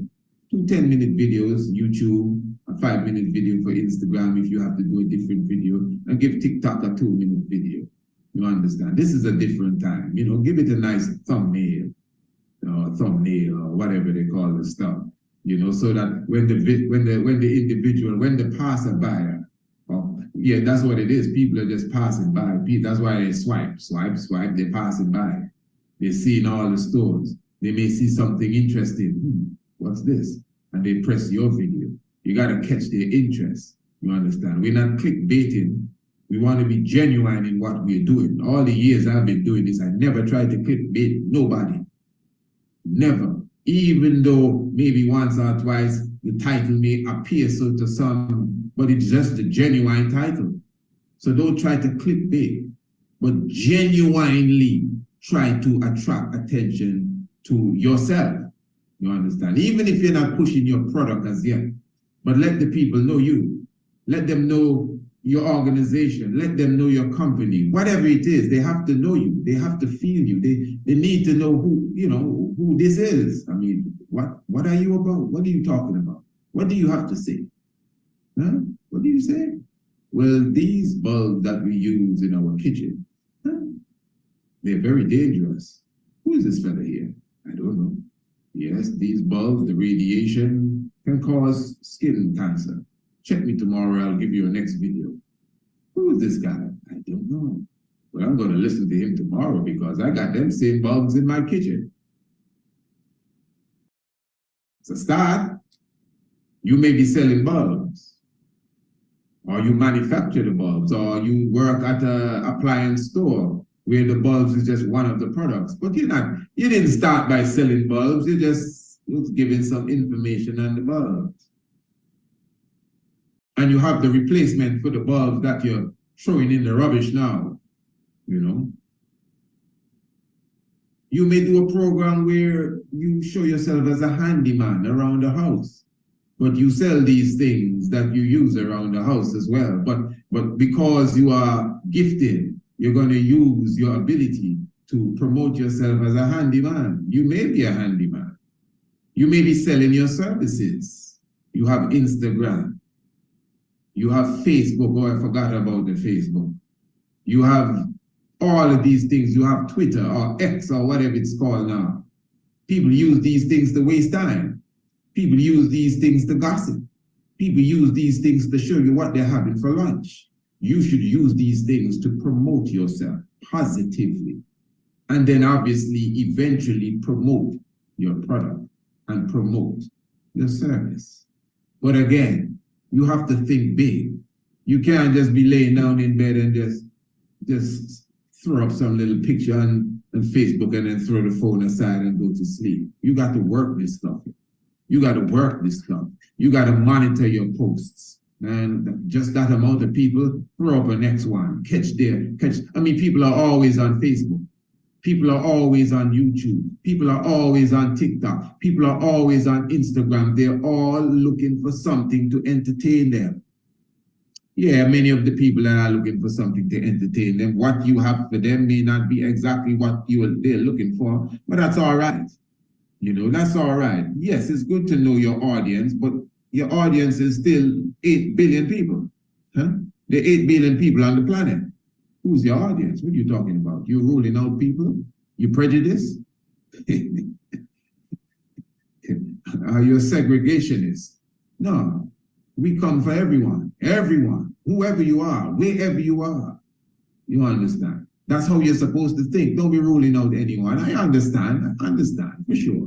Ancient astronomy. Obviously, there's a niche of people. There's a group of people, a group of people that would be more interested in that. And there's some people that have no interest in ancient astronomy. Yeah. But if I have the ability to turn their minds into finding interest in ancient astronomy, I'm going to do that as well. I have people on my ancient astronomy course that are not interested in ancient astronomy, but I made them interested in ancient astronomy, and they are on the ancient astronomy course. I have people on my international homeschool course that don't have children. And that's why they didn't want to buy it, because they don't have children. But I say, hey, well, come on, you don't intend to have children? Yeah, well, come on, get it now. They have it. I don't even know if they how much they partake of it, but for sure, it's there for them whenever they're ready to use it. Promotion. Again, people have to know who you are, what you're doing, what you're into. Get accustomed to you. It takes work. You know, some people, they take you a year, some people maybe 10 years to reach to a certain status where you can say, all right, I think I'm in a certain control of the market now. But it is you. You have to put the work. You have to put the effort. That's why I say you have to be up before the sun. You have to write down your targets for the day. So yeah, I'm going to do 2 Instagram videos. I got to send 2 pictures to this online thing. I want to have an online party in the next 2 months. Yeah, these online systems, these social media platforms, they do these things where you have a party or whatever they call it, some group call, you know, and just like a Zoom meeting, and I'm going to present my product, whatever it is, you understand? So you also set a plan. You project yourself and say, listen, in the next 6 months, this 120 subscribers is supposed to be 5,000 subscribers, and you work at it. You understand? Plan events online to attract people. You understand? And promote yourself. So you have to promote yourself, you have to promote what you do, and you have to promote why you do it. And you know why you have to promote why you do it? That's to keep you motivated, but it's also to make a heart-to-heart connection with the buyer. Because obviously promotion, when you promote, you're actually allowing the buyer, the prospective buyer, to see what you have available. So when you promote what you do, you know, again, it returns back to you, because remember, as I said earlier, you're supposed to have a purpose. So what you do and why you do it, I should say, kind of returns back to your purpose.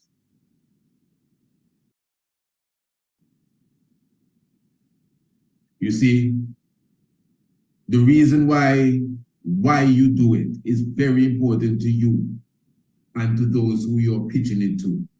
Is it keeps a certain level of morality in all that you do.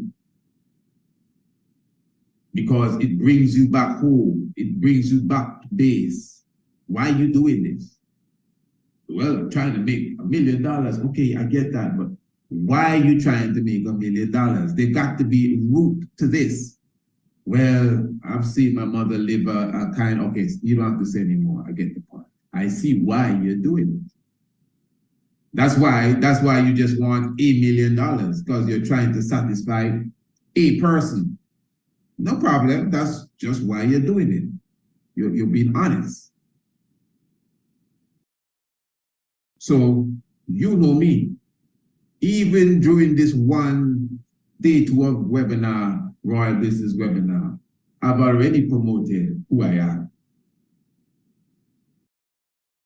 I've already promoted what I do. And even in this one webinar here, I've already promoted why I do what I do. The fact that I share with you my gold, the main gold, that specifically is an expression of why I am doing what I am doing, why I am promoting what I am promoting, why I am offering what I am offering. You're getting to know me. So when you buy the Evolution course, it's because you know me. It's because I have been speaking to you for some time. Even if this is the first time you're listening to me, even if you didn't get day 1 and you just get in day 2, this is enough for you to say, yeah, man, this brother looks like he has something in the bag here. I'm going to try the course. So you got to promote yourself. And I'm promoting myself with confidence. I'm not here saying, okay, what are we going to do next? Can you hear me good out there? Okay, hold on, people. I have something here. No, I'm keeping you alive. Dead ear kills. I learned that long time in radio. Dead ear kills. You understand? So I keep your attention. You understand? Anyone that understands psychology, you just observe it. Anytime a speaker is speaking, and maybe he's speaking fluently and he's on a go, bam, bam, bam, he may make a little mistake. You see people lose their attention. Some people get up and maybe just go for a drink of water and come back and sit down.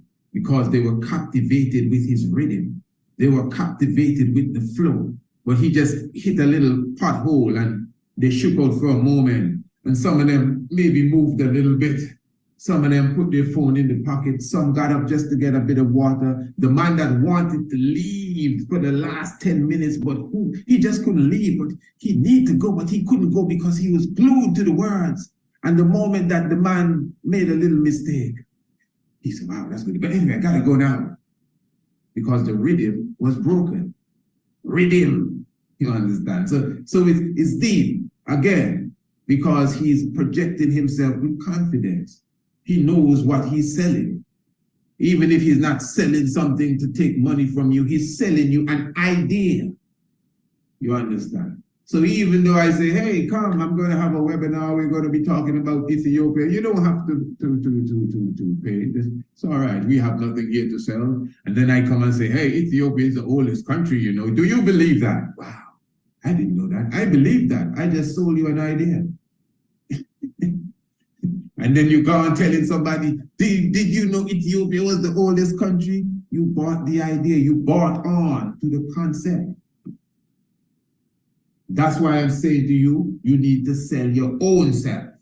You need to be sold on yourself, and you need to be sold on the products that you are selling.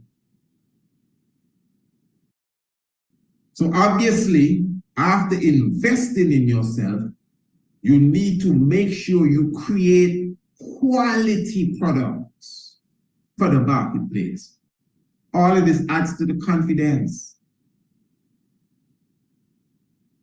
Because you know, the product that you created, whatever it is, it could be a cleaning agent, it could be the light bulb, it could be, you could be a tour guide, that's a service, you could be a nurse, you could be a doctor, a dentist, whatever you are providing, you know you're giving the best service.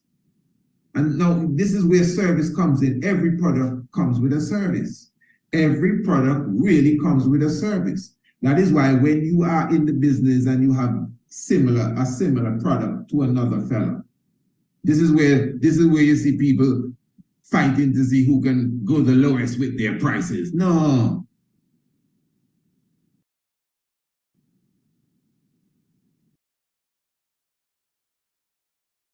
So what's the price for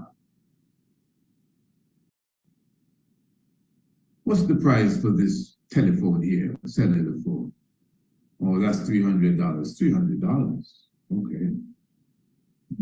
The fella down the road has it for $250. Can you give me for a better price? Or, well, no, I got to give you for $300. All right. Is he giving you a free $50 top up like us too? Oh, I don't think so. Okay. In fact, can he unlock the phone for you? Because for you to use the SIM card that you have, that you told me about, he's going to have to unlock it, and he's going to charge you another $300 to unlock it. We unlock for free. Oh, okay. Let me just buy it here. I'm going to waste my time. You see? Because you give service. All of that is service. Even if you didn't give the extra 50 top up, but you have service, you unlock for free. You know that it don't cost nothing to unlock it. Fella down the road charging some, exorbitant amount of money to unlock the phone, and you know it's just a little simple thing. Give the service. Depending on what you would have sold a customer 3 or 4 days after, ring, ring, ring. Hello. Yes, how are you, Miss Abraham? I'm good. Yes, we're here from Downtown Plumbings. Oh, yes. I know the other day you came to buy an attachment for the pipe, and you said you didn't need a plumber. You could put it on. So I just want to make sure you got it adjusted well and everything is running well. Yes, I put it on, I just have a little leak, but I think it's okay. No, Miss Abraham, the leak is not okay. I'm going to send somebody over right away just to check it for you. No charge. That's service. You understand? So when you give service, especially when you are in a field where somebody else is supplying the same thing, you ain't got to drop no price to catch up with them. Make them drop the price till they drop off the cliff. You stick to your guns, because although you are let's say you're retailing something, then you buy a product and then you have to sell it back. Obviously, you can't sell it, you can't carry a margin too low. So that means now, if this is what you want to sell, you know what you're into, you need to add and create a service around that product so that when you present it, you are confident with your price, that the customer understands, I'm not just putting this into your hand. You know. If this begins to leak, you just call me. This other fella ain't gonna tell you that. He's gonna say, well, you gotta call the manufacturer, here's their number. No, I can fix it for you. I did a course with the manufacturer, so I alleviate this problem here totally. You understand? So this is what I've been saying even since yesterday. We have to take massive action in everything we do, because you see, when you take massive action, you don't leave room for failure, because you would have taken massive action. You went out there and tried to get 10 of them, you only came home with one, but in reality, one was enough. One was all that you needed. But when you went out there trying to get one, you come home and say, well, honey, I missed it again. Oh, it's all right, Roy, sit down. We have leftovers. So promote, promote, promote. People got to know who you are. Promote. And just promote. Find some way to promote yourself. You understand? Promote. And this is why I'm giving you an opportunity to promote yourself. Tomorrow is day 3 of the webinar. How you will join the webinar so far. I know this would have definitely inspired someone. Now, family, I'm giving 3 to 5 individuals, business, whoever, partners, even if you're partners. I'm giving 5 of you. So if you're a partnership, if you're a business, that counts as 1, obviously. But I'm giving 5 entities there. If you're a person or a business, whatever.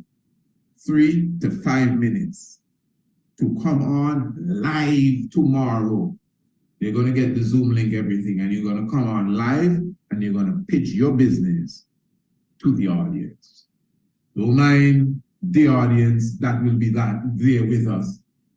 Remember, thousands of people are going to see it afterwards. So you're going to pitch your business. You have to contact me first. Some people have already contacted me. We still have room. So if you have a business that you're not afraid to pitch, if for some reason you're saying to yourself, well, I make shoes, out of banana leaves. They're nice, but I'm not ready to tell nobody nothing. I sell them, I have honey, I do this, I do that. If you're still thinking so, you need to watch the webinar from yesterday. You need to rewatch this one and then wake yourself up and say, hey, I'm getting an opportunity to promote myself. Who knows me around here? Nobody knows me. Who knows me? If I get on Priest Isaac's channel, at least I know somebody else will know me that didn't know me before. So let me take the opportunity. It's just for 3 minutes and I might get 5. That's a lot of time to tell people my name, to tell people where I'm from, to tell people what the name of my business is, to tell people about my team, my staff, whatever, to tell people about my product, to tell people about my service and how it will solve their problem and what it will do for them and all the benefits that we have. And don't be afraid to tell them the price and my website and how they can contact me and my phone number and how they can pay. Yeah, you got 5 minutes. I did that in a minute.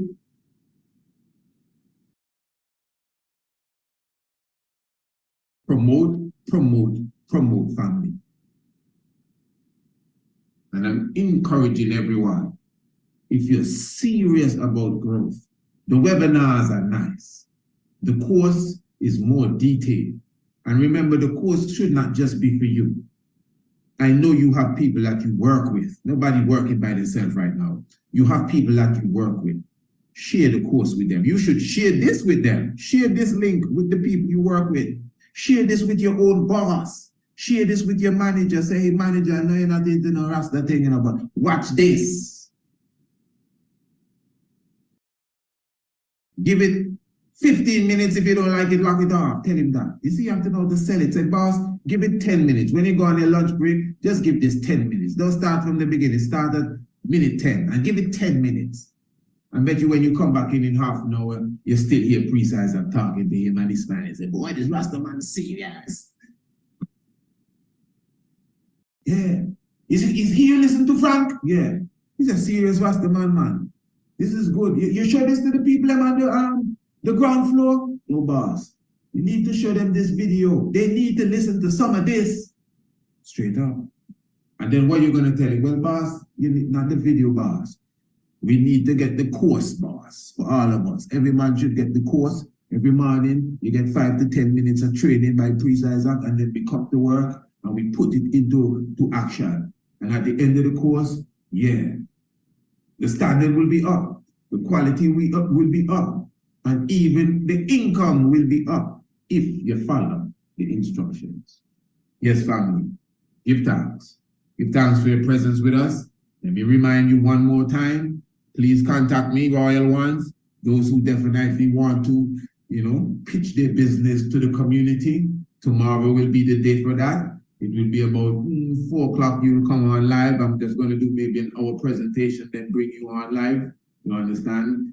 Very close to the Sabbath coming in, but we will be definitely out of, the way before Psalms reading time. So make sure you come in, make sure you email me. Just tell me my name is so-and-so. Just tell me this is my business. You can show me your logo. You can show me your poster, whatever the case is. We will recontact you. Obviously, you will get your link so you can come in and, of course, have a good joy. Hey, remember, tonight at 7. Tonight at 7, it's the Santa Claus Massacre premiere. Make sure you're on that right here on YouTube. And don't forget, family, $99 for Evolution, the full package, the full course. You understand? Well packed, well put together, well strategic. But that's only for the moment of the time of this course. Give thanks. Looking forward to seeing you next day. In fact, looking forward to seeing you tonight for the massacre. Give thanks, love. Holy Emmanuel, Selassie, Jah Rastafari. Bless.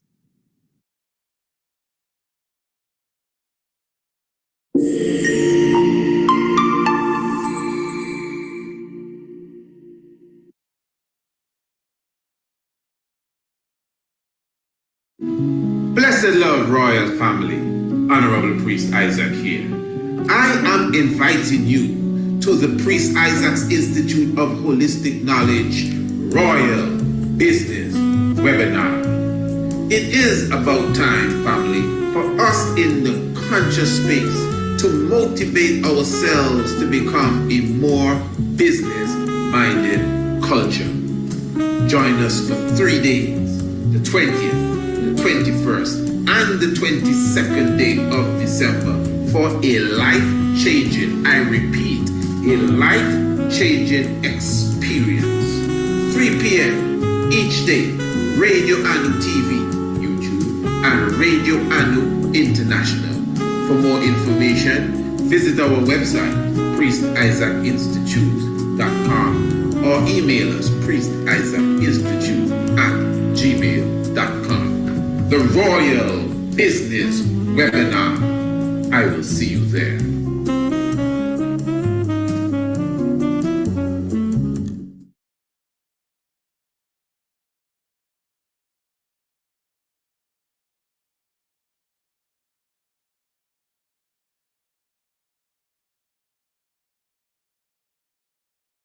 But in a moment, we're going to show you who the real Rudolph the Red-Nosed Reindeer is. And I mean, when you see that, well, depending on if you really have a soul, you ain't going to want to have nothing.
Blessed love, give thanks once again. So we are actually here to glorify the life giver and the keeper of life.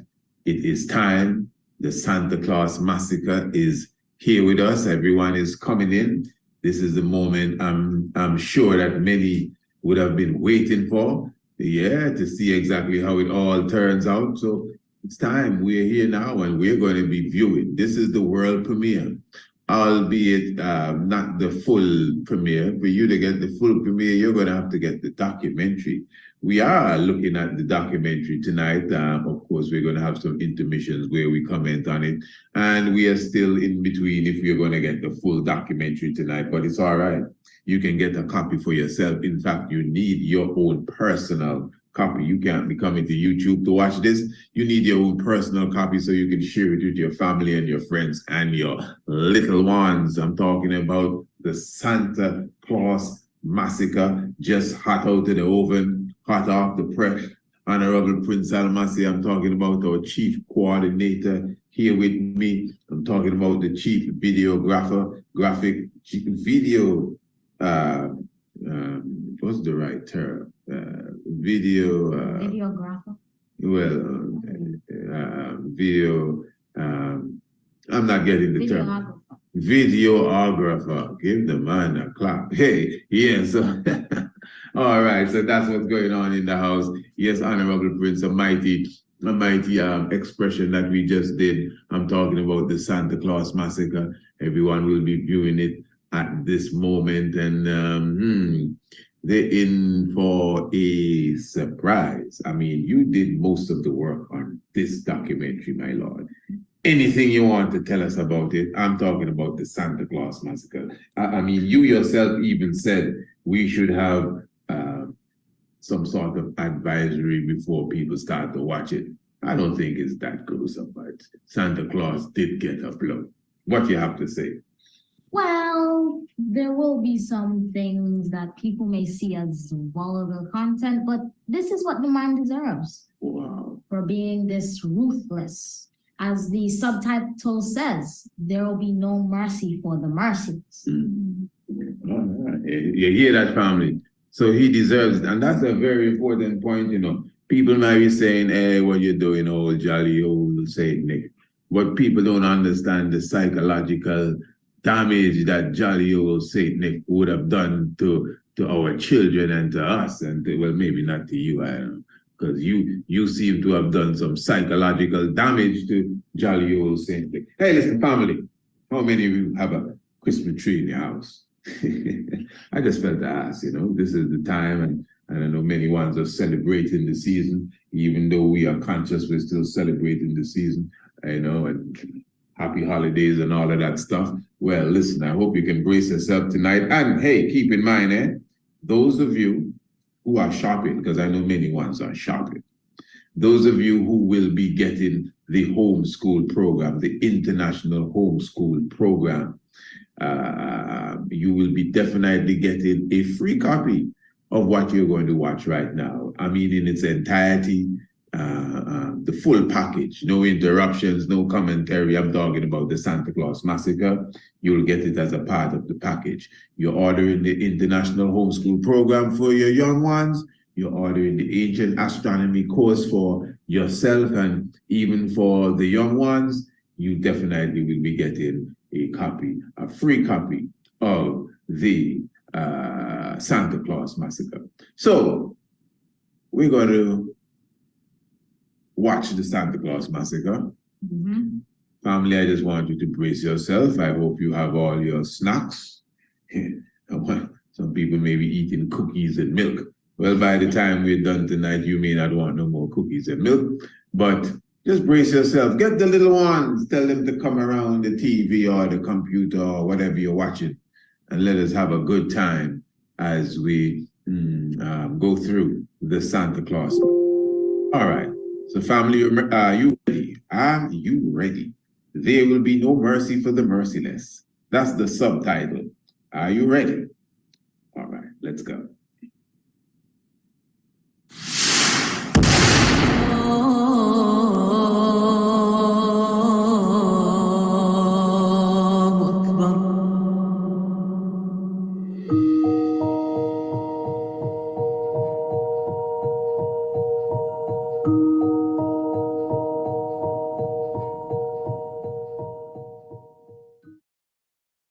Ho, ho, ho.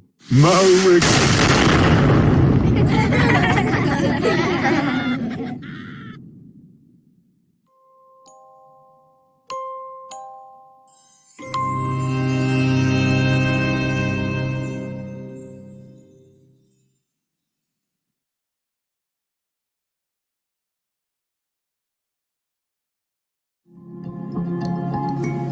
In the year 325 AD, in the Bethanian city of Nicaea, in modern-day Turkey, the Roman Emperor Constantine convened an ecumenical council of 318 Christian bishops.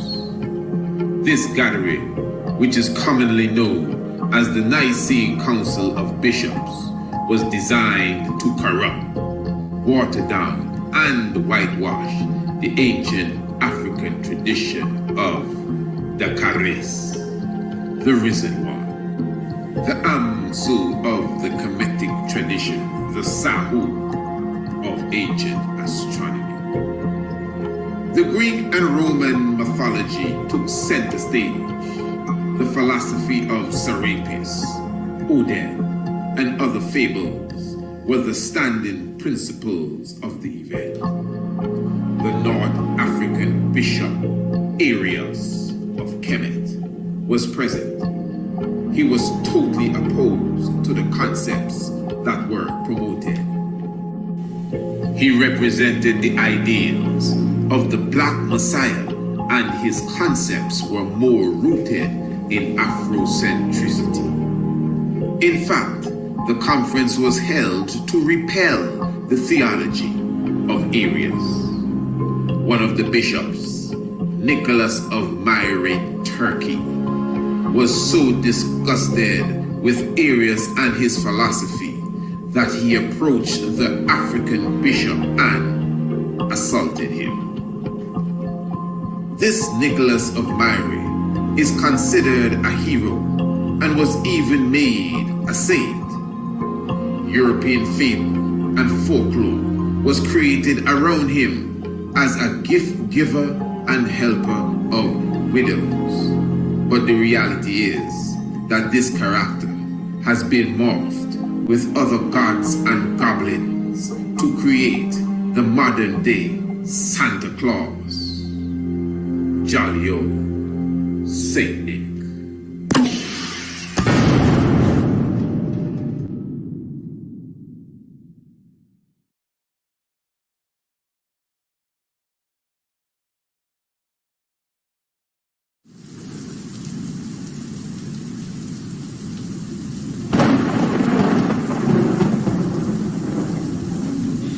Odin of the Norse mythology, also known across Northern Europe as Woden, Wodan, Godan, Gudan, Gut, Gud, God. These are his names. Odin is not only the deity that rules the heavens, he is considered the god of all the gods, the father of Thor.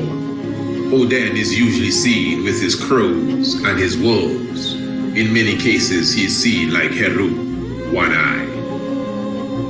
Odin also carries the antlers of the reindeer, and it is his name, God, that is universally used for the sustainer of all things. This is why a picture of Odin is very similar to a picture of the figure that has been given to the world as God. It is also obvious that jolly old Saint Nick resembles Odin and even the picture of God. In mythological circles, they are one. Just like Santa Claus, Odin comes from the north. Just like Santa Claus, Odin is helped by elves. Odin has a specific run called the Wild Hunt. This takes place every winter around the 23rd, 24th, 25th of December, the winter solstice. In this great wild hunt, Odin and many other individuals ride their horses through the heavens.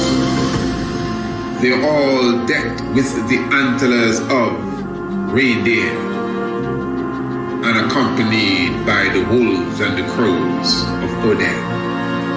This wild hunt is obviously similar to Santa Claus's Christmas Evil's traverse across the heavens on the 24th day of December.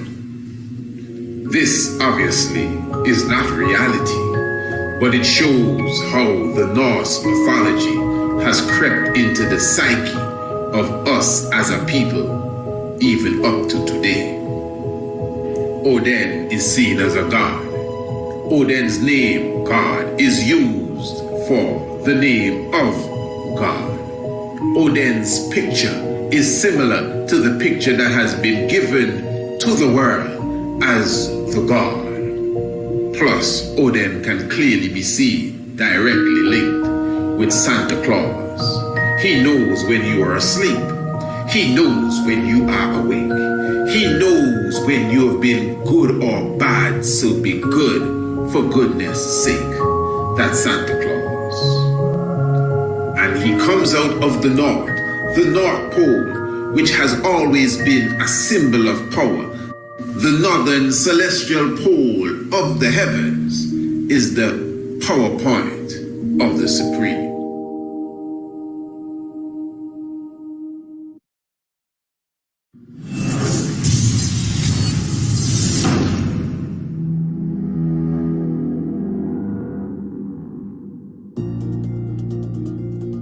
The Santa Claus character has come under different guises. All Father Winter, Father Christmas. But in Amsterdam, one of the more famous renditions of Saint Nick is Sinterklaas, once referred to as Bullerklaas. In this tradition, Saint Nicholas is expressed in a more priestly fashion. Sinterklaas, seen or day with the priestly robes and the mitre upon his head. He's also seen at times riding a white horse, or sometimes seen coming in a boat, and he has as his companion, more so his servant, a little black boy from Africa referred to as Zwarte Piet, also called the Black Peter. Zwarte Piet is seen carrying the bag that is supposedly filled with gifts for young ones.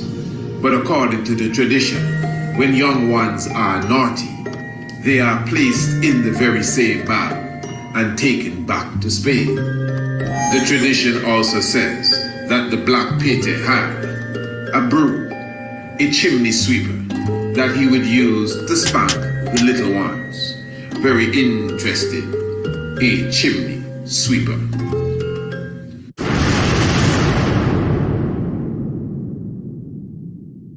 What is also interesting is that Zwarte Piet, the Black Peter, was a little lad that came from Africa. The story says that he was kidnapped by Santa Claus. He came with Santa Claus in a ship, in the same way that the enslavers brought the enslaved to the Western world in the ships.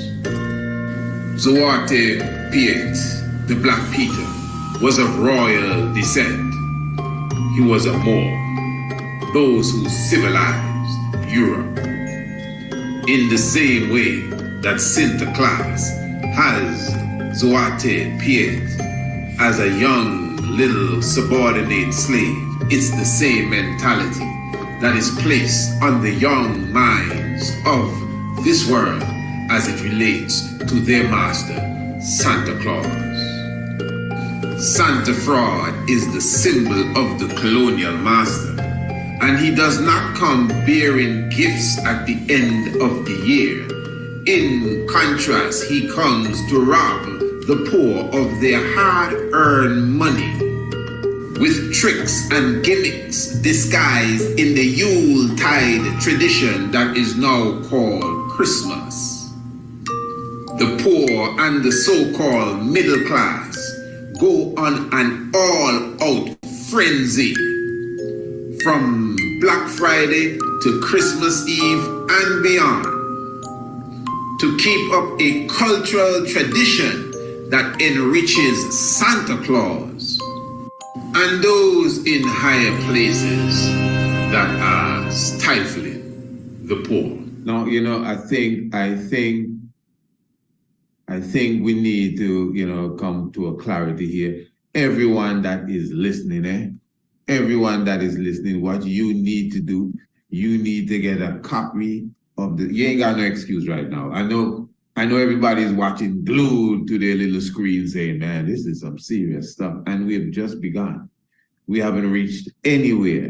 Prince Almasi, we haven't reached anywhere. And I'm encouraging everyone, you should get a copy of this documentary. Remember, you can get it for free, You understand? Well, if you're getting the documentary alone, you would have to purchase it. But it comes with the International Homeschool Program. This is now a part of the International Homeschool Program. This is a lesson for the children. We ain't lying here. This is a history lesson. I'm sure everyone agrees that you are listening to a history lesson, and we are unraveling and decoding the subliminal aspect of it that has been put on us. Mm-hmm. What say you? Well, all has been really said. Yeah, give thanks. So, yeah, so family, remember, you can get your own copy, uninterrupted, no commentary, so you can sit down, watch it with your family, get the real vibes. I'm sure you have many friends. I'm sure you have a brother or a sister that you love to show this to. So some of them can just stop the little foolishness and take the reindeer horns out their head and all of that crap. Imagine that, people walking around with reindeer horns in their head. I've seen people put them on their cars too. And the guy have a little red nose. Family, in a moment, if you're just coming into this premiere, watch the video from the beginning. You need to see it from the start. But in a moment, we're going to show you who the real Rudolph the Red-Nosed Reindeer is. And I mean, when you see that, well, depending on if you really have a soul, you ain't going to want to have nothing to do whatsoever with any Rudolph, any Red-Nosed Reindeer, or anything of the sort. This is some serious stuff. As you clearly saw at the beginning, clearly showing you that it is an individual that attacked areas, an individual that attacked the ancient concept that they have morphed into the Santa Claus character. So just imagine the mentality that the character comes with. All right, Santa Claus. Oh, then, imagine that. And we've just begun. Hey, great work, Honorable Prince. Give thanks. The poor.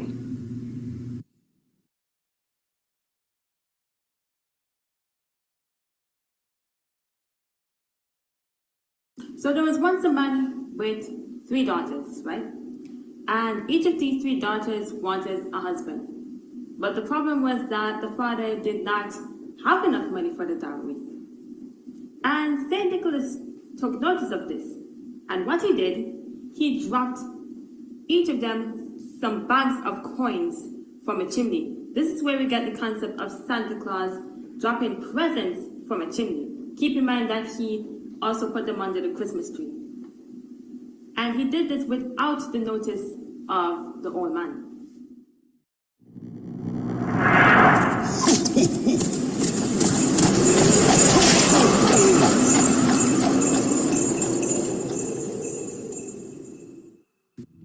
There are several versions of this medieval folktale. One of the versions has St. Nicholas meeting 3 prostitutes. These 3 young girls took up this occupation because they had children and there was no support for them. St. Nicholas, who became Santa Claus, according to the story, gave these girls a bag of gold apiece, and he took them away. They were prostitutes. This is why when Santa Claus flies through the sky on Christmas Eve, you always hear him ringing out, Ho, ho, ho. He's calling for the 3 prostitutes that are spoken of in the folktale of St. Nicholas. There will be no mercy for the merciless.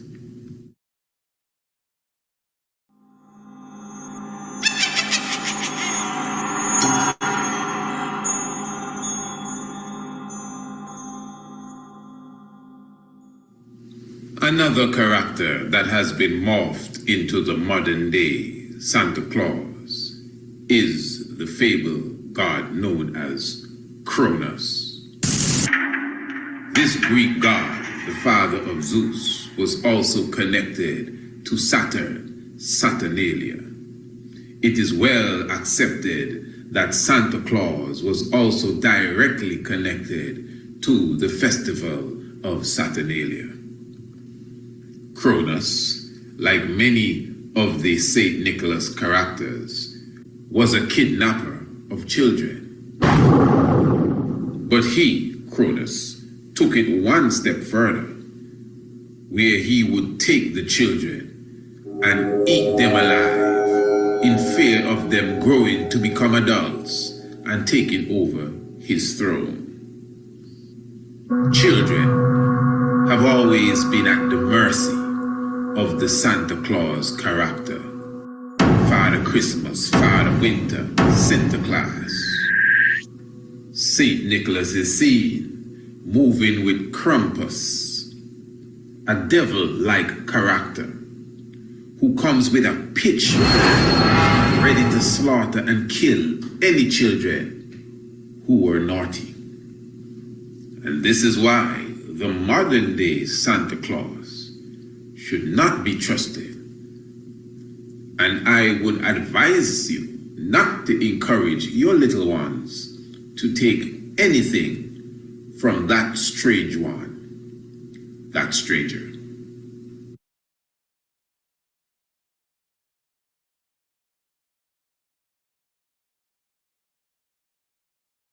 So, one of the Christmas traditions derived from pagan Rome is the Christmas tree.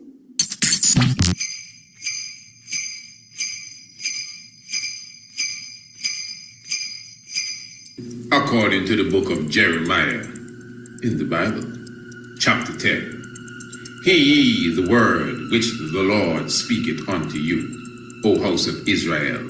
Thus saith the Lord, learn not the way of the heathen, and be not dismayed at the signs of heaven, for the heathen are dismayed at them. For the customs of the people are vain, for one cutteth a tree out of the forest, the work of the hands of the workman with the axe. And they deck the tree with silver, and they deck the tree with gold. They fasten it with nails and with hammers, that it move not. The evergreen pine tree has become the symbol of the Yuletide tradition.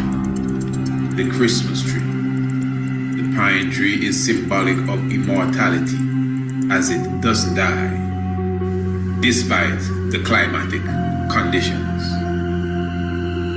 But it is obvious that the biblical tradition considers this act and the festival that follows it as being paganistic and being that of the heathen. The Bible clearly says the heathen would cut down the tree. The Bible clearly says that they deck it with silver and with gold. And of course, in the Christmas tradition, the cutting down of the tree, the bringing it into the home, and then decking it with silver and with gold is a part of the festive norm. But this goes back again to pagan Europe, where they would worship the tree. And according to the tradition, when you come and you bow down to the tree would bless you with gifts. This is why all the gifts are put under the tree. So for you to get your gift from the tree, you have to go and bow down to the tree and retrieve your gift from the tree, which obviously the tree would have blessed you with the gift. This is the same tree that Jeremiah describes as being decked with silver and gold. And we even sing the song, deck the halls with balls of holly, tra-la-la-la-la, la-la-la-la. Well, the term deck has been used, for the Christmas tree is decked with silver and with gold, and it is fastened with nails, with a hammer, and we put it in the corner of the house or the center of the living room. The Christmas tree tradition has nothing to do with the true Christ, the true Christ. The Christmas tree tradition is a pagan tradition coming from the Yuletide festival related to Saturnalia and, of course, Santa Fraud.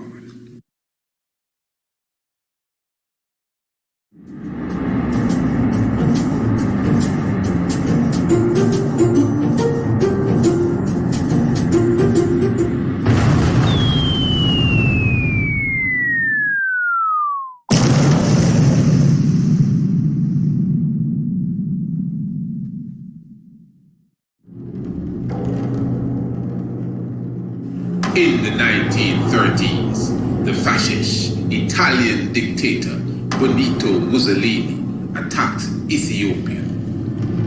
His army was defeated and expelled on the 5th of May, 1941 by the great Emperor Haile Selassie I. But during the time of the Italian occupation, one Marshal Bagdaglio was replaced by the ruthless and evil General Rudolph Graziani. Rudolph Graziani received several names because of his tyrannical attitude. In 1936, he murdered over 30,000 Ethiopians, giving him the name the Slayer of Addis Ababa. He's also known as the Butcher of the Libyans, the Butcher of Fezzan. He's also referred to as the Butcher of Ethiopia. 2 years after he was given the title, the Slayer of Addis Ababa, a brand new Christmas character was invented, also carrying the name Rudolph. This Rudolph is considered the youngest, the smallest, the 9th reindeer to lead the sleigh of Santa Claus. In fact, according to the Christmas story, Santa Claus went looking for Rudolph, the red-nosed reindeer, and asked Rudolph, with his nose so bright, won't he guide his sleigh tonight? And because of such, Rudolph became the head reindeer, the leader of the pack, the leader of the sleigh. And this is why Santa Claus comes with sleigh bells, because he's coming to slay the children. Cronus, Krampus, Sinterklaas, Odin, and Rudolph is his chief slayer. And again, Rudolph the red-nosed reindeer was invented immediately after Rudolph Graziani was named the Slayer of Addis Ababa and released to the world 2 years after. It is Rudolph Graziani that replaced Marshal Bagdaglio as the head of Mussolini's army. Santa Claus asked Rudolph, with your nose so bright, won't you guide my sleigh tonight? Rudolph became the leader of Santa Claus's sleigh. Santa Claus represents Nazism and fascism, and Rudolph, the Slayer, Graziani, represents Rudolph, the reindeer that led the sleigh, all taking place at the same time. How coincidental. Ho, ho, ho. But it doesn't stop there. There's another level of deep, sick psychology here. The reindeer are Prancer, Chancer, and other names that sound unisex. Rudolph is a male's name. Rudolph is supposed to be a male reindeer. But interestingly, biology teaches us that the male reindeer will lose their antler during the time of winter.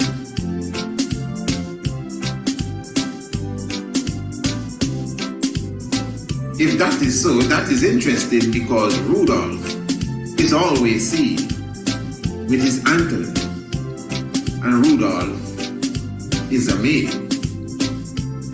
Interesting. Hidden subliminal messages.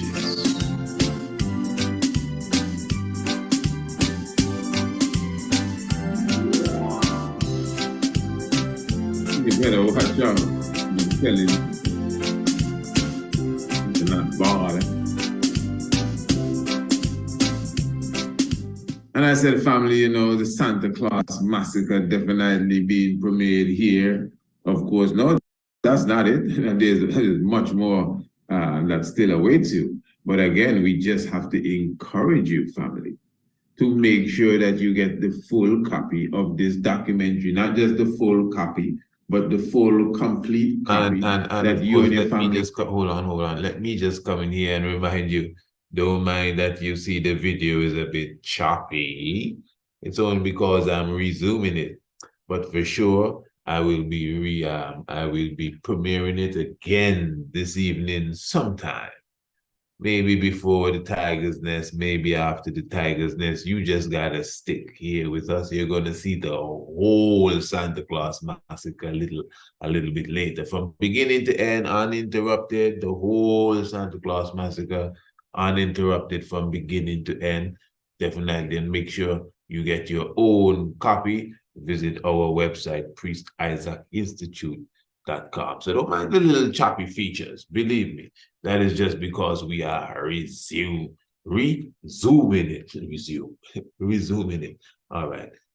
Yes, you can continue, priest. You can full joy it properly. Hey, listen, it's obvious. then anyone that you put this in front of, they're going to watch it because it's definitely entertaining. You know, it has colors, moving parts, Santa Claus, it's that time of the year. They will like it. But I'm sure that they are not expecting the concepts that are coming with it. And I mean, what we're saying here is undeniable. And of course, the way that the Honorable Prince would have taken the words and brought life to them, no one can deny it. And if you really honestly want to reach out to mommy and reach out to daddy and reach out to the missus and see if you can, you know, see things along your way, this is a good way to start. You understand? You see, this is why education is important. And it's not about, you know, what you eat, but how it's prepared. That's why we have an international homeschool program where we prepare the food so that the children will enjoy it. That's what it's all about. And this is an example of such. So I'm encouraging everyone to get a copy of the Santa Claus Massacre. Yep. It's a documentary that, well, as he said, anyone will enjoy from age 1 to 100 and beyond. Yeah, granny, grandfather, whatever. You understand? As I said, there's much more. But family, you can get a free copy of this. Those of you who are planning to take the International Homeschool Program, you will definitely get a free copy of the Santa Claus Massacre with it. Those of you who are going to enroll into the Ancient Astronomy course, you will definitely get a Santa Claus Massacre with it. Well, of course, you know, those of you who are just going to buy the Santa Claus Massacre, that's very good as well. Yes, the 50% offer that we had leading up to this moment would have already passed, but of course, you're still getting good value for your money. So as I said, there's much more to it, family. You know, if you definitely want to see the full rendition of the Santa Claus Massacre, I'm definitely encouraging you to contact us. Of course, our website, priestisaacinstitute.com. The link for the website is in the description below this video, priestisaacinstitute.com. Of course, you can email us as well, priestisaacinstitute@gmail.com, and get your free copy of the full Santa Claus Massacre, where you can sit down, bring the family together, and bring some snacks and say, hey, let's watch a movie. And believe me, they might even get a chuckle or two, a laugh, but this is some serious, serious business. Any sealing words, my Lord, that you want to leave with the young ones? Well, for the young ones, I wouldn't encourage any Santa Claus believing in. Don't leave no milk or cookies because they're just going to get stale. Okay. And yeah, that is a poison fellow. Yes, that's impressive there. Yeah, they're gonna get stale. I think the point he's making is that Santa Claus doesn't exist, man. It's a whole fable thing. And as we say, even in the documentary, I don't think we reached to that point. But in the documentary, there's a point where I said, hey, listen, man, if you're gonna buy gifts, don't tell the children that this killer brought any gifts to them. You're the one that worked hard to buy the gifts for them. Just tell them the truth. Yes, family, I'm looking forward to your correspondence. And of course, all those who are a part of the Royal Business webinar, give thanks for your participation. And remember, we are just an email away, priestisaacinstitute@gmail.com. Get your Santa Claus Massacre today. Blessed love. Blessed love.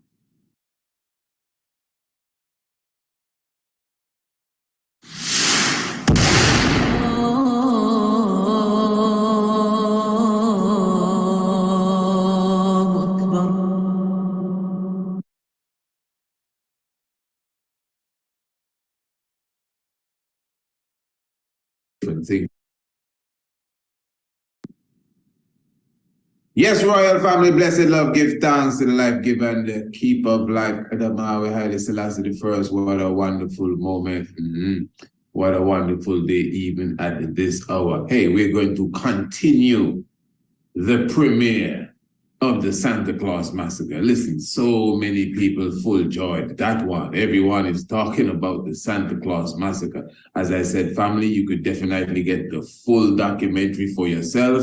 It's only $12.99. I mean, it's nice that you could share the link of the premiere, and I'll be very happy that you could share this link today for sure. But it is better for you if you are to purchase the full complete documentary for yourself. No interruptions, no commercials, and you get the full documentary, because remember, in the previous premiere, we did not air the whole Santa Claus Massacre, you know, but everybody loved it.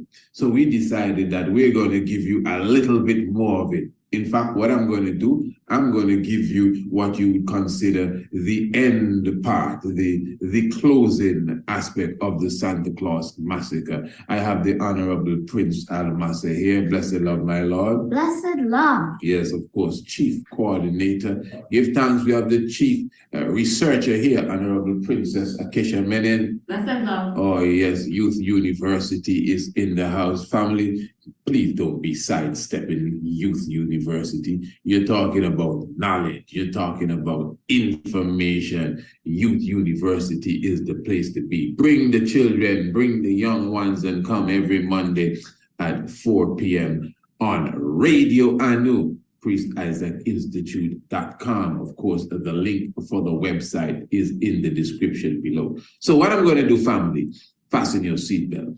We're going to look at the let's call it the last chapter in the Santa Claus Massacre. Remember, you know, family, when you order the International Homeschool Program, you get the Santa Claus Massacre for free. So although it has a nice price to it, only $12.99, you know, get the credit card or the debit card out, pull it out, $12.99, and share it with your family. So when everybody wants to go and watch St. Nick's Christmas Carol this Halloween, not Halloween, what do you call it? Christmas, same thing. You know, they want to watch Kris Kringle's Christmas Carol. You're going to tell them, hey, Uncle Jim, I have a new documentary to watch. This one is brand new. What is it about? It's about Santa Claus. Well, bring it here, son. We love Santa here, yeah. And throw it in, the Santa Claus Massacre. But as I said, family, for sure, you get a free copy of the Santa Claus Massacre. Definitely, if you go straight into enrolling your young ones into the International Homeschool Program, or even the Ancient Astronomy course. If you enroll yourself into that, you also get a free copy of the Santa Claus Massacre. All right. So and before he continues there, let me repeat to you, especially those that coming in, do not mind that it may play a little bit choppy. In fact, the original, because we are resuming this. So the original on the YouTube channel, the literal video, there's no choppiness at all. But remember, we will be actually re-premiering and actually for the first time premiering the full documentary uninterrupted, no introduction, no extra, just the raw documentary itself. I cannot give you the time. You just got to stay close.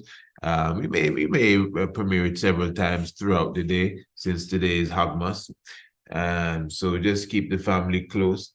And of course, remember, the documentary is only $12.99. I mean, you should be ordering it now. If you don't have a copy of it, you know, you can contact us, Priest Isaac Institute @gmail.com. Email us now, priestisaacInstitute@gmail.com, and get the documentary, the full documentary. Have it for yourself. You know, it's a nice, neat documentary you can watch with your family, bring them around the computer and spend a moment with them. They will love it. The Santa Claus Massacre, as you could obviously see. I hope you're not cheating them now and showing them these little pieces and different cuts and excerpts and these choppy versions that you're watching on the rerun. You know, come on, just purchase the documentary. It's just $12.99. The Santa Claus Massacre, and it's definitely worth it for you and your loved ones. Trust me. All right, now, yes, my Lord, you can continue. What we are going to do right now, we're just going to take a look at the, let's say, the sealed version of the Santa Claus Massacre. You're gonna love this. Okay, I'm sure I will.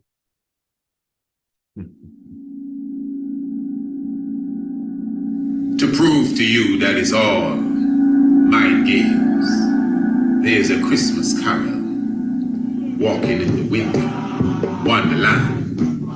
And there's a verse in that Christmas carol that says, in the meadow we shall build a snowman, and we'll pretend that he is Parson Brown. Who is Parson Brown? But that's not the main point. The main point is in the meadow. What is a meadow? A meadow is grassland with fresh spring flowers. In fact, the meadow really appears during the time of spring.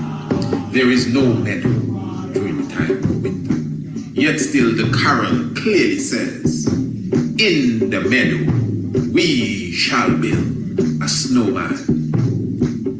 Subliminal retardation of the mind.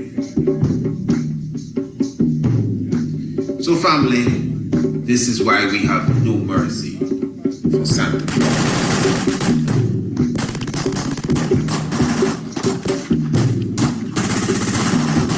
Psychologically, it is affecting us generations on, and will be affecting us for generations to come, if not attacked in this manner. The 14th of February is known in ancient Rome as the Day of Blood and Milk. This is the day they would slaughter young babies like Cronus. This is a day they would have a big feast and blood would run in the street. Blood and milk. Blood for the blood and milk for the babies. And this is why red and white is such an integral set of colors during the time of Valentine's. Red and white. Just consider Valentine. You have a little baby known as Cupid coming with his bow and arrow.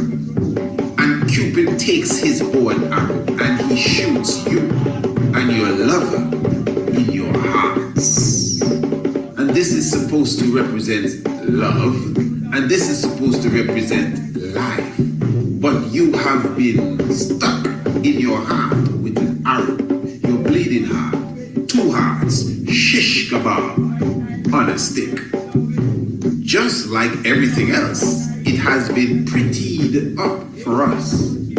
But there's a darker, even more sinister message behind it all.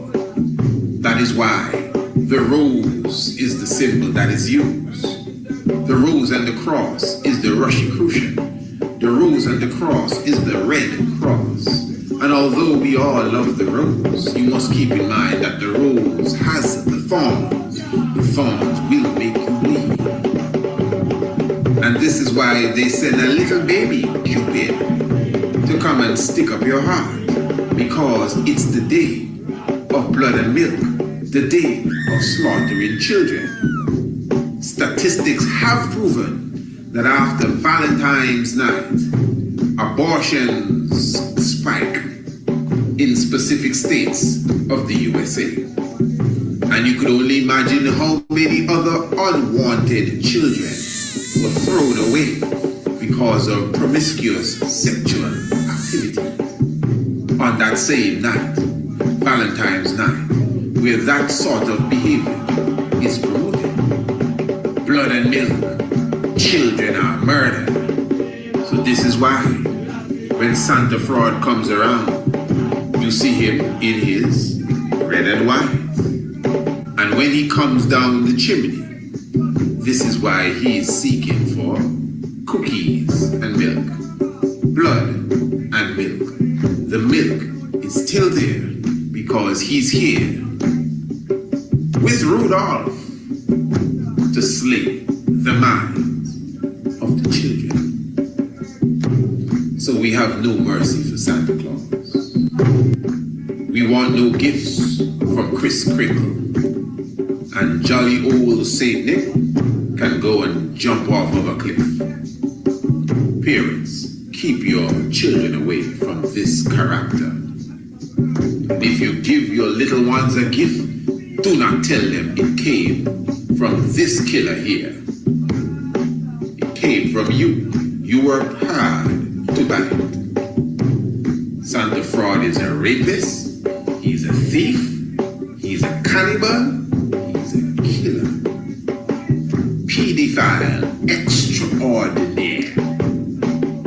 In my book, it's the gallows and the firing squad.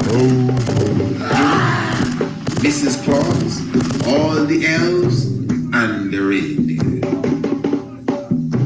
Holy Emmanuel, I, Selassie, Jah, Rastafari, blessed love. Give thanks.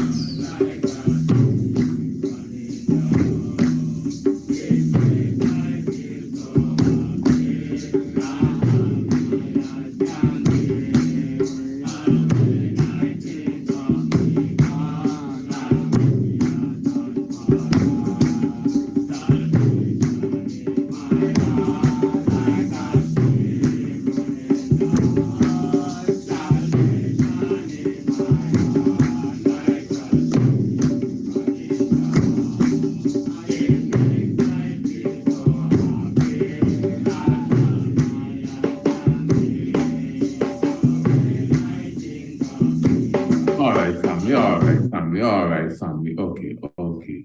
So you could clearly see that's just the end, the ceiling part. That's how the documentary really comes to an end. And you would have seen some aspect of it also a few evenings ago. And family, I'm just inviting you to contact us.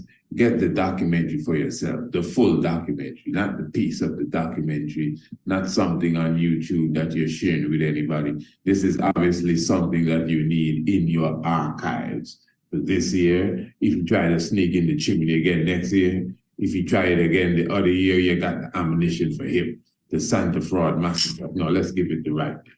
The Santa Claus Massacre, that's the right name. We took a lot of time and energy, into this, so yeah, that's our name brand there, the Santa Claus Massacre. It is about dealing properly with Santa Fraud. Hey, give thanks for the royal team. Give thanks for the royal prince and the royal princess and the royal empress, the full house, Priest Isaac's Institute of Holistic Knowledge. The main frame and the idea as far as the presentation really came a lot from Prince Almasi. I see the Santa Claus really went down seriously there in the end here. I don't think he'll be coming down the chimney anymore. Yeah, as you see. And family, listen, man, I mean, those of you who were not here for the premiere, as humorous as it may seem to some degree, this is so serious. Look at how they would have taken a killer like Rudolph Graziani and converted him into a character, and feed it back to us as a little plaything, a little teddy bear. You understand? That's why Sesame Street has peer monsters. You watch Sesame Street, eh? For those of you who know what Sesame Street is. Everybody is a heap of monster. There's a monster club, eh? From Grover to Cookie Monster. Here what his name is, Cookie Monster. A heap of monster. Elmo is a little monster, Yeah. So they're introducing you to the monsters early, making you have this affection for these weird creatures and make them look pretty and nice. That's the same thing they're doing with Cronus. They dress him up and tell him, hey, go and pretend you're giving them some gifts. You go, hey, listen. Christmas trees. Where do you see the Christmas tree? Well, I went into the bank and I saw a Christmas tree. Okay, good. You saw boxes under the Christmas tree in the bank? Yeah, good. Open the box and see anything in the box. box? They're empty. Oh. Okay. I went into the dentist yesterday. Okay, very good. You saw boxes under the tree. Yeah. Open them and see what's inside. They're empty. Don't get me wrong. I'm sure the dentistry have a real Christmas tree somewhere with some boxes that they will be putting some gifts under. That is their tradition. But the point I'm making is that most Christmas trees that you see with boxes under them, they're for props. They're just there for decoration. You can't rob the place and pick up none of them boxes and go home. You're going to be disappointed. You understand? That theory there is the reality of Santa Claus. So we're given this impression that somehow he's bringing gifts, but he is also the symbol of the capitalistic economics system. He robbing you. When he flying back to the pole, the bag never look empty, you know, the bag still look big. We miss out some people. Yeah, don't make them fool. It's deep psychology. I know it might sound like I'm going too far there, but I know for sure what I'm saying. Hey family, let me just remind you once again, this is very important that if you order the International Homeschool Program, and I'm not running around the bush and I'm not running around the tree. I know many ones are digging into their pockets to buy this and that. I don't care how conscious you say you are.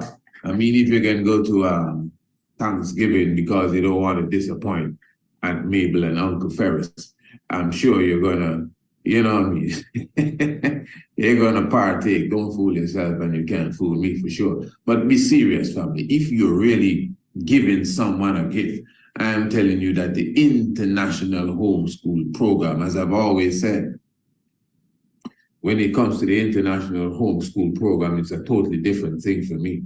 Something, I mean, yeah, everything is from the heart, but this is coming like from the depths of the heart when it comes to the International Homeschool Program. First of all, because I know the value of it, I know what it can do for sure, tried and proven, and you know, because not only I am all about nation building, but specifically, I'm definitely about seeing the young minds loving their Afrocentricity more and more. So remember, when you order the International Homeschool Program, you get a copy of our brand new documentary. I'm talking about the Santa Claus Massacre. So before we do anything else, I'm going to give you a quick sample of the International Homeschool Program. The Kiswahili master is right here with us, the Honorable Princess Acacia Menin. Of course, those of you who are already a part of our International Homeschool Program, you should be, advancing in your Kiswahili. Family, bring your 2-year-old, bring the 3-year-old, bring the 1-year-old. When is the best time to learn a new language? Before you start to talk. Watch this.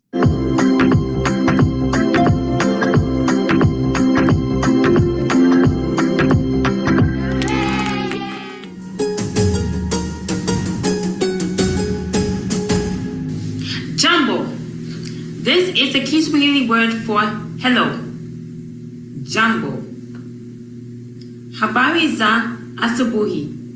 This is a Kiswahili word for good morning. Habari za asubuhi. Habari za mchana. This is a Kiswahili word for good afternoon. Habari za mchana. Habari za jioni. This is the Kiswahili word for good evening. Habari za jioni. All right, give thanks. Wow, beautiful vibes. Hey, Honorable Princess Acacia Menin giving us a strength there with the Kiswahili word. Princess, give thanks. That's a love. Karibu sana. Yes, because carry where? Karibu sana. It means you're very welcome. Oh, you're very welcome. All right, you heard that, family. Okay, Karibu sana. All right, I think that's the first time I heard that combination. Honestly, give thanks. I wasn't caught me there. Karibu sana. You see, as I've always said, I myself, I'm a student specifically of the Honorable Princess. You know, I may have cranked up the car or whatever, but she surely is doing the driving when it comes to the key Swahili word. So family, as I said, when you enroll your young ones into the International Homeschool Program, the point is we have a lot to offer right now. It's a growing program. It's a growing course. It's a living course. We have videos and activities that we add to the course on a regular level. So even those who are a part of the course today, there's a special offer for you who want to return to the course.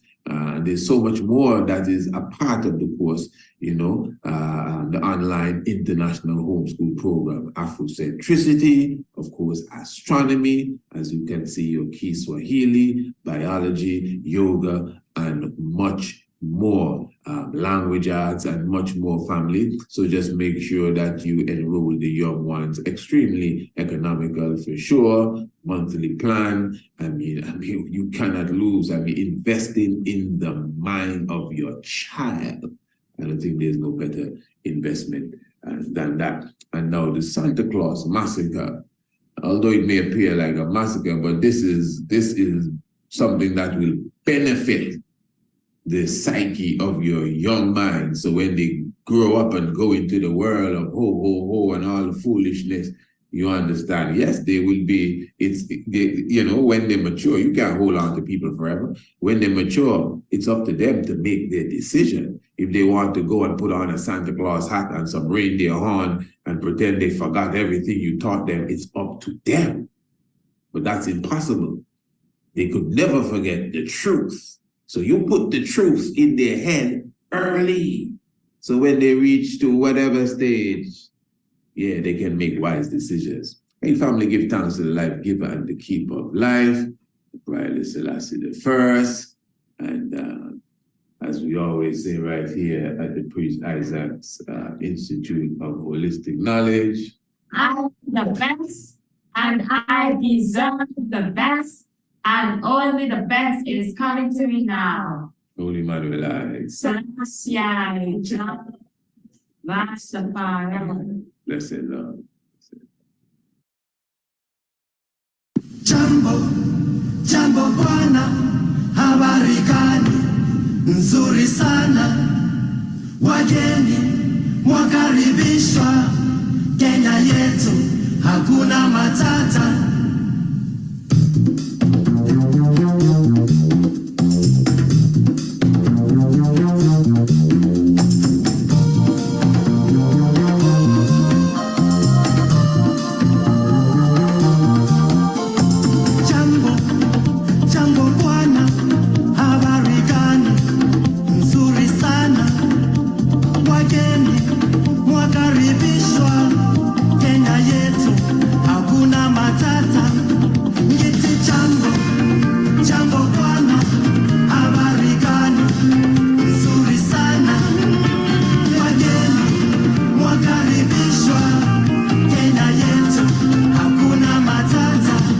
The Priest Isaac's Institute of Holistic Knowledge presents an international homeschool program that offers African heritage, biology, astronomy, language arts, yoga, and much more. Our classes are created with the young ones in mind, and we cater to youths from kindergarten to high school. Children love our colorful and very animated lessons, while parents recommend it to friends and family. Contact us for a free preview and see for yourself why investing in the International Homeschool Program will be of great benefit to you and your young ones. Bless you.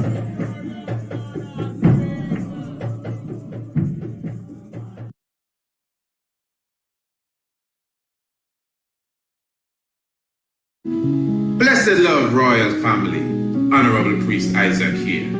I am inviting you to the Priest Isaac's Institute of Holistic Knowledge Royal Business Webinar. It is about time, family, for us in the conscious space to motivate ourselves to become a more business-minded culture. Join us for 3 days, the 20th, the 21st, and the 22nd day of December for a life-changing, I repeat, a life-changing experience. 3 p.m. each day, Radio Anu TV, YouTube, and Radio Anu International. For more information, visit our website, priestisaacinstitute.com, or email us priestisaacinstitute@gmail.com. The Royal Business Webinar. I will see you there. The Tiger's Nest is a Radio Anu International exclusive program brought to you by the Honorable Priest Isaac. The Tiger's Nest is aired live every Monday through Thursday at 7 p.m. local standard time. Become a subscriber through our website by visiting www.priestisaacinstitute.com and choose between our subscription plans. Or you can subscribe by using the details provided in the link below.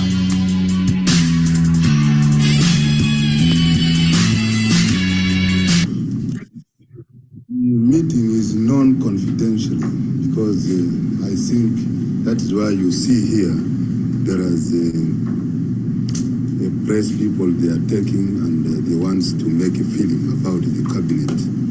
But I have about 7 points which I think I should brief you completely and tell you to know exactly what is going on. One is this: all of you are in very high-ranking governmental positions. Your duty is not to be very weak.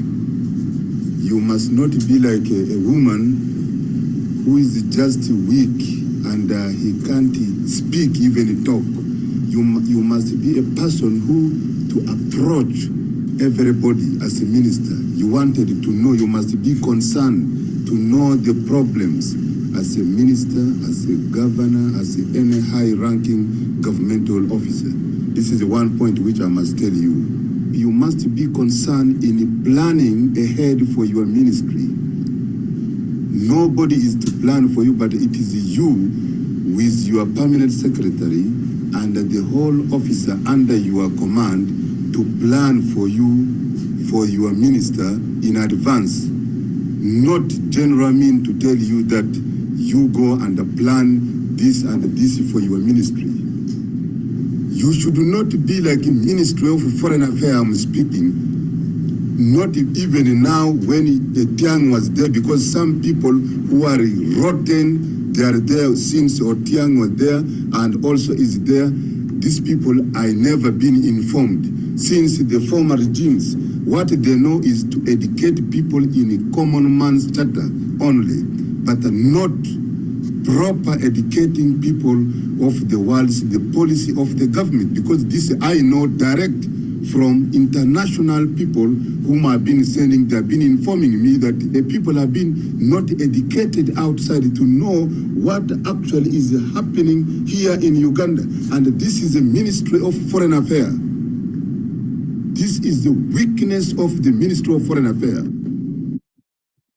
He was replaced by former model Princess Begaya, who holds a law degree from Oxford.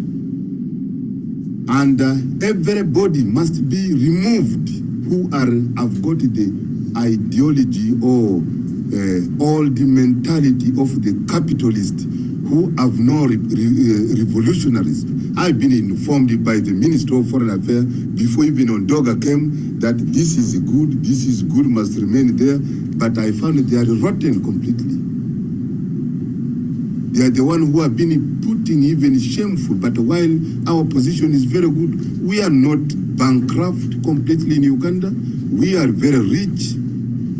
I don't want somebody, any minister, make me good report. You must only tell me the truth. This I've been telling you. And now the truth is coming out. The false report you have been reporting to me is now coming out. Now I am going to second point. As a minister, governor, high-ranking peoples and the people of the country, they must love their leader. This is the point number one. If you go to any country, you will find that everybody must love his leader. They must love their ministers. They must love their governors. They must love their district commissioners, their teachers, their chiefs. Everybody must be loved. It is an education to the people. This is the duty of the minister.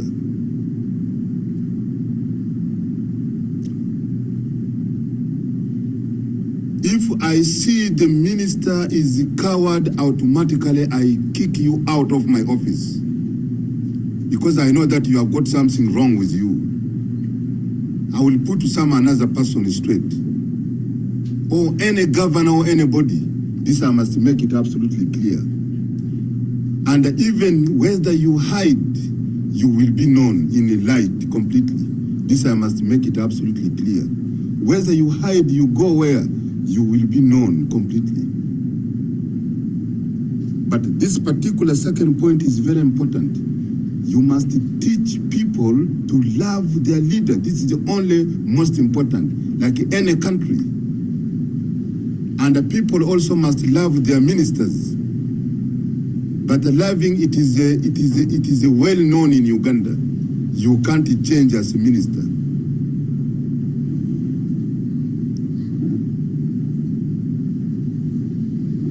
Number 3, determinations. You people must work with the determinations and all other peoples. You must teach them to work with the determinations. If I go sometime even in the Ministry of Defense, I will not find even some commanders there in their offices. I know this. I've been telephoning several times, checking with them, I can't find. They are in their business in Kawempe, somewhere in Kampala, what? You must put your contribution. If I found you not to attend cabinet 3 times without reason, you are out of government. You must tell our women in Uganda to pull up their socks. I want to see that Ugandans work very hard. You must not make the women of Uganda very weak. They must get up quickly in the morning at about 5 o'clock. They are ready in Nakasero, preparing, ready to sell vegetable and everything in the shop. If you go to Ghana, if you go to Nigeria, you will see that the whole shops, market, everything is in Nigeria. I think you agree with me. Everybody agree. Why not here in Uganda? You must tell our women. I said that the duty of the woman is the housewoman. He knows how to keep house very well. If he can do that, let me make first examinations, appoint women to be the managers of hotel, which is done. Because this is a part of the women's job. If they can keep house very well, it is exactly like their duty as a housewife. If he's well educated, he has got that brain, he's determined, he can look after the hotel very well. I want to see a woman, international hotel, very big one. Must be women Ugandans, and I know they can do it. And you, as a minister, you must back them completely. If you find any man trying to not to obey the order and everything, you can punish that person. You can remove that person. You can put loyal people to her to see that we keep up stand. I think we are the first now country in Africa today who have got many women managers than other countries. We have got how many? Manager women. We have got 4 managers and we have got another 2 assistant manager. And another point here I wanted to say, there is a CIA agents through Africa, black Africans who are coming here. And you should know that spy is a criminal. to be an spy is very bad. And your case is death, completely sentenced. This is, I must make it absolutely clear. If I found anybody is a spy, and any spy is found, and anybody is coming in this cover, see, I want you to see that everybody must be checked his poll tax for about 3 or 5 years. And if he's found to be spy, his case is firing squad. He must be handed straight to military police, must be dealt with the military tribunal, because the case of spying is very serious. Anybody found is a spy, his case must be dealt with military tribunals. Once is confirmed, even military tribunals should not waste the time of making law whole day discussing about one person who is a spy. Must be shortcut. If minister find him, don't even report to me completely. I don't want the ministers should wait anything which he thinks is good for his ministry. He's still waiting authority for me. I don't want it. Then if that you are not a minister.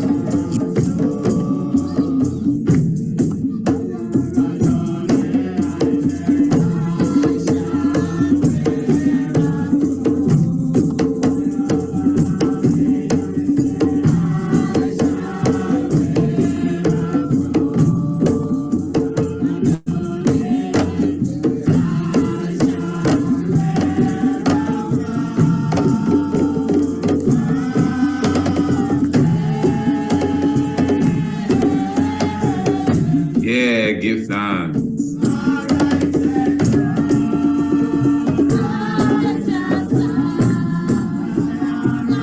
Of course, they know close by your side. As we glorify the life giver and the keeper of life.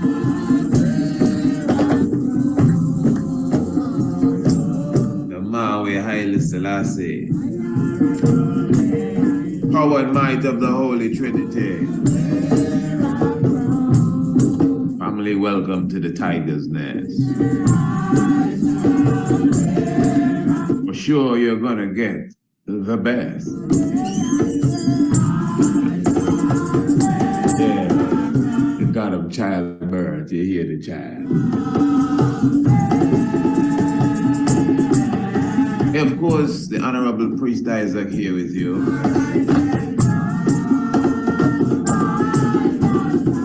Without a doubt. Tiger's Nest in your arena.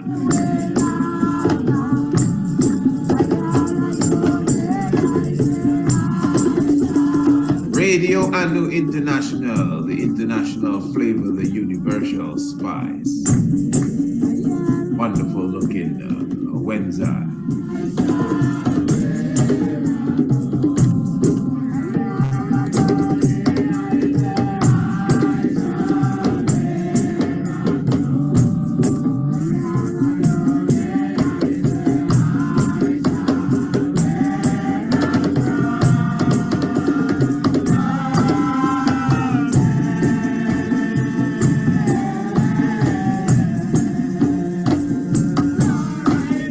Let me just say blessed love to the full international community. Give thanks for those who are listening wherever you may be. Talking about the Priest Isaac's Institute of Holistic Knowledge, priestisaacinstitute.com. That is where you are well settled in right now. Hey, give thanks for those who are getting a special this evening and viewing the Tiger's Nest on Radio Anu TV.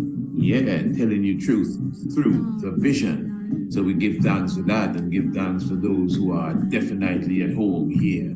Radio Anu, the radio station, online radio station family, a 24/7 Sabbath vibration, the full works right here, talking about priestisaacinstitute.com. Of course, it is a joy again. This is a program that comes to you every Monday, Tuesday, Wednesday, and Thursday at this time. And this is a program, if you miss it, you won't miss it. If you want to subscribe, it is available for you. All you got to do is contact us. Those of you on the website, for sure, the information is just right in front of you. And those of you who are not, you can email us, priestisaacinstitute@gmail.com, and get more information as it relates to such. Yes, Royal Family, give thanks again for your presence with us. And it is a joy that we are here again. We are also sitting in with the family on radio and TV, which is really at the moment YouTube, and of course our website. And we want to go into a subject area. We want to talk about some business this evening. Okay, we want to talk about the Sabbath this evening. Huh? What do you say? We want to talk about business this evening. Oh, okay. And we want to talk about the Sabbath this evening, but them two subjects don't go together. Who says so? Where did you get that idea from? Oh, you're having two segments. No. One part here. We're talking about business, and we're talking about the Sabbath. And at the same time, you would understand that we are definitely keeping in mind our upcoming event, which is 3 days of reasonment as it relates to the whole aspect of evolution. Watch me grow. Talking about growth itself, we're talking about the Royal Business Webinar, and that will be in just a few less than a month. About 3 weeks, as they call it. The Royal Business Webinar. This is from the 20th, the 21st, and the 22nd day of December. I know many ones are looking forward to this sit down and eagerly anticipating what will be in store. Trust me, just as it has been advertised, it will be a life-changing experience. And again, for sure, that will be in December the 20th, the 21st, 22nd, Royal Business Webinar. It's done on priestisaacinstitute.com, our website, priestisaacinstitute.com. You can definitely link us there for more information and to fully understand how you could be a part of this royal extravaganza. But yeah, of course, one of the main themes that we've been following here is the whole aspect of us as, number one, a people, a melanated people, the African people, and our state of the state of our economy. And many ones may still see that outlook as something racist or prejudiced, because you say, let us look at the economy of the Black nation. But there's a reason why you have to. Even historically, it's different than the economy of anyone else, just because of historical circumstances, and not just historical circumstances, but modern day circumstances as well. That is directly linked to this old time historical circumstances that brought us and has us in these circumstances. You understand? So the reality of the Black nation in general, whether they be in the US, whether they be in the Caribbean, whether they be in the motherland of Africa, the circumstances of the Black nation in general, across the board, is the same. Yeah, you could pull out a few people that has been given some glitter and glamour to show to the world and put them on stage, and yeah, well, we've made it, because he's the president. We've made it, because that's the CEO of that company that robbed these people of their wealth from slavery up to now. You got to look at from all angles, because you're talking about the economic state of our people. Even though the majority of the people don't even see that they are a part of our people, but that doesn't change the reality that we are a people. I'm not talking about the people of Philadelphia. I'm not talking about the people of Boston. I'm not talking about the people of Santiago. I'm not talking about the Antiguan people. And I am a Bajan, and I'm a Trinidadian, and whatever they call themselves. No, I'm talking about us as an African people. I know we like to change the label and look at it different ways now and say, well, it's not really African, Al-Kebalan, and I understand. But you know what I'm talking about. You know exactly what I'm talking about. Even those of you who say you're not African, you're this and that and Indian and all the whole works, but you know exactly who I am referring to. That people there, whether they know who they are or not, and that's part of the problem. The vast majority of them don't know who they are. That's why they're arguing over labels. The fact that they are confused over labels, that alone show you how far they gone, how deep in the miry clay they are. They do debate over concepts and philosophical outlooks, etc. And that's all good. But just the fact that they're on the level where you argue about names, labels. And if it begins with a A or begin with an I. Yeah, and they break away and start a whole new church over an A and an I. But you know that.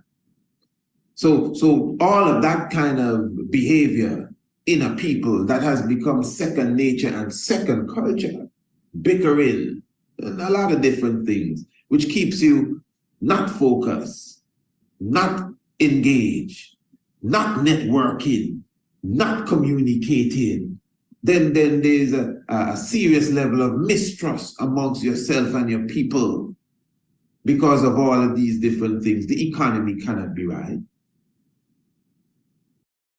Remember, we are the people that they look at as the lowest of the,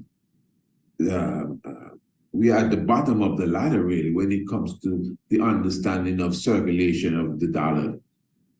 So you throw the dollar in the Jewish community, I think it circulates more there than anywhere else. I don't remember the exact stats, but our good brother, Powernomics, Claude Anderson, Dr. Claude Anderson, he has that down pat, man. Once I heard it goes around the Jewish community about 18 times, but I think I heard him say he gave it like several years before it comes out of the Jewish community, Chinese community, the European community in different parts of Europe, and the European community in the US, and he even brought it down to the Italian community and the Greek community and that kind of stuff in the US. You know how it is. Yeah, when he came to the Black community, I mean, hey, I think he said like half of every dollar goes around one, not even one time, it may be past, remember, half of every dollar, you know. So the other half did not even leave your hand to go to anyone in your community, and it left the community. And then the other half, the 50 cents, maybe get into somebody else's hand, and then that leaves the community. Nothing going on in the Black community. So in other words, that is why you see us encourage buying Black, eating Black, supporting Black. You see so many of us in the conscious community trying to establish Black businesses, Black webinars, asking ones to come together. Come, let's come together. Bring your products. You bring your products. We're having an event here at this stadium. We're having an event here at this conference room. We're having an event here at this hotel. You know, bring the products that you create. Bring the services you have. You have flyers, you have a billboard, you have all of that stuff. Bring it, set up a table, whatever the case is. And we encourage networking. We encourage cooperation, not competition, cooperation. All of that is business. You see, but again, that is why you have to come with higher education. That is why you have to come at the root of it. That's why you have to start with the young minds. If you're looking for the future, you got to start with these little babies. You can't lose the opportunity now and then leave these little babies to start with their little babies. Let's start now. I know for sure it didn't start for me as a little baby. No, man, I had to turn myself into a little baby again. Born again, return as a little child. I was about 19, 20 when I was born again. To say, no, man, I need to start over. It's a long journey, still on the journey up to now. This is what I'm saying. And the more you journey, the more you learn. And you have to keep your eyes on the prize and your vision and your goal. And you must make up your mind to adapt to change. Any one of you that within yourself you intend to grow and you want betterment for the future, you have a young mind, a young body, whatever the case, make up your mind that you will change. You must adjust to change. Don't be afraid of change. You will learn new things. In the future, it could be 10 years from now, you might have to adjust your attitude towards things. Things that you say, well, no, I would never, but then you say, no, I got to now because I understand where it fits in. And of course, you have to be strategic, you have to be wise. I'm not telling nobody to go and bow, man. You have to observe. That's why you need to read the autobiography of Emperor Haile Selassie 1 and 2. You learn the art of chess, even if you can't play it on the board, and you should learn to run it on the board too. It would, concretize your understanding of cutting and clearing and moving through the earth. So I'm just showing you that even before you get into any deep thought about income and these different things, because business is strategizing. I think we all know that. On a simple level, wholesale, retail, buy and sell. Investment, cost, loss, all of this kind of stuff. But before you even reach there, especially if you're thinking of what, at least if you're thinking like myself, empire building, you need to have a good understanding of what has become of this empire, because it's not even building, it's like a rebuilding of an empire. No, I know that. Believe me, I've already passed that stage personally. But there are many that may need a leg up as such for an understanding. So this is why even at the business webinar, the first day is 3 days, and the first day will deal specifically with the whole aspect of motivation and the mindset, because the mindset is very important. Because for sure, no matter what you're talking about, logistics, strategy, whatever, there's nothing that will work unless the mindset is in order. If you're not thinking right, if you're not motivated, nothing is going to happen. Whatever goals you have set, if you're not motivated, you will not even have a goal. For real, yeah. And if you're not motivated enough, you may be motivated to make a goal, like to write it down or to think about it or to jot it somewhere. That may be as far as where your motivation carries you. But are you motivated now to bite into that goal now and say, yeah, I'm going to make sure I devour you and make sure you do not stop until, bam, I fully have consumed the goal.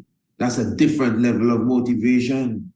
So that motivation is what ones need to build within themselves, a mindset. The mindset also helps the motivation. It's very important, So that's why there are certain practices that you have to put in place. That's why there's a certain rhythm that you have to keep up. There are things that you have to do every single day, not just once in a while. If you want to be healthy, if you want to be wealthy, and I'm speaking specifically of your physique, you're healthy and you're bright and everything. Whatever you do to be healthy, you can't just do it on the weekend. You can't just do it once a month as such. Yes, there are certain things that you may do on a rhythm like once a month, when it may be a fast or maybe once a week. I get you. But the point is to be healthy, it has to be a daily thing, a daily routine. Maybe every day is not the same, but it got to be daily. So if you're eating every day, maybe you don't. Some people eat every other day. But if you are an everyday eater, for sure, you got to be eating healthy or wealthy every day, not once a week. Not every now and again, not every other day. I mean, that even every other day is like you're wasting time. You got to be in it every day. If you're working out every day, a daily thing, depending on your regimen, maybe 4 times a week or 3, whatever, maybe that is required for you. You just got to know, I don't know. I'm just saying, the point I'm making is that you're going towards a goal. You got to be motivated to do it every day. And then there are certain things that you do every day that increase your motivation within yourself. Many people cannot wake up before the sunrise every day, especially if they don't have to. Now, if you have to, whatever that means, what does you have to mean? You know what you have to mean? You have to means you are motivated to get up. There's some people that they wake up 7 o'clock every morning. The sun up already long time. Oh, I don't know, they just can't. But if they have to catch a flight and the plane is leaving 7 o'clock in the morning, and they have to be at the airport for 6 o'clock in the morning, and the drive from their house to the airport is an hour and a half, so they have to leave home at 4:30 in the morning, which means that they have to be up at least by 3:45 in the morning. They will be up. Whether they sleep in the plane or not, but they will be up. And more than likely they were up midnight packing their bags and they got 2 hours sleep, but they still got up. Now, of course, I'm not telling anyone to go torture themselves and get 2 hours sleep every night and all of that, but you can set yourself in a rhythm. That's why I said earlier, a rhythm. A rhythm, they say that 8 hours sleep is optimum. I'm sure many of you don't get no 8 hours sleep. Some of you may, but many don't. Many thrive on 5 hours, 6 hours, 4 hours. When you think you get a day off, you try to sleep out the day. No, that doesn't work. That doesn't replace the night's rest. Believe me. But if you discipline yourself, it's about discipline. Me personally, I think it's better to rest early and rise early. So if you can judge yourself and understand, well, listen, I'm going in by 10 o'clock and by 4 I'm up. Yeah, that's a good amount of rest there, family, for sure. And then when you govern yourself and you pick up that rhythm, that's more motivation for you. Because depending on what you're doing, I don't know what you're doing, but depending on what you're doing, you have a great head start now in the day by just being up before the sun. Now, being up before the sun and having nothing to do is another waste of time, because there's a psalm that speaks about that. You know? There's some that sit up late to rise up early to eat the bread of wickedness and all of that kind of stuff. So rising up early is not the miracle pill, because you're going to rise up early and just sit around. But obviously now, for a person that has their pipeline packed, that has their calendar packed, that has no time to be idle, that has no time for nobody coming, hey, Jerry, you home? I just come to check you. Let's just talk about old times now. You ain't got no time for them kind of things. No time. No time. Once you're a person like that, I'm telling you, that don't have no time for no time. You need to get up before. Whatever time you're getting up, you could give yourself a next hour because you have so many things to do. That's the point. So by the time the sun is coming up, you would have already written off the next chapter of the book you were writing. Before the sun come up, you would have already done 10, 20 push-ups. Before the sun come up, you done clean the cupboard and clean out the fridge and feed the fish. Before the sun come up, whatever it is that you do. Because in this game of elevating, you have to take massive action. So if you are a massive action taker, trust me, I don't think there are even enough hours in the day for you once you're taking massive action. Well, listen, if you're not taking massive action, you will be one of them people that like to say they're killing time. Oh, I'm just driving around the block killing time. You're going to kill time. When some of us, some people looking for more time, and you murdering time. Don't kill no time. Utilize the time. You driving around the block. Why? You have to pick up somebody. Well, I mean, what is your life about? What are you up to? What are you doing? What are you into? There's no one you can, I'm sure you have a cellular phone. There got to be someone that you need to call now to complete some sort of agreement, some sort of deal, some sort of action, to follow up on some sort of information you are trying to get. You can't be killing no time. You have to have something to do. And if you don't have nothing to do, you need to check yourself. Like, hey, what's going on? I have to have someone to connect to. Yeah, because we are building an empire. What are you into? What's your job? Yeah, whatever it is. You don't even have to tell me. Whatever it is, we're supposed to be expanding it to the highest level. And it cannot be no solar premiere. You know what I mean? I just doing this because nobody, I'm the best. And then you alone and your gallery, you know what I mean, shining people's shoes. That's nice. But be the first to set up an international shoe shine company. That's where the goal should be if you're really into shining the shoes. Don't just say, man, I have the talent and the gift and just come and knock on my door and sit down on the chair and I shine the shoes. Even if you're, whatever you are, how many shoes you can shine in an hour? Should be able to shine 10,000 shoes in an hour. Obviously, you alone can't do that. You have to have at least 500 employees internationally to be shining 10,000 shoes in an hour. If shoe shine is a business. Just came to my mind. It just came to my mind. So just even the ability to think rapid, just to think of a business, you gotta think of something. You gotta think, bam, you gotta do something. You understand? So you see, this is a very layered thing, you know. That's why you see us do these programs piece by piece. You hear us go into the deep history. You hear us talk about the situation in the Congo. You hear us go into the whole aspect of what's that killer's name there? Leopold, and how the rubber industry where they massacred millions of people to build their wealth off of rubber in the same Central Africa there, in the same heart of Africa, the Congo. Yeah.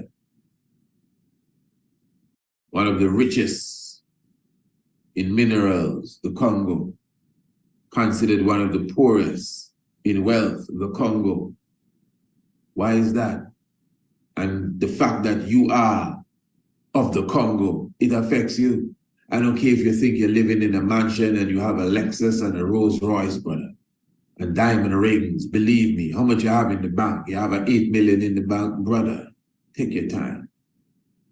Maybe you just like to eat fried chicken, I don't know. But if you're not thinking about even your own children, 8 million can't save your little children, brother. Think about what you're doing. This is a serious thing in our family.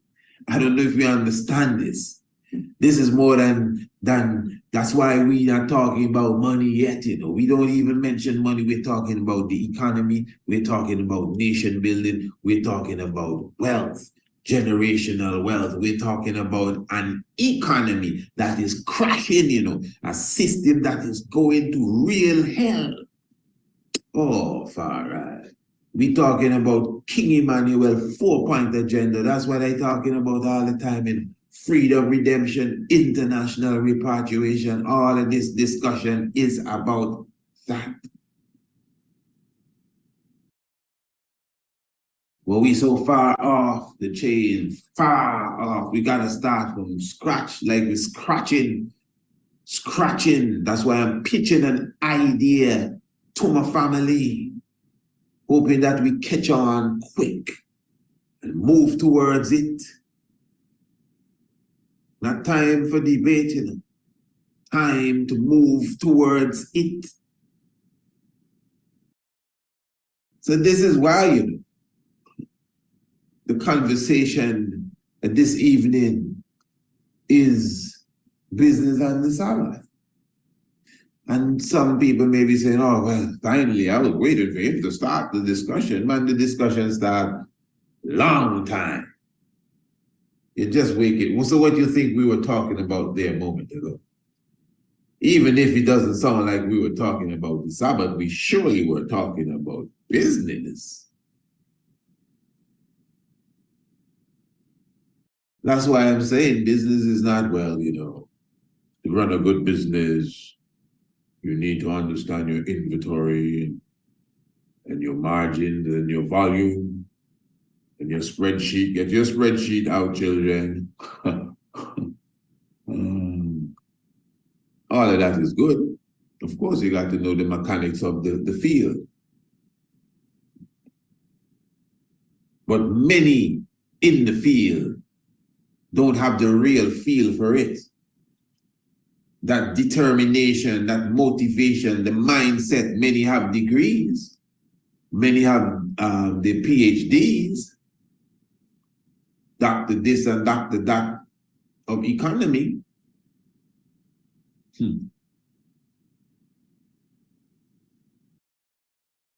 But they have not tapped into financial freedom. Many of them very far from it.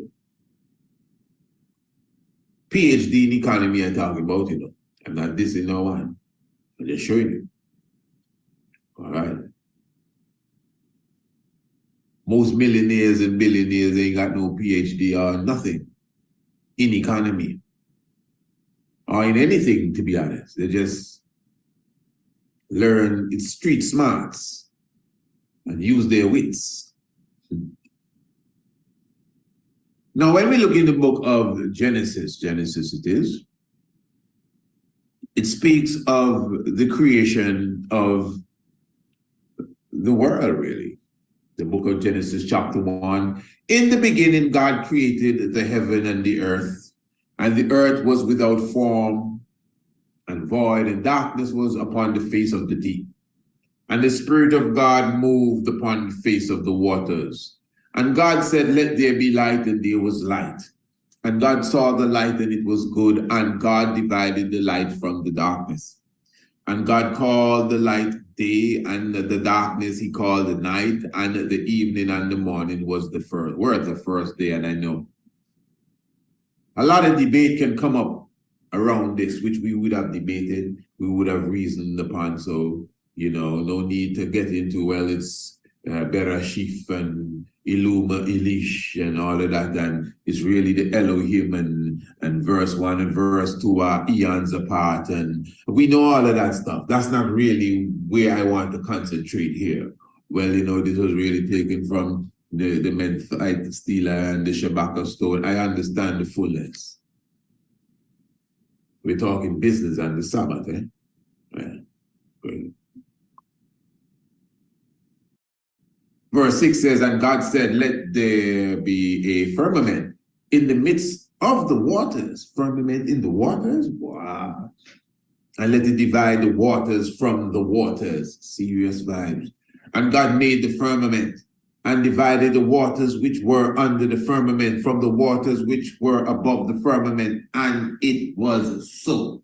And God called the firmament heaven. So what do you want to tell me?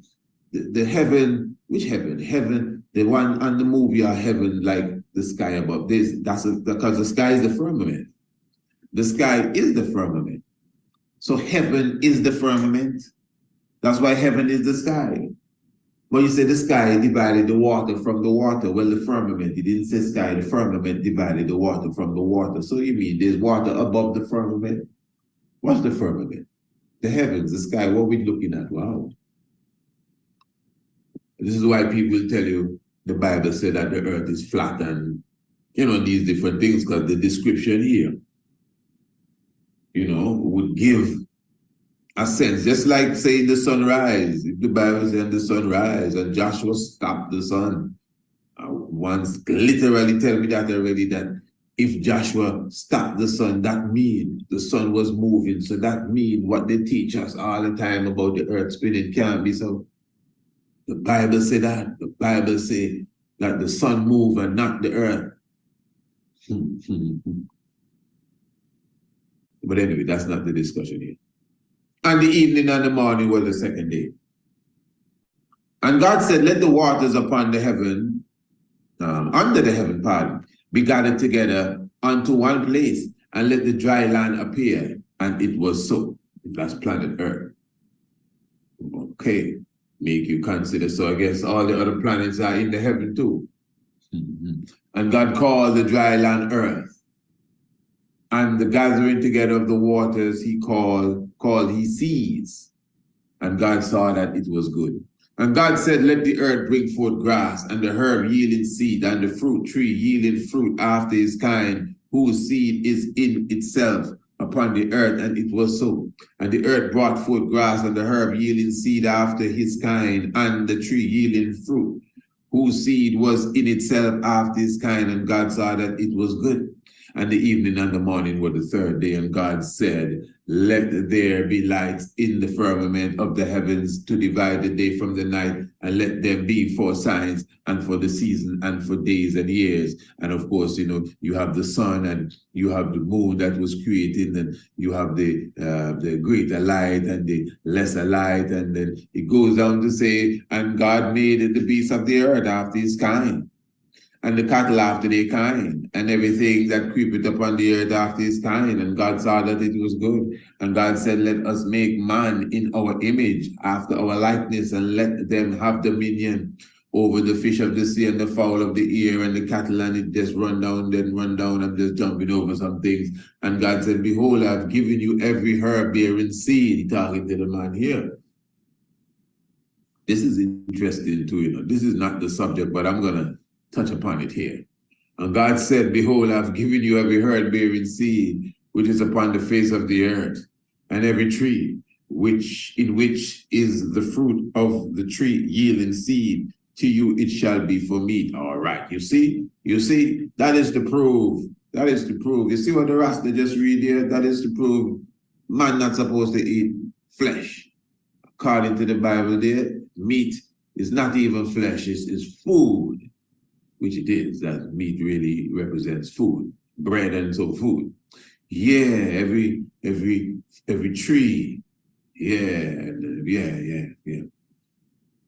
All right, but listen to verse 30 now. And to every beast of the earth. Which one of the beasts is? Beasts? Pardon me. Well, I mean, English ain't my first language. I don't, English is not the first language at all. English was forced on us. But anyway, which beasts you talking about? Every beast. And to every beast of the earth, and to every fowl of the air, and to every thing that creepeth upon the earth, wherein there is life, I have given every green herb for meat. And it was so. Every beast. Now some may say, well, these beasts are like cattle. These are the things, not lion and tiger. Oh, okay. Every fowl. I mean, the vulture and the eagle and these things, the owl, these are killers, scavengers.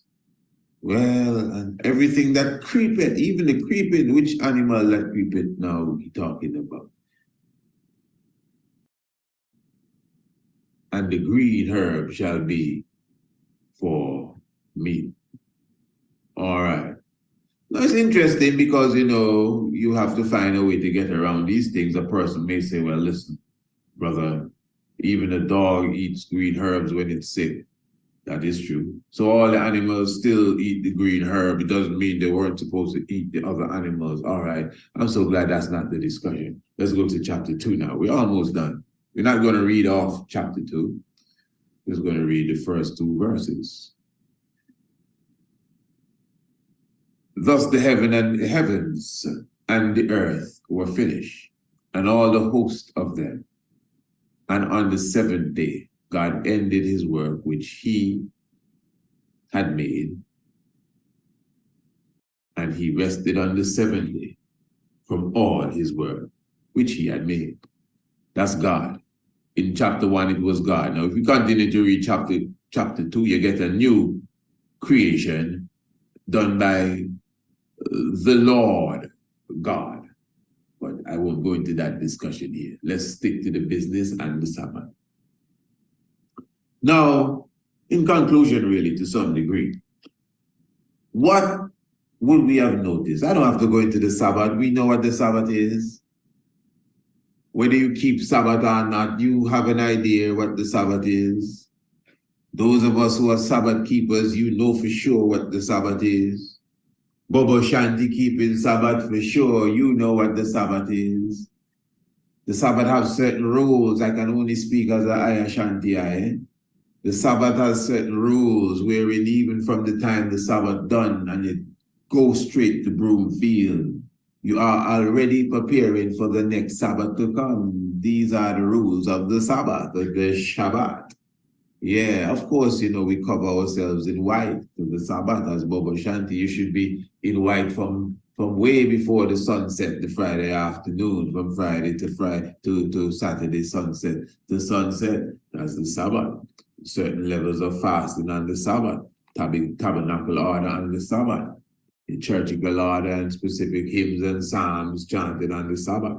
No work and certain tools put away, whether they hidden or, and even them principles, even in this time as a congregation, still need to be sharpened up. But we know the principles of the Sabbath. Right. Now, when you read the scripture here, it didn't say, although the chapter begins, you see the chapter 2 begins with God resting. But that's not where the story starts. Yeah, you could read chapter 2 and say, and thus the heavens and the earth were made, and God the 7th day rested. So if you start there, you don't get the graphic detail of what took place before the Sabbath.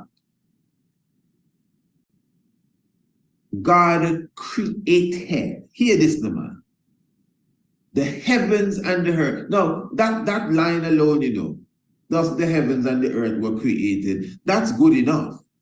But when you go back into chapter 1 and you get the details of day by day, day 1, let there be light. Remember, there was darkness and the man come and put on the light.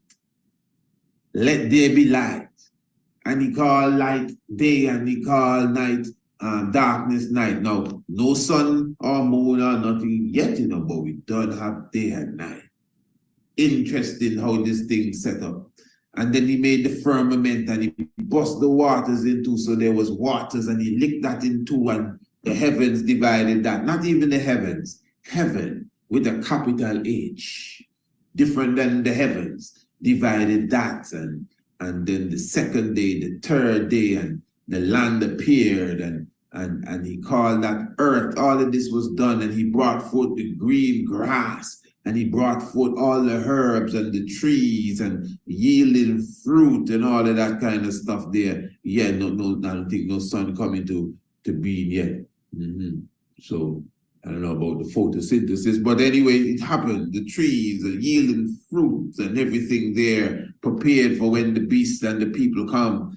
And all of this took place, and God saw that it was good, and evening and morning, the third day, and then he created the lights in the heavens, in the night sky, and the seasons and the days and the snow and everything, and the greater light and the lesser lights and all of these things, and creature and everything abundantly, the rivers and the trees again, and all rocks and atoms and anything that you can think about. The Most High, the Almighty Eye, the heavenly hosts put all of these things in motion first,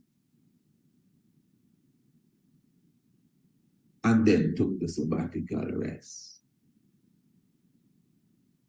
So when I want be dragging into the Sabbath, especially when you didn't create anything and you're coming in late for the Sabbath, that's the worst thing.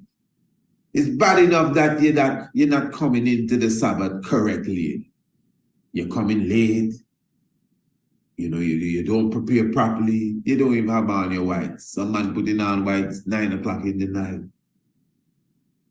If you have a proper excuse, because man would have passed through that at least 2-3 times already.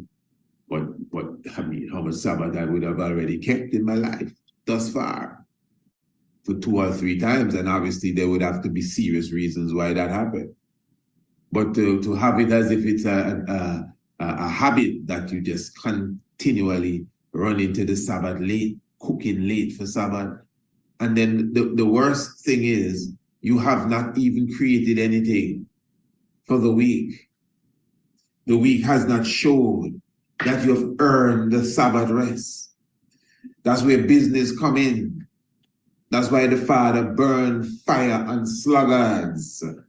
That's why the Almighty burned fire on lazy-minded people. Go to the ants, thou sluggard. You observe how the ants move.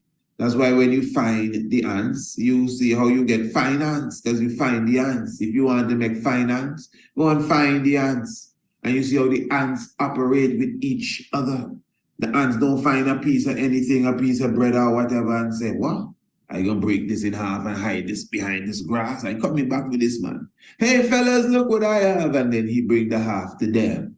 No, it's people go on like that. In fact, some people would not even bring the half. The ants bring everything. The ants call for help, and who can come, and they all lift it. And they all carry it to a secure nucleus where they all will benefit from it. That is the operation of the ants. That is what the Christ said, go to the ants, thou sluggard, thou lazy-minded. Go and check the honeybees, the most industrial of the animals, because they create their own food. They do gather like the ants, but they create their own food, and food for many in the form of honey. So that's another level of industrial meditation, the honeybee. These are the examples that we are given of unity and working together in oneness with a one mind. So when we think like that, and even if those around you are not like the ants, even if you have not found the 5 closest people that you could be the average of yet, because you know you are the average of the 5 main people that you are around. So you got to check that too. Very important. You cannot be soaring no far away from them, even if they work for you. You still have another group of people that you go around, don't you? Yes, you must. You must. If you are looking to elevate, you comprehend. So the point is, even if it's individually, you have to show yourself approved at the end of the week. To say, yeah, I would have created stars. I would have created the earth. I would have brought trees out of the earth and have fed millions, and I would have spoken to children, and I would have uplifted the elderly, whatever it is that you would have done. If it is business wise, I would have sold $50,000 worth of product this week, this strong, yeah. And I'm looking to sell $100,000 worth of products next strong. So you're done cap for the next Sabbath because you would have earned the Sabbath rest. A lot of people are afraid of money. They hear them kind of numbers, figures calling, some people scratching to figure out how much zeros is that. You see, this is what I'm saying. When you hear these numbers, you're supposed to know how it looks. Your mind's supposed to be in it. I'm serious. Maybe you're not on empire building. I'm sorry. I didn't mean to offend you. Maybe you're just thinking about what we're going to eat for dinner or breakfast tomorrow morning, I guess. But I'm thinking about empire building. I'm thinking about what all of us are going to eat for breakfast tomorrow morning. Not just me. Not just my children. Not even just my neighbor and my sister and anybody else around. No, I'm thinking about my people. That's where I am. That's where I am. That's what drives your brother. Eh? I don't know about nobody else. But I'm really about nation building and empire building. I wish more people were thinking like me, honestly. Honestly, I'm telling the eye. Even many times when I come to my people and say, hey man, I have an initiative. Let's do it. And we just stand up and watch. Hey, good talk, very good. Hey, nobody put their hat in their hat in the ring. That's how we go, hat in the ring. Yeah. Whatever it is, you put in the ring, hat in the hat. I mean, throw away the hat and come in the ring yourself. Come in the ring, man. I must bring it up. Look, we just had the Webathon for the essay competition. Of course, I must speak of these things because this is from my heart. Eh? This is my heart speaking. I always like to say, even if you could seal my mouth, you'll still hear my heart speaking.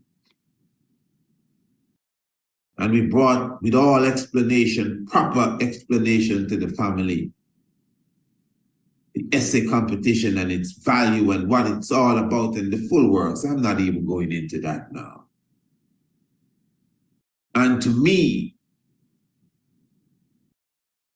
we have not even moved the, what do you call that thing?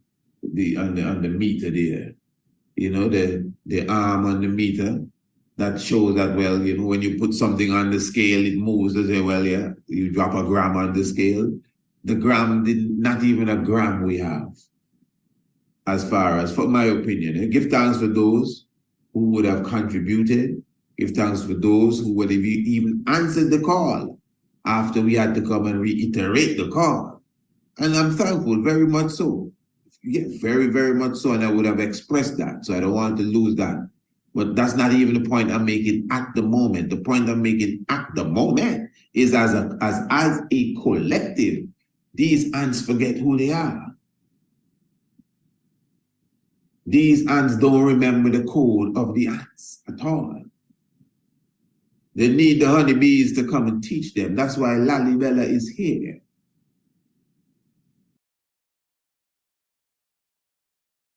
They need the bees to come and edify them how to come together and you go and do your work. You go and find your work. That's why you see bees by themselves. Bees don't move in groups, you know, like, yeah, man, let's go over here. Yeah, okay, don't get me wrong. You see bees together, yes.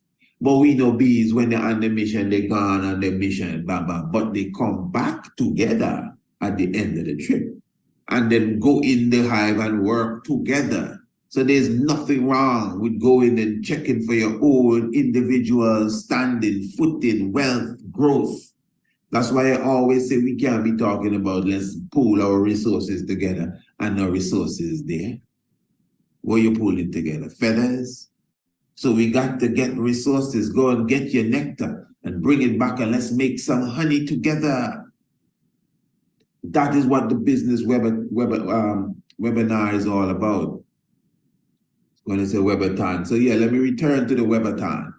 So that's to show our mindset, family. Your brother, Honorable Priest Isaac, come to thousands of you and say, hey, look at the initiative here. 11 years we're doing this essay competition. Look, the plan here. And honestly, family, you couldn't get it no clearer than that. Plus transparency, accountability.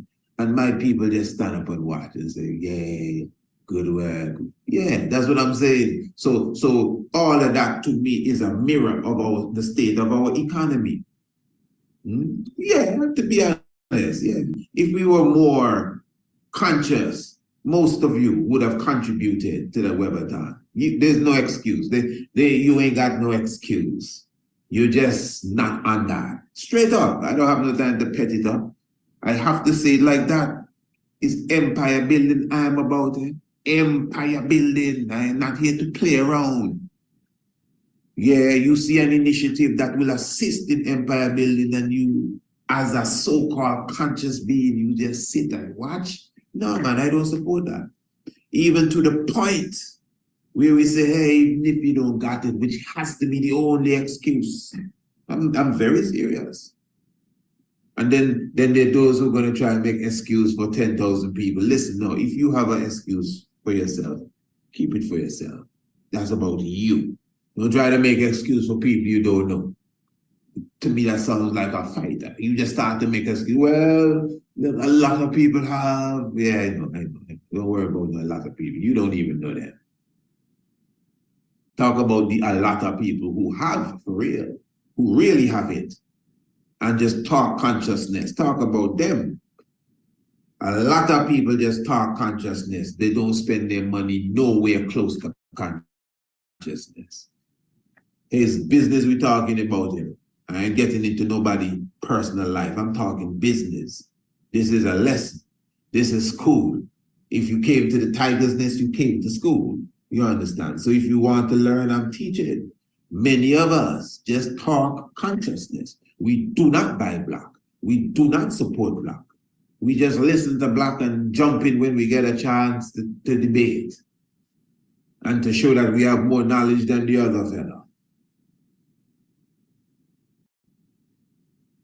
People don't care about what you know, but people know if you care. Yeah, family. So definitely I'm just encouraging everyone to be a part of, hey, speaking of care, and I'm telling you that's why I know even when it comes to our children, we have a lack of care even there for our own. Speaking of care, we put down this one earlier. Those of you who saw it on YouTube as it relates to the Olmecs, and many ones were commenting on this one. Now this is just one of the many videos, hundreds of videos now that we have on the International Homeschool platform. You have your little ones close by, bring them close by and ask them what they think about this.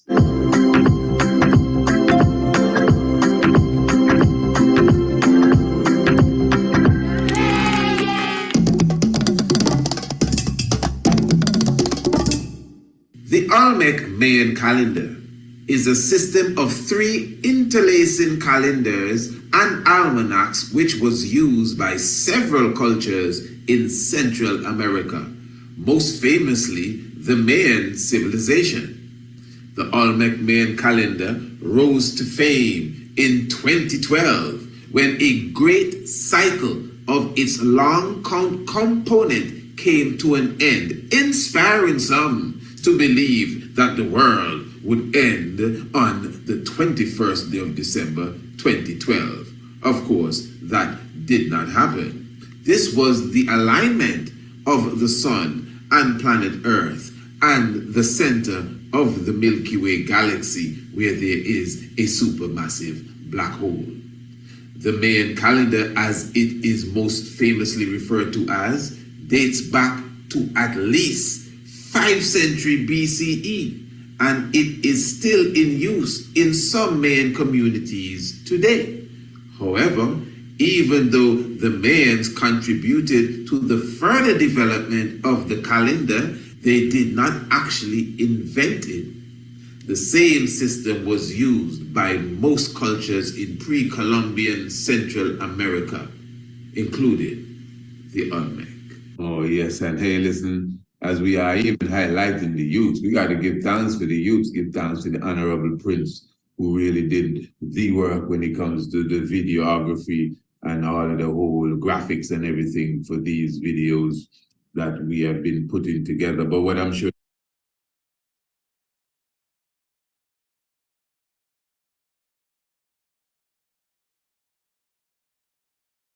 Yes, sir.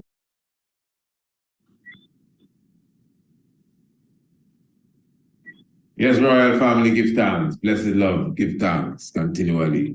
Glorify, life giver and the keeper of life. Let me just say blessed love to each and every one on Radio Anu, and of course, pardon us for the tardiness, and we are definitely now here with you, Rasta Round Table. So yes, family, definitely give thanks, all praises, all honor to Emperor Haile Selassie I. We give thanks to the Father and Mother of creation. Give thanks as always. We say how good and how pleasant it is for brothers and sisters to gather together in one unity. It is as the precious ointment that anointed the head and went down to the beard, even Aaron's beard that went down to the skirt of his garments, to the skirts of his robe. So we do give thanks for the gathering this evening. We give thanks for the word sounds that will be uttered. We give thanks for the meditation that we will be keeping. And we are also thankful for the hearts that we will be touching. We do ask the Almighty, the power and might of the Holy Trinity, the King of Kings, to be with us in all our deliberation, in upful meditation, good words and good harmony throughout the university and throughout the universe, now and continually. King Selassie, Jah, Rastafari, blessed love. Yes, royal family, give thanks and welcome to another edition of Rasta Roundtable. I'd like to welcome all those who are in tune with us internationally, wherever you may be. Give thanks for your presence with us.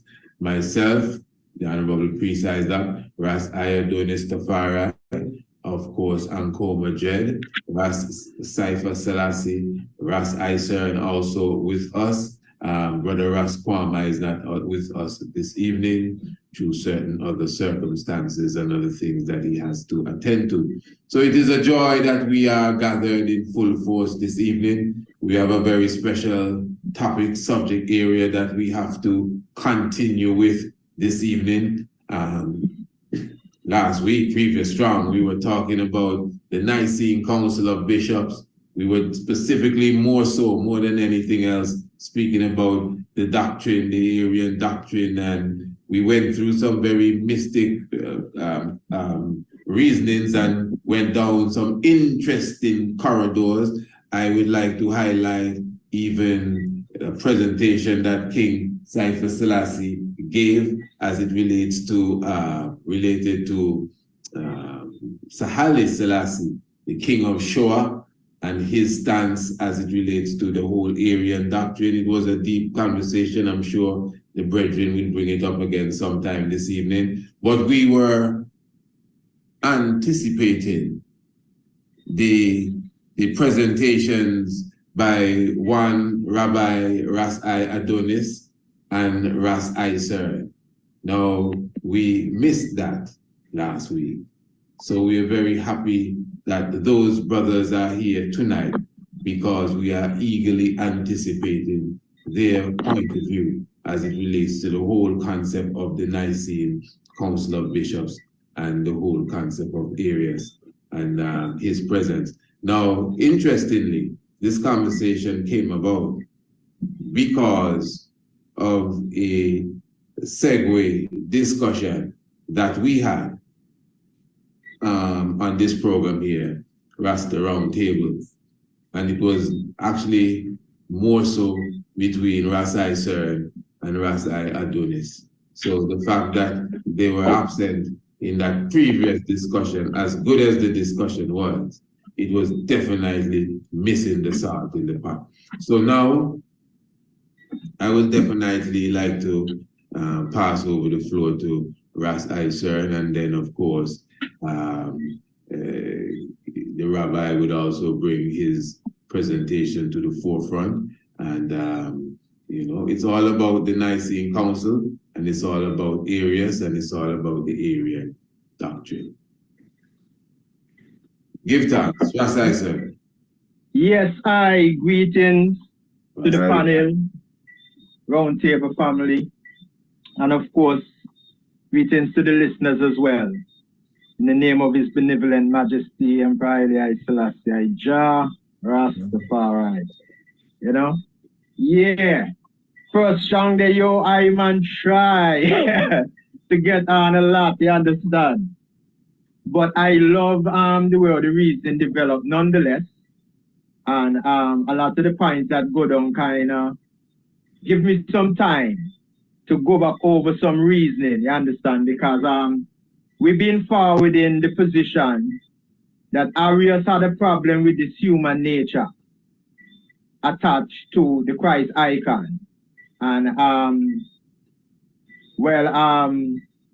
and Como been presenting some information, some theological information relating to Arius' position that say that he was more talking about the difference between the Son and the Father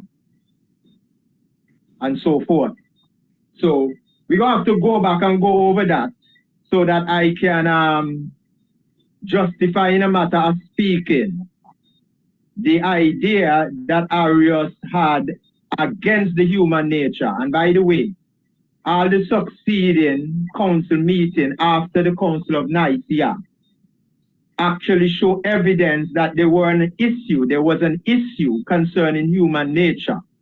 Although most of the literature that we're seeing now about Arius' position seem to reason it not from an iconographic perspective, which was the original position of Arius, but more so from a raw theological perspective now, where you're kind of looking at the relationship between like the body and the spirit. Because we know in the mystic of things, the body represents the Son and the spirit represents the Father.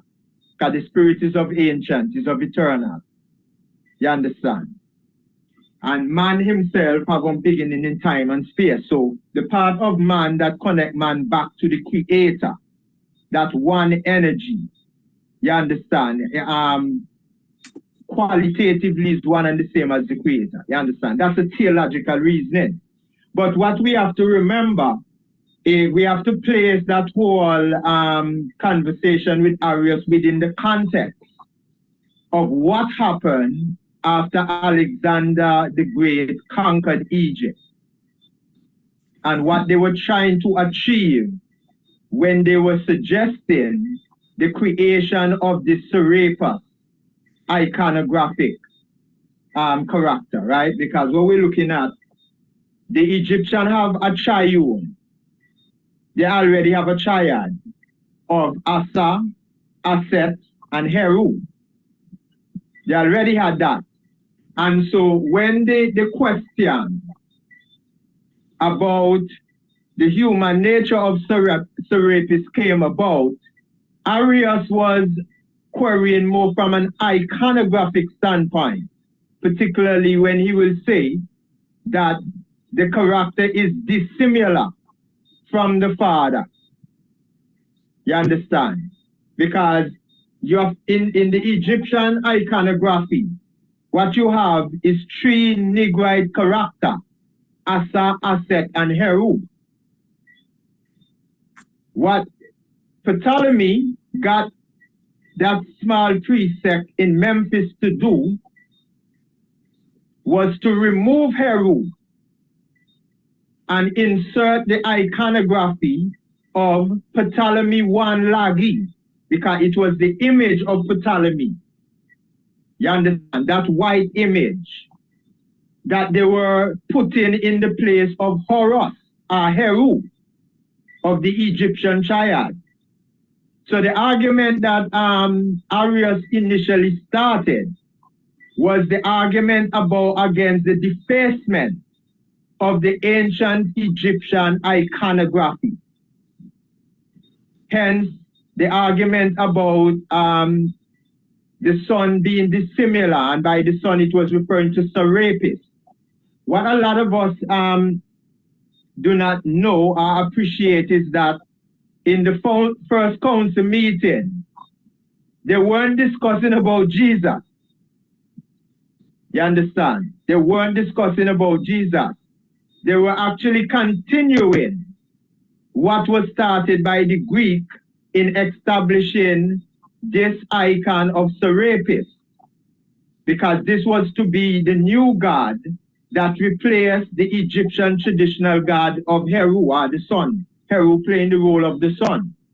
That's what was supposed to happen, because now the Greeks take over the empire and they're putting all their icons in place. You see, and as a sign of their domination now, they are now in rulership. So that's what they were actually doing. So the initial argument of Arius was really against the iconographic figure, because you're putting a European face as the sun amidst Asa and Aset, who were depicted as Negroid, black individuals.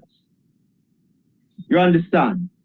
One of the things that we have to look at as we look at what is presented now as Arius' argument, one of the things we have to bear in mind, that they only could find about 5 pages of information that Arius actually, of Arius' actual writing. Most of what we are reading now about Arius' position seem to be embellishments. You understand? Arius was sold also as a Christian, like he was also among the Christian bishop and father, just being one that have a disagreement, a theological disagreement with others. But at the time of Arius, there was no Christianity. Christianity wasn't established until the close of the Council of Chalcedon.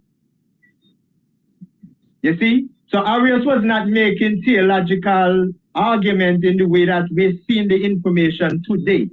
He was not making that argument theologically in the council meeting. He was still fighting that battle of resistance against the defacement of the iconography of the ancient Egyptian traditional triad. You see, and that's what the argument was about.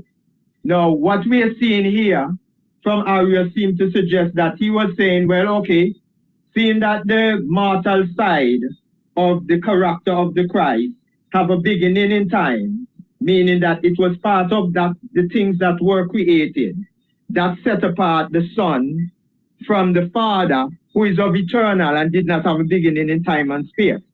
The argument seemed to spin in that way now into a raw theological argument. But take note well that in the Council of Ephesus, which was the third council meeting, right, they introduced the theological concept of the Theotokos, which was referring to now the mother of God, because that's what Theotokos means.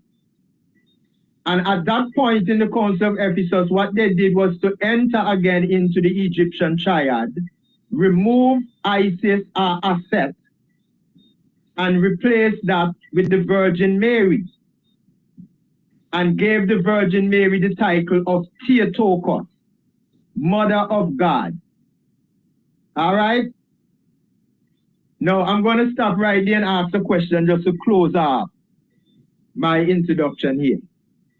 Now, a lot of the things that I'm seeing that they are presenting as what was reasoned in the council meeting, curious enough, if you check it out, the very position that they agree upon in these various council meetings, the Council of Ephesus, where the whole idea of the Mother of God was first presented, and also where the title Christos, the English rendition, the Christ, was first applied, all these little things, if you check it out, these were the firm doctrinal positions that we see in the Bible. Isn't it curious that the very thing that they argue over in terms of the theology of the Christ for 921 years, that these very things are clearly spelled out in the Gospels? Now we have some conversation about the Bible, and it is said that Bible were around even before the Nicene Conference.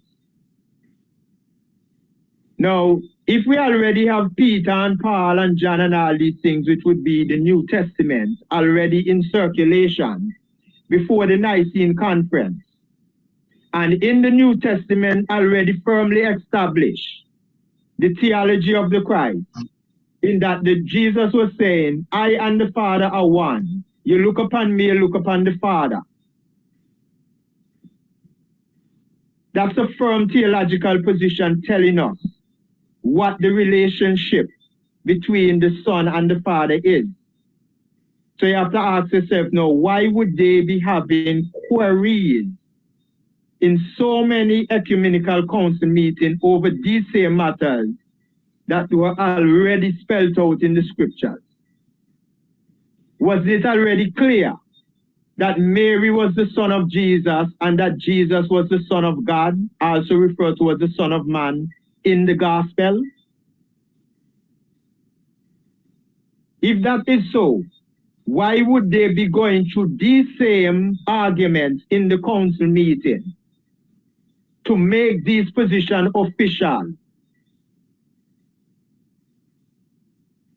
That's a question I would like to leave. As we always argue, there were no Bible, there were no New Testament until Desiderius Erasmus started the compilation with the first 9 manuscripts of the New Testament: Matthew, Mark, Luke, 1st and 2nd Peter, 1st and 2nd Corinthians, Galatians, and Epistle to the Romans. Those were the 9 manuscripts that started the New Testament.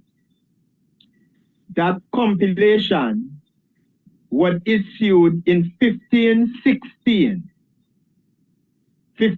in the AD. That's the argument we are putting on the table, have been putting on the table concerning the Bible. All right? Now, when you consider all that I have said, it would seem very clear that the decision that were made in these various council meetings is what informed the writing of the gospel as we know them today. They were making the decision, the theological decision about this Christ icon in the various ecumenical council meetings. And only when it reached up to the 1500s, thereabouts, that Desiderius Erasmus was commissioned by the Pope, I think it was Alexander VI, to write something on the object of Christianity being Jesus. And then that's how they incorporated all of the ideas that they already hammer out in these council meetings theologically. That's how they reuse now these ideas in developing the stories of the gospel. I am saying, if it was not as I'm describing it now, then we would not have these council meetings, because if there were Bible around before 325, it would have already spoken on all of the things that they were discussing and deciding upon in the council meeting. Just food for thought. Rastafari. Yes, Rastafari. I will just pass it straight to Rasai Adonis. But let me just say, King, I said, because I know, of course, I'm sure some listener would ask, okay, if it's Erasmus and his crew put the New Testament together in the 1500s or so, what is to say of these archaeologically old Ethiopian New Testaments that are said to have gone at least 1,000 years, 1,500 years? What is to say about those? If you can just give a quick As I always say, there are two sets of history. There are traditional history and there are actual history. What we are being fed are generally traditional history, not how it actually happened, but how it is placed in tradition.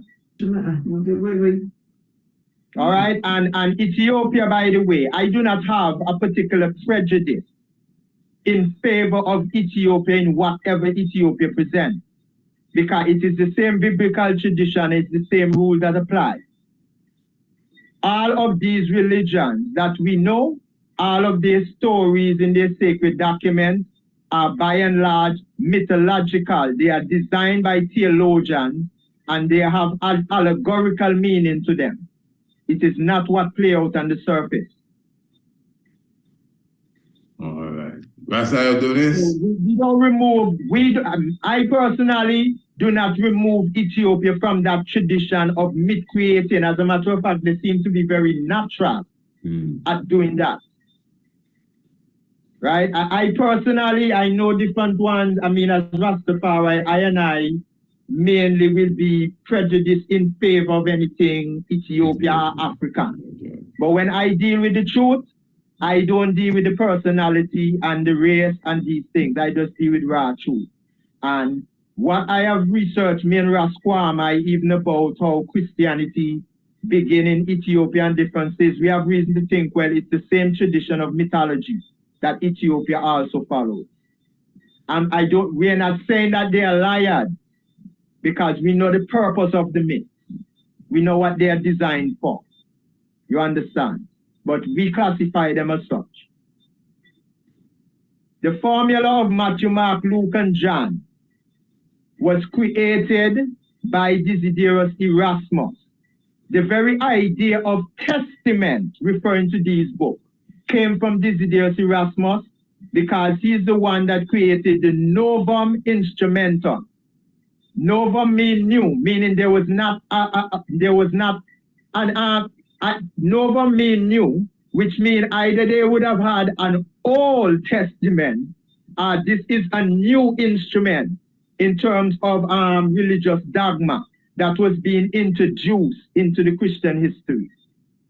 You understand? It was a new document. When I read up about Desiderius Erasmus, when he got the mission to do it, it is said that he was given the writing of Jerome, and he was given some other manuscript from Egypt in terms of theosophical ideas that he could read over and use to create his stories. They say in the end, however, he did not follow through in basically using the information from what Jerome supposedly written and the other documentation. A lot of it was his own ideas about the Creator, as he have his own internal experiences too. You understand? It's not a strange thing. These are the works of theologians, to create these stories, to craft everything together in a way that it has this deeper allegorical meaning that every follower has to come to discover in order for him to find wholeness and proper application of these scriptures. When we use the Bible without a metaphysical understanding, we are deceiving ourselves. I say that without apology. Rastafari. Yes, Pastor Adonis. Wow. Wow. Can you hear me? Yes. It's like greetings to the Rastafari, the Rasta Round Table. Greetings, Honorable Priest Isaac. Greetings, Brother Ras Isern. Also, Ras Sefer Selassie. I don't know if Ankoma Dread is here. And also Ras Kwame. Wow.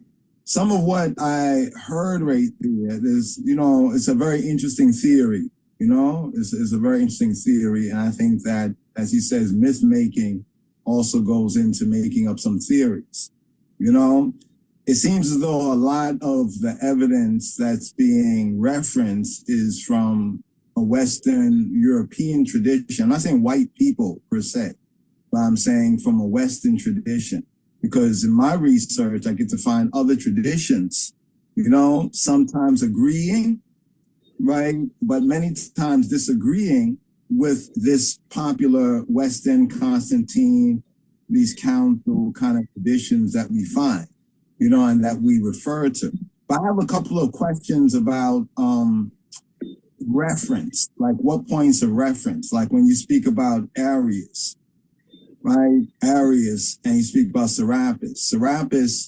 And the council, the church council. The church councils occurred, like you mentioned, about 325 AD. And then you mentioned Serapis. And Serapis, most historians and archaeologists kind of come up with 324 BCE. Now that's almost like 600 years, right? That's like 600 years later. Like there's a gap of like 600 years. So I would just like you to bridge this gap. This is not a question for right now, but in a further discussion about this theory that you present concerning Serapis, concerning what Arius was really about. And since there was very little writing, you mentioned there was very little writing that really remains of what Arius wrote. So how do we know what his point of view was if there was very little writing? Was someone else writing about him, but he didn't write himself? Or has very little survived? There's only very little survived. How do we know this theory or this construct that you present is really accurate? Now, we're not denying Serapis and what the Greeks did, Alexander the Great, how they wanted to replace all other gods with their, you could say, pre-Eurocentric kind of God ideology upon Egypt and upon the whole world. But it's the gap. It's filling in this historical gap, like with not mythological gap. Mythologically, it's very tight.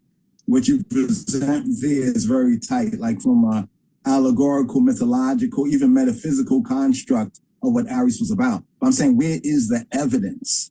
You know what I'm saying? Like, where's the evidence? As far as the manuscripts and Jerome and Erasmus and this one, all these Western Church fathers, they seem to have had little to no effect on other church or Christian or Jesus Christ believing communities that were elsewhere, with the exception maybe of Egypt, because this is where you said, Erasmus or Jerome, one of the church fathers, he got some documentation and he worked out his own things. But even when they did these things in like the 1500s, there was already other communities that already had scrolls and manuscripts. And just because there's a Bible, a compilation, this doesn't mean that other people didn't have the books. So there's some historical gap in at least me accepting it, as you say, as the truth, but I think it's a very interesting theory, but it's a gap. That's the first thing. The main thing is that gap between Arius, roughly 325 AD, and Serapis, 323 BCE. You know what I mean? This is like a long time for them to kind of like, how do we bridge this gap? That's all I say about Arius. Because in Ethiopian tradition, Arius is mentioned, but he doesn't seem to have much effect, in Ethiopian tradition. They tend to agree with the general conclusions, of some of the church councils up to the Chalcedon. In Chalcedon, they withdrew from that and more or less did their own thing. Yes. Yeah. Okay. It will take a lot, right, for us to go through, because what we're going to have to do is go through information for the successive rulership of the different Ptolemaic kings. Because remember, it's from 332 when Alexander conquered Egypt. After he died 9 years later, it was a whole slew of Ptolemaic king that came all the way down until the Romans eventually overthrew them. Okay? So the system that they already developed and had in place when the Romans overthrew, they basically just seek to continue that, but to bring that to a point that Christianity would have been officially established. This is the reason why Constantine seemed to have the kind of fame that he has in Christendom, because he's the one that is credited with actually officially establishing the religion in Rome. Can you pause a moment? So while the Romans were continuing what the Greeks did, or they were continuing that same, this very thing that the Greeks were seeking to do by having a new god to rule over that realm. They also took over, but instead of continue with the Serapis name and so forth, they changed that to the Christos. Okay, so what did your history say that other communities, like say the Judeans, or what they call the Jews, were doing in the Levant at this time? Would you say there's an independent group of people who have their own mythology or religion or God ideology? At the same time the Romans are doing what they're doing, what about the Judean community? I know they were in Alexandria, but also what about those who were in what they call the Levant, or Israel, Palestine, Judea? What about those communities at this time? Okay, respect. For me, let me explain it this way. Now, when I was doing some research on the Bible, right? Bible. Because most time when we say the Bible here in the West, automatically what comes to people's mind is Genesis to Revelation. That particular formula, that particular compilation. Okay? What I find in my research, however, is that all sacred documents, in a matter of speaking, was considered biblical. It didn't have nothing to do with the term Bible. It was what the literature does for the human being in terms of spiritual realization. So yes, there were sacred literature all over the place in all kind of tradition, even before the Romans and them start construct what they constructed. Remember, we have evidence also that they have plagiarized different stories from ancient Egypt and so on to create their stories and so forth. So obviously, there was sacred writing around and theosophical thoughts already established that they could have simply adopted, because you see, the constitution of man, in terms of how man set up internal and everything, is one and the same. So if the information, if the sacred information in one culture can move a human being from A to B, that same information can go anywhere in the world and move any human being from A to B. Because they are designed for the same purpose. All sacred writings are designed for the same purpose. So yes, there were other sacred writings. What we are talking about when we talk about the Bible like this is what we know today is the particular compilation, the particular formula of a Matthew, Mark, Luke, and John, an Old Testament and a New Testament, and so forth. If you go into the Upanishad, which is a sacred document also, I don't think they have Old and New Testament. But it doesn't miss anything in the information in terms of getting you to a point of self-realization. You see? So the formula of having an Old Testament and a New Testament and so on is not something that you have to have. It is a specific formula for whatever purpose it is put together that way in the West. As a matter of fact, it was the 1611 Bible with Lancelot Andrews and the other scholars, and I think it was 40 of them. It was when the 1611 King James Version was being created that Old and New Testament came together under one cover for the first time. But there were sacred manuscripts. That's why I say Desiderius Erasmus didn't write a Bible. He wrote 9 manuscripts. And there are thousands, hundreds of thousands of manuscripts I'm sure you can find in Egypt, in India, in all kind of cultures that are much older than Christianity, Western Christianity, I should say. You understand? This brings us to the next point. So we know there's other communities, with their spiritual teaching and doctrine, but in linking it with what we call, quote, Christianity, do we admit a historical movement that was this Nazarene movement?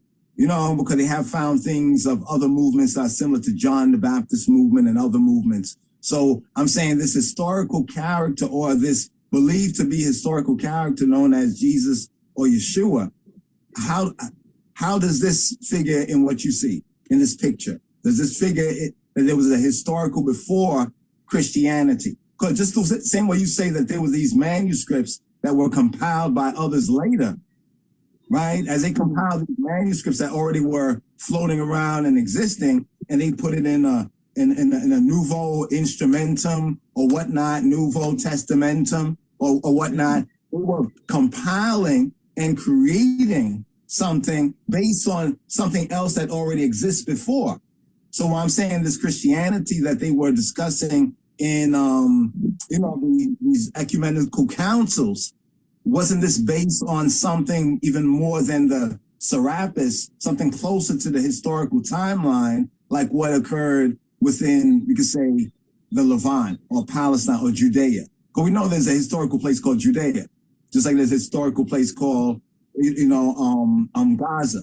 There's these historical places, right? So what I'm trying to connect right here is that the creation of the Christianity of so-called Constantine is based on something else that they were no doubt compiling. True or false?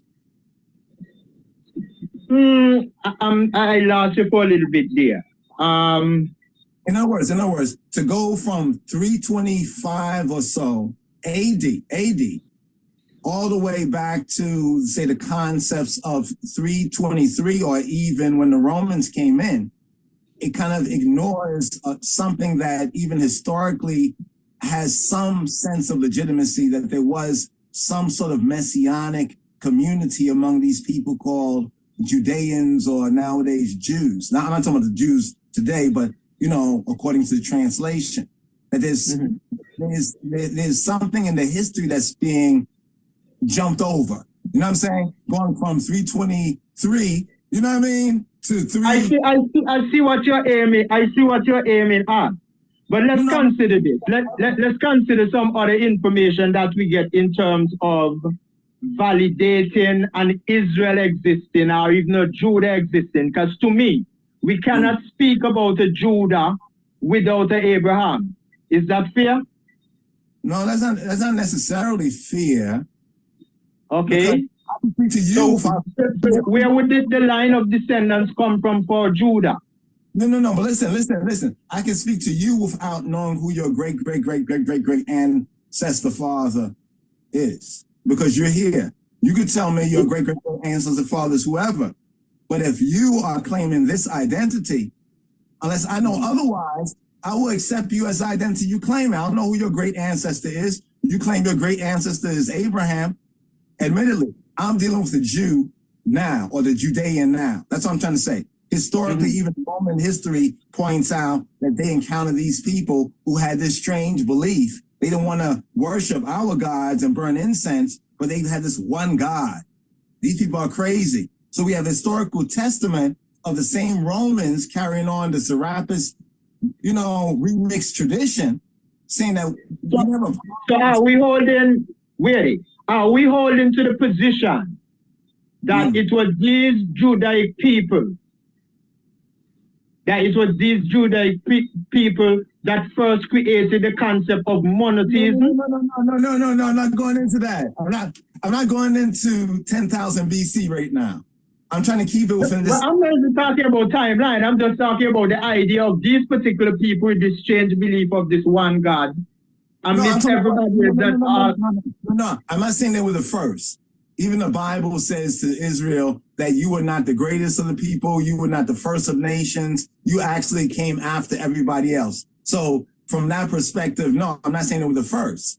But I'm saying that historically speaking, we have the Roman testifying in Roman history that testifies to them encountering such a people who were, some were defying their belief system. They were not bound to this pre or post Serapis belief system. Historically speaking, this has a point of history, whether we like them, don't like them, agree, don't agree, right? That they encountered this people at that time, at the time of their rulership over what the Greeks were ruling, like Judea and Egypt and everywhere. Okay, see, well, listen, I guess, as you say, you can have this situation kind of isolatedly, right? But you see, the way I seem to approach these things in thinking is that I have to place everything within a certain context that can make sense, because it cannot just be isolated, just appear so. There have to be connection leading up to it and so forth. You understand? To me, if we are having strong archaeological evidence that says there was never an Exodus, for example, so the whole idea, everything that we read in the Bible about the establishment of a nation of Israel, the way how their religious belief developed, because they're saying that when they were in the wilderness, Moses went into the mountain, get the laws, everything. I mean, all the tenets for the religion was basically created in the wilderness. No, why are you going back 2,000 years from the first century? You just scrolled 2,000 years. Because we would not be speaking. Hear me out. Because we would not be speaking of a Judah. No. Is there proof? Listen, the Romans built an Ark of Triumph, and they say Captura Iuda. In other words, we have captured Judah. That means that at this time, in the time of the Romans, there's such a political entity. I like that book that you said, the original Torah. I like that book. We're going to have to reason on that. But there's a political entity. I'm not talking about what their history is going back to Exodus, because yes, they do say that there's scant proof from Egypt here and there based on what they want to show us. Okay, admittedly, but there's real proof that at this time of the first century, there was people who were identified as Judea or Judeans and called Iudeos or whatever. And the Romans built an Ark of Triumph. Was this mythological? There was mythological elements linked in their belief system, but they said that we have captured Judea. We've captured, I'm talking about historical. I'm just looking at historical facts. No, I got you. But this is, okay, I got you. This is a question I'll ask then. Okay, if we are going to look at that thing that you described that the Romans wrote as evidence that there was such a people existed, what will be the story of them? How did they get established? What is their line? What's the connection?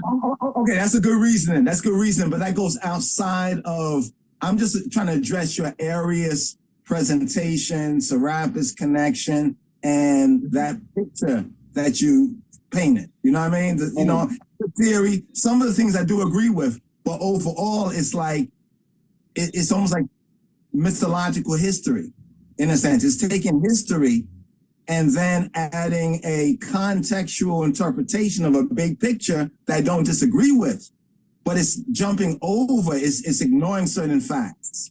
You know what I'm saying? It's ignoring the fact that just as Erasmus who wrote these 9 manuscripts, but he was collecting information already around and putting it together for their Roman Christian church use. But he was taking things that already existed before. And I'm saying one of the things that they were taking was what these Judaic or Judean people of the first century had. No. It wasn't from the Judaic people. I got you now. The information that they were taking were coming from the Egyptians. I'm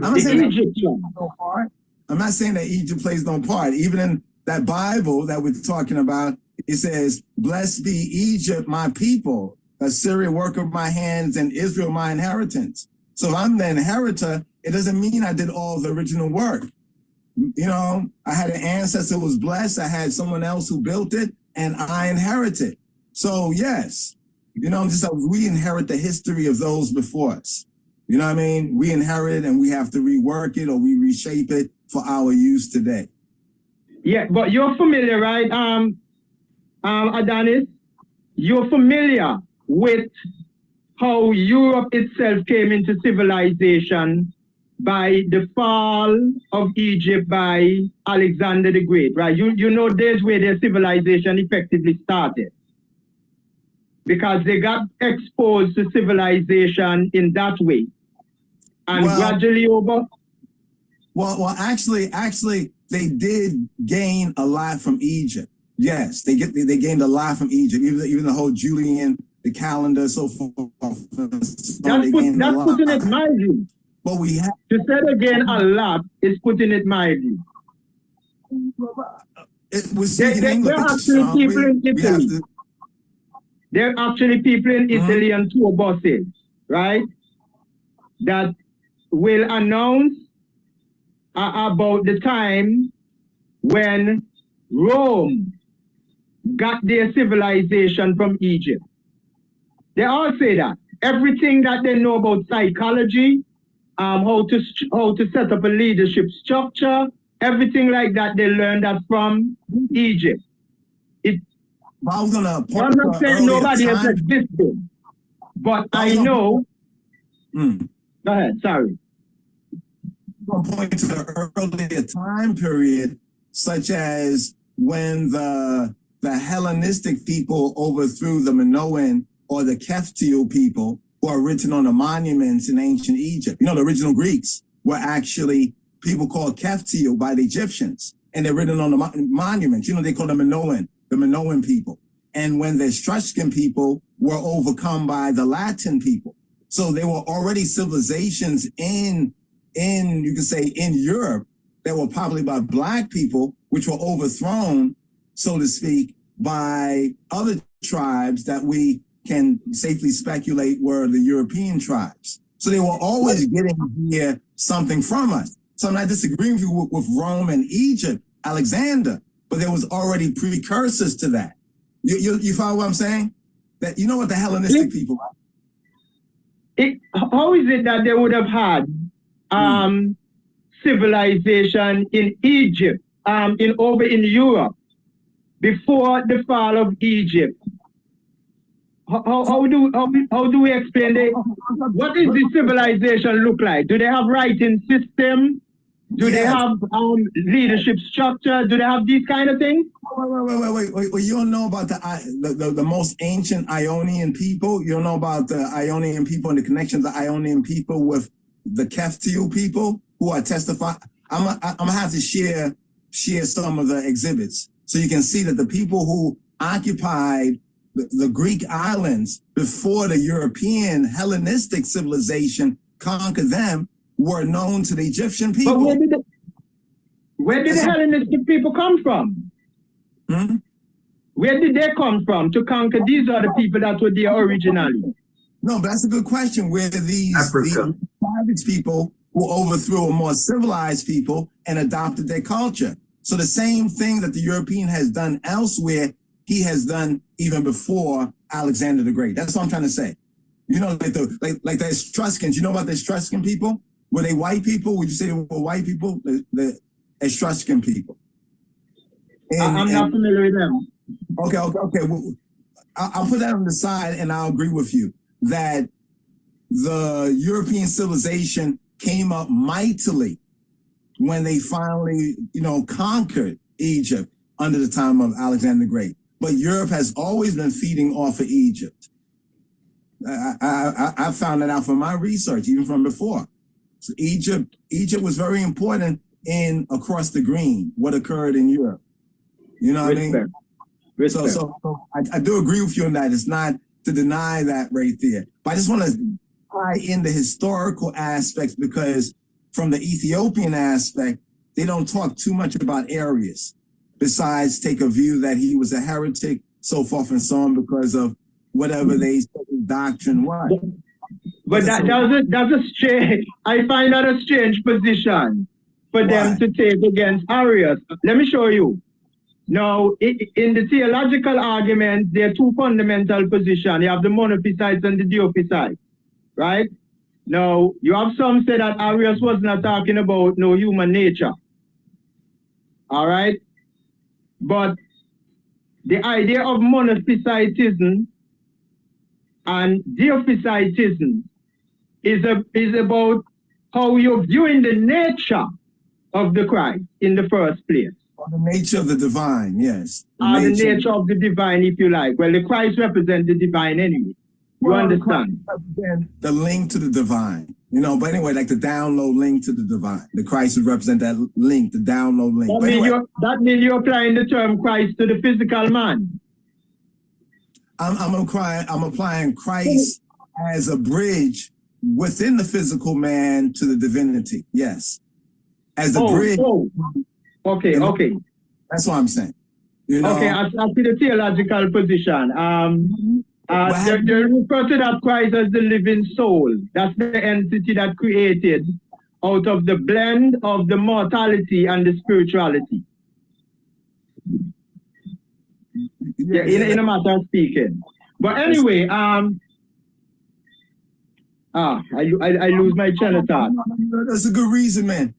I'm not trying to attack your point or whatnot, but by reason with the eye, you filled in a little bit more that helps me to see, you know, more of the view, you know, that you're pointing. It's just that area seems to come in at 325 AD, but then when you made the bridge with the Greeks and then the Romans continuing what the Greeks did, you know what I mean? You know, that does make sense, but it's kind of jumping over, I think, what another group of people were doing that was co-opted by ones who saw that it could be an effective tool. Seeing that something can be an effective tool. For example, legalize marijuana. That's an example of it. Mm-hmm. When our elders was about it, saying legalize, they said, no, right? But then when they figure out how they can utilize it, you know what I'm saying? And how they can profit from it, then they embrace it. They persecute it, you know what I mean? Until they can control it or feel they can control it. And then you could say, then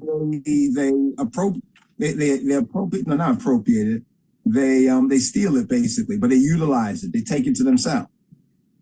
Okay, let me say up front, right? Because Uncle Mujeva said this a number of times quite correctly. The only person that I find with information progressively, right, between that time period that we refer to, the only person I find that published anything on that would be Walter Williams, right? Because he got through all the different rulership, even how the term Eucharist and so came about. He explained all of this because these were titles that were attached to different one of the Ptolemaic kings and so forth. Even Sota, like Savior, that is attached to Jesus Christ, he is referred to as Savior. The term Sota was a term that applied to Ptolemy I, Lagi. He got that name Sota because after Alexander the Great died, him as a general took over, but there was another general that also was another general that was also, it's like it was a co-leadership of sorts, right? And that leader, he was leading, or he was presiding over, I think it's the homeland of Greece. And when he left to have a meeting with Ptolemy I, he got usurped. And it was Ptolemy I Lagi that went and crushed those who usurped him and reinstated him. And because of that feat, Ptolemy was given the title Sota for being the one who kind of saved the kingdom from splitting apart at that particular point in history. I forget the name. His name begins with an M, of the other general that was co-leadership with the Ptolemies, because the kingdom was kind of divided at that point. That's a good point. But what I found out is that, okay, these isolated words, Eucharist, Christos, Christos. I know different than Christos, the kind one, and Christos, the anointed one, and Creo, to anoint, and Soter, Soteria. But what I found out about the word Savior in the Old Testament sense, right? Just from linguistic study, the word to save and Savior, like to say Yeshua, Yeshuo, which is similar to the name of, they say Jesus, right? In Hebrew, also means to gain military victory. So while I'm listening to you, I'm hearing you say that they gave him the title Soter. Now today, if Soter means savior from this drowning in religious ideology of these times, we automatically think religion. But back then, a savior was the victor, not the victim. You see, when we talk about victim, we can go with religion and say, oh, that's the savior is a victim. But it's also the person who loses the engagement. You know what I mean? That person is a victim. So I'm trying to say is that we might find similarities with religious themes in these names of the Greeks and titles. I heard you say, did you say his beneficent majesty? Did you say that when you came on? Benevolent. Benevolent. Look. Yeah. Benevolent. Don't religious people say that sometimes as an attribute of like a deity or God? Mm-hmm. So exist in languages, and sometimes, and you might not be meaning in no religious sense. You see what I'm saying? No. I wasn't. No. I was only talking about how the title of Savior was introduced, because you got to remember, all of the Ptolemaic kings, right? They rule as vicar to whoever the Christ icon is. During the Ptolemaic period, the Ptolemies were ruling as vicar of the Christ. That Christ character would have been Serapis. So the title of Savior that was attached to Ptolemy I Lagi, being vicar gives him now what you call it's a theological concept of the kingship. So the term Savior has interpretation in both contexts, as you explained, as the victor, and yet still in the religious sense, because you're dealing with two persons on the throne at once, the political figure and the theological concept of the figure. Remember, that's what divine kingship is all about, and they were adopting the Egyptian structure also. They were, how can I say, they were cutting and pasting much from Egypt and much from everywhere else. They were trying to find something that could rule everyone. They were trying to find something that could rule all. So if they could adopt something and flip it around, I agree with you. I definitely agree. The reason why they call the icon Serapis is because it's like they're trying to strike a truce with this new God. You understand? It has the familiar name of the Egyptian god Apis, and Osirapis, the Osa would refer to the Osiris element. You understand? So it's like two composite names come together and created that name. They have the name reflecting Egyptian because they wanted the Egyptian in the secular community to give life to this new icon by worshiping in this name. You understand? But the character, the figure of the icon was European. Because they are European and they're now ruling over an empire. And they want to stamp the authority on the empire. So they're having a god that looks like them to rule over the whole realm. But as a kind of truce, they use elements from the Egyptian system as a matter of familiarization to get the people in the secular community to come along and give life to this new God. That's my point right there. The same way they did that roughly like 600 years later, they did it, they were doing the same thing as well. But this time, I would propose they were incorporating elements of this Afro-Shemitic people called the Judeans or Jews in it, you know, because it got popular. You know what I mean? Like when we talking about Rastafari before, I don't think Rastafari will be quite like so-called Christianity became. I don't think it will, not this time, never again. You know what I mean? However, we can see how the attempts are there, right? Don't we see how the attempts, you know, are there to try to, you know, take the power and then put their face, like knock off our head and put their own head on. In other words, you know what I'm saying? You know what I mean? Like a head that don't belong with the body, in other words. You know what I mean? I feel you. True. Pray the eye. It's a good reason, man. I want to pick up on that. I got to get in Walter Williams and I would like to get what I'd like to get from you also. If you can send that in the chat. Some information on those same Judaic people that you refer to for that time period. Okay. Yeah. Just, you know, just so that I can be familiar with the information said.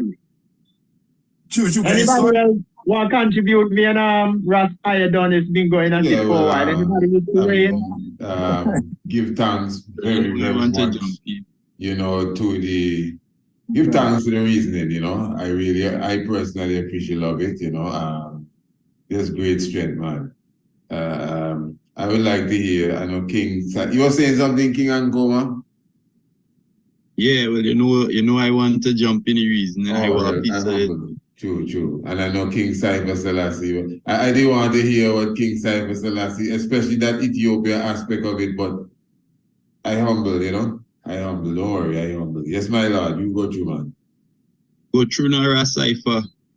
Okay. Yes, sir. Give thanks. Yes, I give thanks. Yeah, beautiful reasoning. Wow. And the most important thing, when Ras Ison first began speaking, I'm thinking to myself, well, there is as the Honorable Rabbi said, that there's such a big gap between the 300 BC and the 300 AD. We're talking about 600 years of development.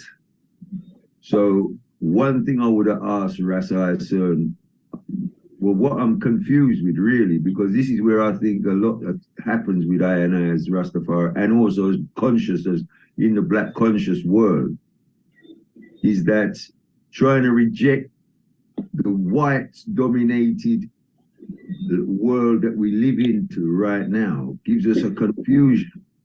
And the confusion is that we're putting color and complexion of our modern thought on this world, on back to that time, to, you know, between, let's say, the 600 years over AD, the AD, BC AD fulcrum, 300 years either side. We're trying to then put everything in a ratio, as in skin complexion. We're putting it in those terms, and this is how we think. Because even like, so this is how we think. We think in these terms of today. But the world then might be, I think we should be looking more like Ethiopian looking people generally in the area, in the whole Levant and the whole, and in the whole northern Egypt, you know, them regions up to the Levant, Israel, and all of those lands there.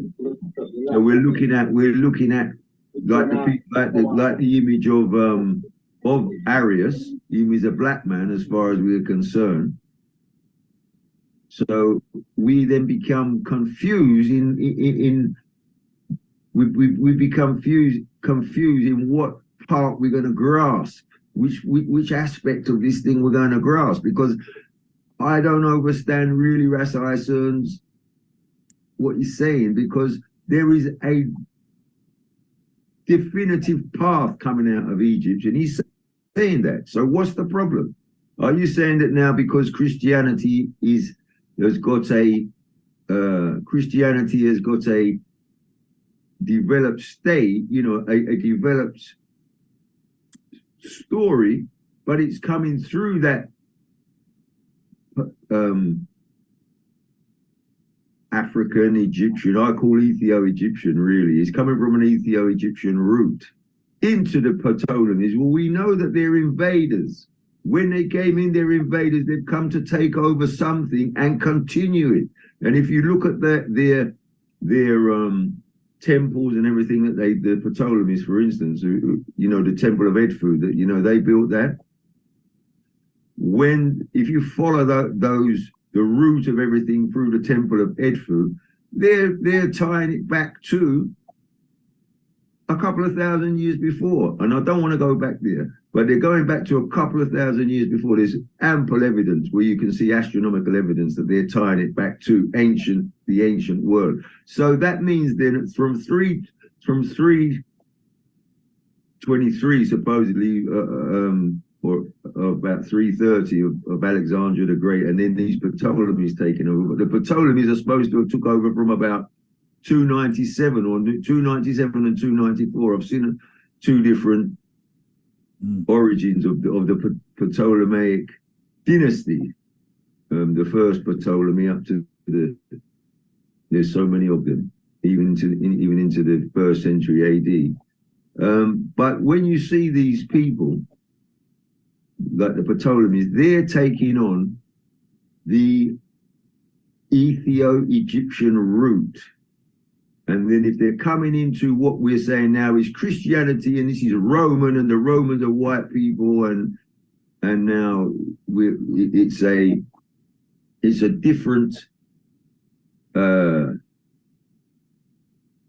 different doctrine.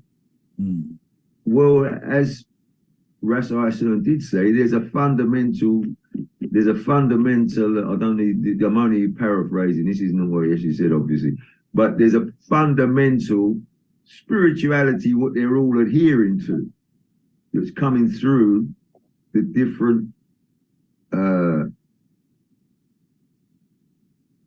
definitions of people. We're giving these people definitions. We're saying these are these people, these are that people, but nevertheless, there's a continuance coming through. So I don't understand what the problem is. Now, what I would say, as the IDEM always know, that I deal in timelines, and I deal in BC AD, and I look at, this is overstanding what Ma'at is, the real Ma'at. The Ma'at is overstanding the balance over AD and BC. So if you look at now, if we look at the fulcrum, BC AD fulcrum, we will see 323 years BC, where we're starting to talk about all these developments of Greek infiltration, even though we can go back to the Persians to 500 and something BC, 560 odd BC, the Sate period, what they call it.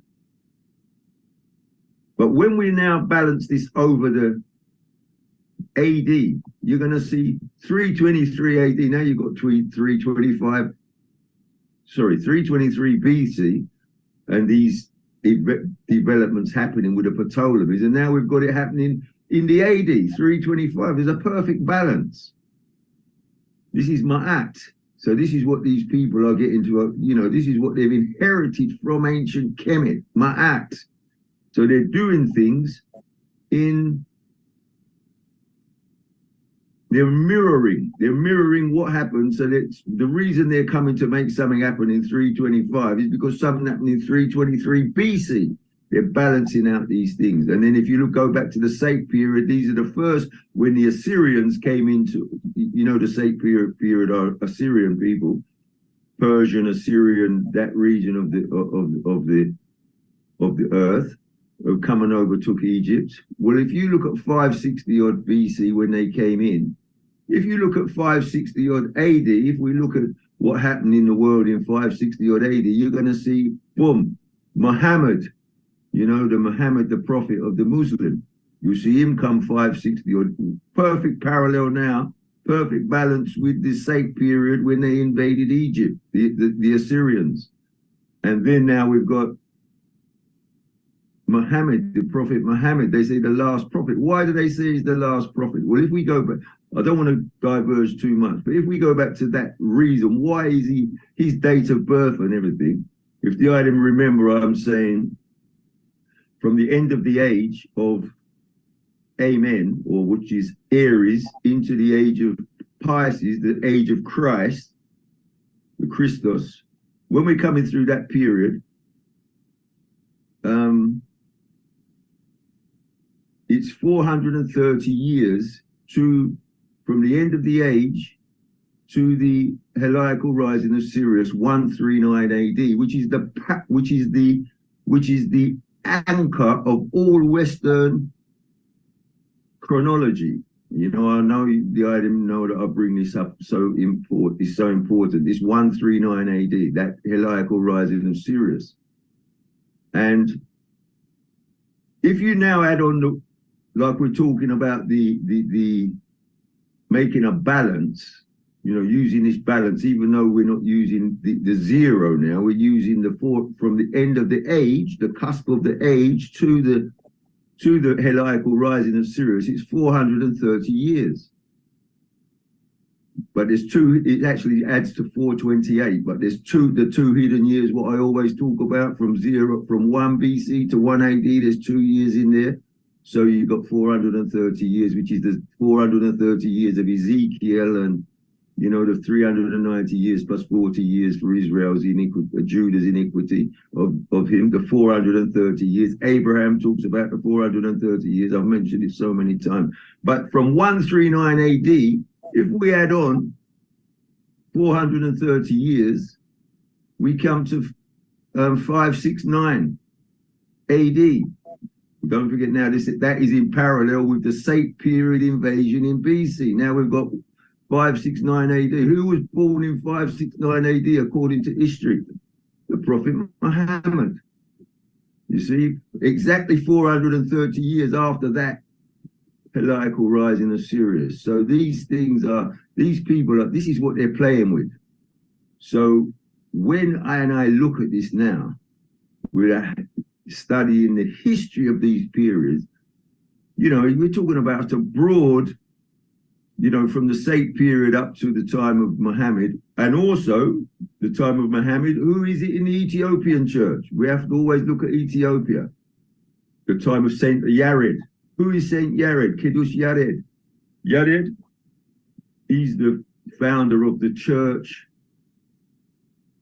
way of worship, moving, or when you see the Ethiopian priests and all of that moving in their rhythm with their makwamia, which is the prayer stick, and the sistrum.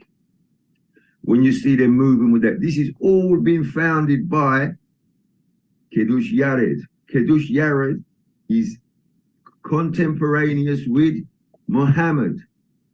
So these things, and this is where the Ethiopian church now, the form of worship which it has today, comes from then. From 569. So, and I've said all of this thing to say this. So according to the books of on the calendar, the idea of AD and BC was not formulated in the Christian calendar until about 570 something AD. They say it was the let me just get it. I've got it here. I've actually written this book, you know. So it was in the wrong book. Yeah, about 527 AD anyway. That it was Dionysus. It was of the Dionysus Exiguus. He had the Easter tables. He created the first Easter tables in 527 AD. So how do we then get this? If he created these first, the idea of AD and BC and those Easter tables in the 500 and odd years after Christ was supposedly born, then how do we get this, you know, how does this balance you know, because we're seeing the balance. We're seeing the 300 years before, the 300 years after. We're seeing these things. So if we're seeing this balance, and that is Ma'at, so that Ma'at is the truth, then how does this history, all of this history, how does it fit around you know, is that correct, what they're saying there, that this guy, Exiguus, Dionysius, if they're saying that he made it wasn't AD BC before he made those Easter tables, then how can then we see this 325 BC and 325 AD?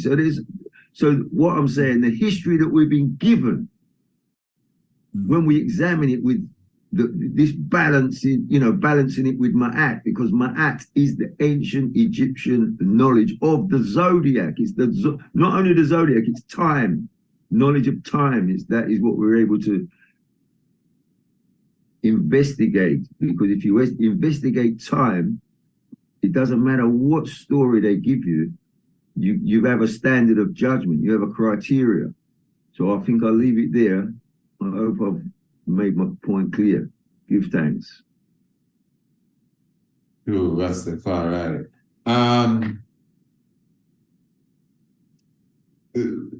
Before King Ankomaja, just pardon just for a moment. Before we go in, King Haile Selassie, I know you were asking some serious questions also for clarity, but if you could just again interject the whole presence of not King Johannes, pardon me,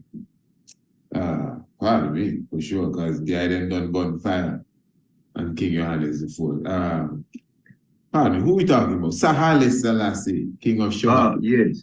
And yes. the whole area, and since that's really the topic, you know, not that we have a topic, I mean, this is such a beautiful exchange, but just bring it in the conversation, you know, quickly, just, you know, as concise as you can. And then just the point, if the IDM didn't see the program from last week, you would see what I was bringing forward was the fact of Sir Haile Selassie, His Majesty's great-grandfather.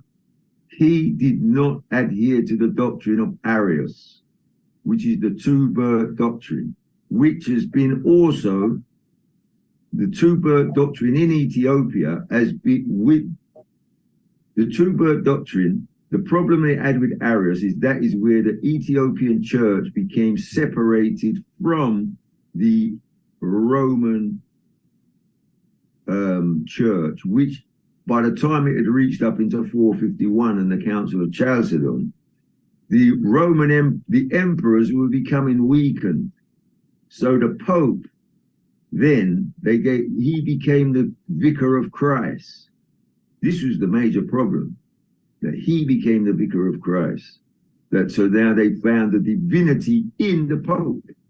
So the Pope, being the head priest with his priesthood, was the route through to the risen Christ.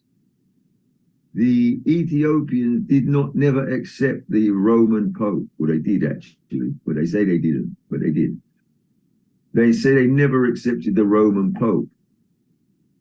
So this is the division between it. But nevertheless, the two-birth doctrine is still being followed in Ethiopia today. It's called the Hulit Lidet doctrine.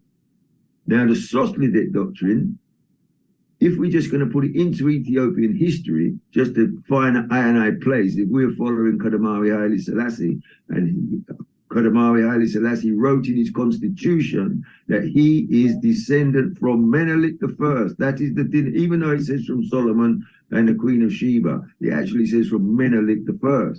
Because Menelik I, it's his dynasty. It's the dynasty of Menelik I, which began on 982 BC, not 957, you know, that's when he came off the throne. And then His Majesty says, so he's descended from Menelik I, which is the dynasty of Menelik I, through Sir Haile Selassie. Well, Sir Haile Selassie is His Majesty's great-grandfather, and he banished the people of the Holocaust doctrine from his capital when he was king. He didn't let them practice. And that's the Sost Lidet doctrine, the three birth doctrine. The three birth Can you doctrine. explain that doctrine? Sorry? Can you explain it? I'll try. I'll try. What is it about? What does it speak to? Yes, well, what it speaks to is that in the Tawhid of faith, there is the one God, monophysite, right? One God in three. Of three, he's got three natures. He's God the Father, God the Son, and God the Holy Spirit, right? He's got three natures. But also, so, you know, brethren, it's very hard to explain. That's why I go into Ethiopian history, because it's technically, these are technical terms of philosophy of how can we then describe how man was born from God and the connection between God and man, between the connection in the Godhead. So the king now, in the Tewahedo, when you become baptized, that is in your human form, because Christ supposedly had a human mother.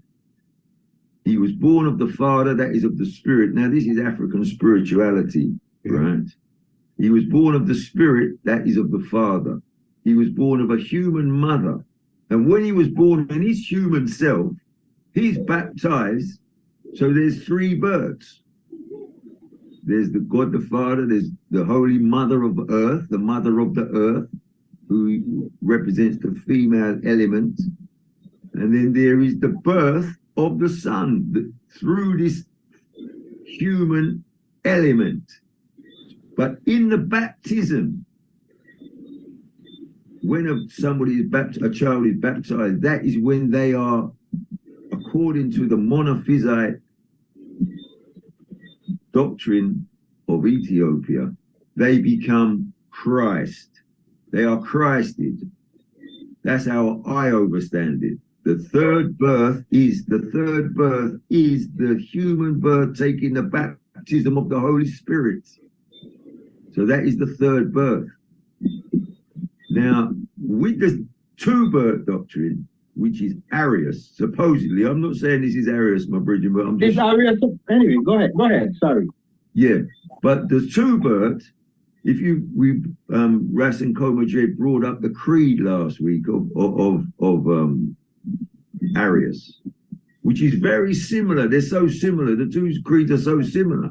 But what happens is that now Christ rose again in this Arius doctrine. Christ, he was buried and died and boom, and he rose again into heaven and will come again, right? When you see that coming again, there's the separation between God and man. Where he's gone up into heaven now, there's a separation between God and man. So the only way to get to God and man, he can't get to man. You're waiting for him now because he's gone. He's up there in heaven and you can't reach him. But how can you reach him? Through the Pope, through the Pope's priesthood. That is the difference. Now we've got to go through the priesthood. But it is still the priesthood that gives you the baptism, which gives you the third birth. So this thing is such a difficult and I call it madness, personally. Because we're dealing with you see what we're dealing with, Rasai, so is the people of the Ptolemies and those people that, after that was Greek philosophy now coming into because the Greek philosophers were in the 5th and the 4th century BC. And then they're now the doctrine of the philosophers is coming into the theology, which they're trying to manufacture, through the Egyptian hierarchy. It all comes from it's Ethio-Egypt. I mean, we call it Egypt, but it's Ethio-Egypt. And that hierarchy coming from from Patar and Horus, and then coming through Shu Tefnut and Geb and Nut, and then the force, you know, Isis and Osiris and Nephthys and Seth. You know, these are all so that pantheon of gods is what they're now arguing over, really, in the Nicene Council, because what they were saying is that Arius, his position, then must have, if Christ is separate from the Father, that means they're bringing in pantheism, polytheism, you know, the worship of different gods. You know, so this is where it becomes difficult. Can I interrupt you for a bit then? Sure, let me show, at least let me give you my idea, right? At least one of my idea why I think they were trying to argue for a human nature. Because are you familiar with the papal bull they call the Unum Sanctum? No. Okay. In the Unum Sanctum, the Pope, Boniface VIII, he laid claim on the entire planet and all of its inhabitants. The reasoning is this: God so loved the world that he gave his only begotten Son, which is Jesus. So they're claiming a historical Jesus, right? A single human being among all the ways human beings. Yeah. That the Creator claim as his Son, all the way are we a bastard or something. So the Creator only have one Son, and this is this Jesus person, which they're claiming is a historical figure. So they're saying that this historical figure, Father gave him the world. Now, he came and he gave his life for the world. We go with the gospel. And he said that he left Peter in charge. So in a matter of speaking, the custody of the world or the universe was passed on to Peter, because Jesus now get crucified, he move on. He have physically to administer over the social environment in the earth physically, hand it to Peter. The Pope are claiming that Peter now gone also, and they are the vicar of Peter, same as Peter. So they rule in the seat of Saint Peter, and that gives them the right to claim the entire earth and all of its inhabitants. Based on the scripture, God so loved the world that he gave his only begotten Son, Jesus, the historical figure that they're trying to assert. You see, without this historical figure, they could not make that claim. No, but if we could just slip that quickly back into the ancient world. Well, let me just slip in there, look, I don't want to stop none of the item at all. But just, you know, the interest of time a bit, and I do want Uncle Madrid to come in. But just quickly, so just in a quick nutshell, yes, no, whatever. So what King Ison kind of explained a moment ago, in a nutshell, would you say that is what Haile Selassie was dispelling? That concept, that sort of ideology? No. Well, it's so. I don't think so, because it is such a. It's so difficult to explain, but I don't think so. It's a serious subject now, because I would even love to hear the rabbi. It's like a subject by itself, you know. A good reason, may I? Yeah, well, yeah, I know kind of Uncle, good man. No worry, King Uncle, you know you're gonna get the seal up. Yeah. Just quickly, for God so loved the world that he gave his only begotten Son. Monogenesis in the Greek. Monogenesis. What does this monogenesis? We talk about diasophite and monosophite. we also need to up our understanding of another term that the Ethiopians articulate, but the West always mistranslates. It's called Miaphysitism. Miaphysitism. We'll touch on that as we move forward. I'll share some things with the round I table. came across that term before. Because actually, this book here, the Ethiopian Tewahedo Church, let's see if we can bring this book up right here. Let's see, I don't know if it's coming on right there. Yeah. The Ethiopian Tewahedo Church, this particular book is kind of hard to find because you can see they kind of block it. They kind of block it. But this is a copy here.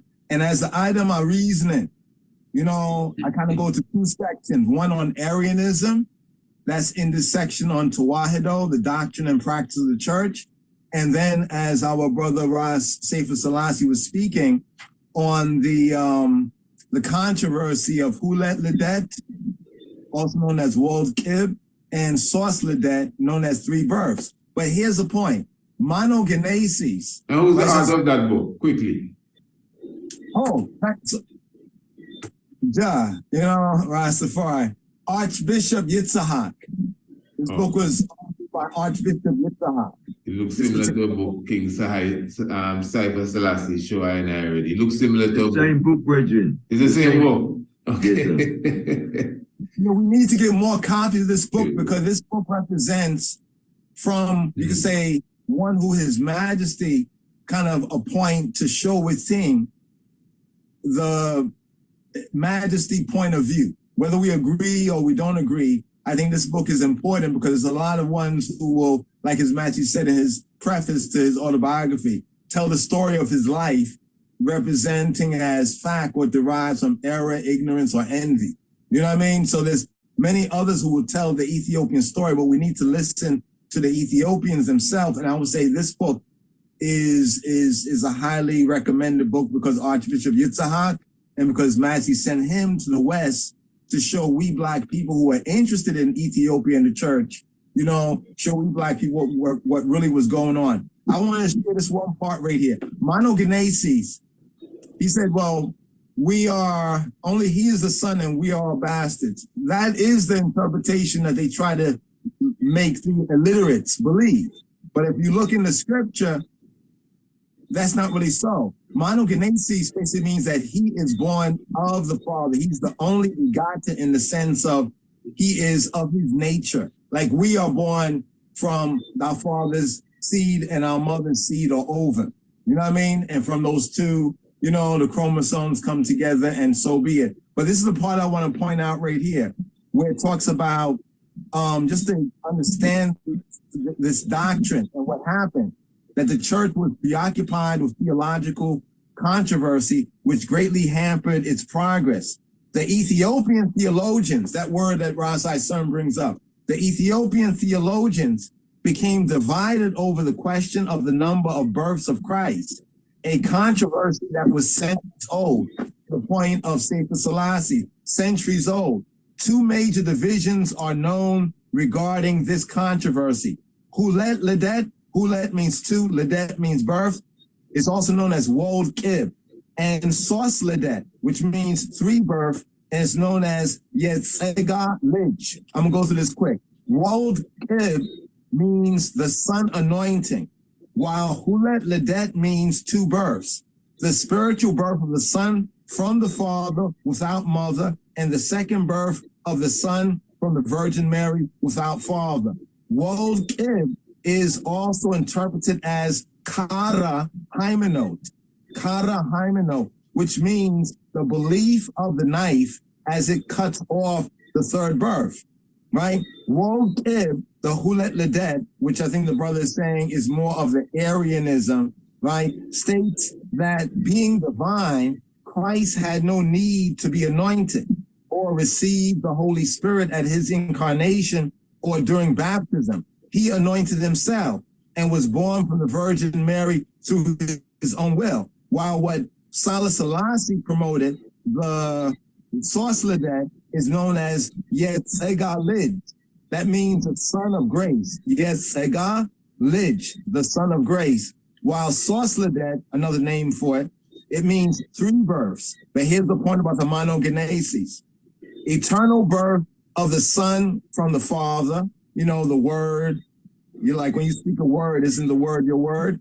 Eternal birth of the Son from the Father, generic birth of the Son from the Virgin Mary, and birth from the Holy Spirit after the incarnation or during baptism. Last point right here. The followers of Yesega Lidge, the three-birth Sorcelet, were the clergy of Devra Libanos, including Salah Selassie of Shoa, whom His Majesty referenced highly, especially in the Constitution and elsewhere. The followers of Wold Kib, the Hulet Ledet, the two births, were from the monastery of Ewastateros in the province of Tigra. So we can see something else here too. The political situation today. The one with the two births, Tigra in the north, and the one with the three births, right, like the Amhara or in the southern part. So we can see the politics also behind, you know, like Brother Alpern talked about the original Torah. And it's an interesting book, a good read, right? But in there where they take the religion or where the religion or the belief, mythology or otherwise, it influences the politics or they interpret this politically too. I yield. Give thanks for the opportunity to insert that from this book. I can't even comment, just, you know, no. We'll get to this again. Yeah. When before we see, we'll decide the next subject when we sit in again, you know. Next. My Lord. Yes, I. Yes, I. Well, I think in this conversation we was all over the place to a certain degree, because I think we have to get to the root, to the fundamental understanding about what Arius was dealing with.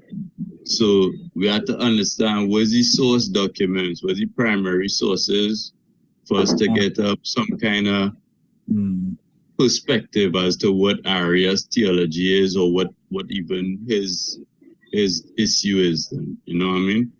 Now, it have three letters what are attributed to Arius, right? He write one to Alexander of Alexandria. You write one to our next man named Eusebius of Nicomedia. And then it have a letter known as the Confession to Constantine. Them is the three letters what they say Arius write. And then it have other letters what other people, other bishops write to him. Right? So inside of these documents, and it have a next work of Arius, namely the Thalia. Right? The Thalia meaning like the festivities or whatever it is, right? So these is the certain primary sources what we could refer to try to get an understanding about what Arius was about, right? So in terms of like the narrative that coming from Ras Eisen, I believe is primarily funded the whole basis is the work of Walter Williams, and I'm saying that we need to put Walter Williams' scholarship under scrutiny, basically. You understand? Because a lot of those chronological issues and certain things like that, like what the brethren and I'm bringing up in terms of the Serapis issue and these kind of things, and even the notion that Arius was trying to about the human nature and all of these things. As far as I understand, Arius, his whole point was the subordination of the son figure to the father figure.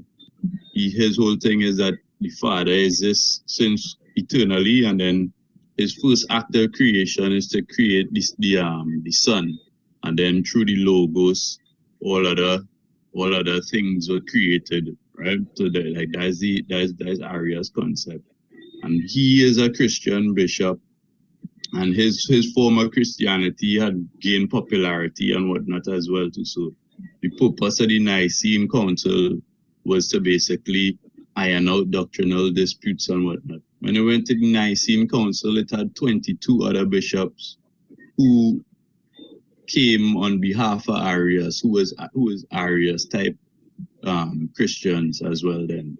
You know what I mean? So it come like, and then on the next side was Athanasius was running the next camp, or the Trinitarian camp, that basically they're talking about co-substantiation, right? There's another word, homoousios, meaning of the same substance as God the Father and certain thing like that. So I think before we reach to extrapolate higher forms argument, we have to reach on the same page in the foundation of the whole thing.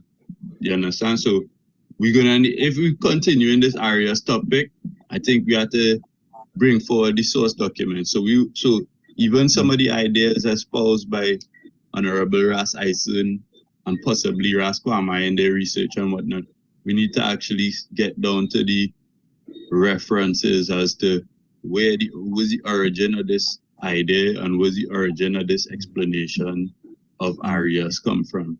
Because as far as my research did me to show it now, as a man, all for the Black history and the Black narrative and of things, and I respect Walter Williams as a man who have some groundbreaking research, and he's bring out certain he's going certain corners and pull certain information and things.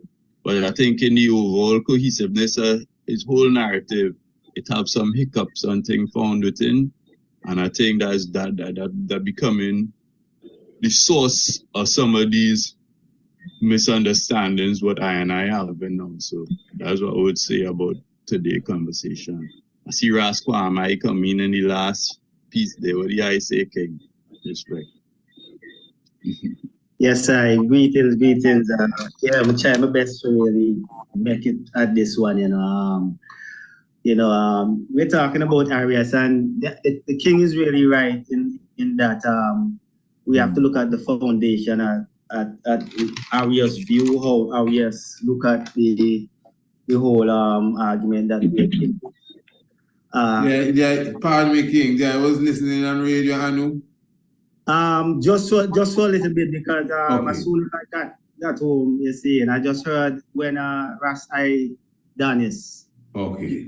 I just heard from that part. True. Just give so time. I didn't really, hear the fullness of the reasoning. But when we're talking about the theology of Arius, I listened a little bit, the round table a little bit last time, and and Komajed rightfully said that some of the people like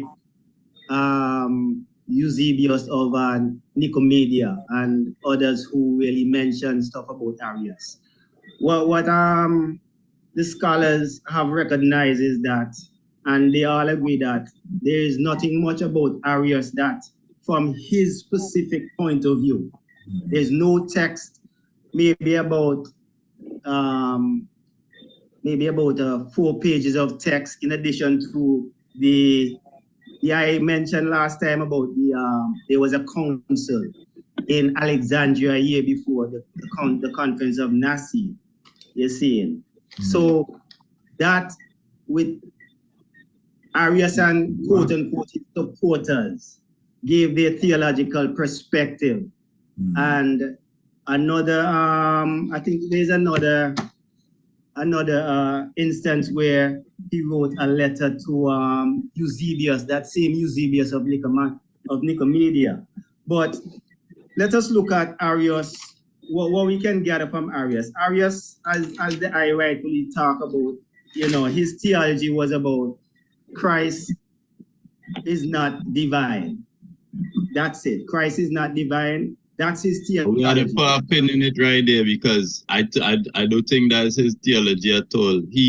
He's trying to mean. Remember, we have to do conjectures. I mean, I get the source from certain sources, and let's put this on the table. I'm not really bringing forward what Walter Williams is bringing forward. I'm looking at the information pure. You see, in the but we would have to ask you where you get the idea that Arius don't think that Christ is divine. Where you get that idea from?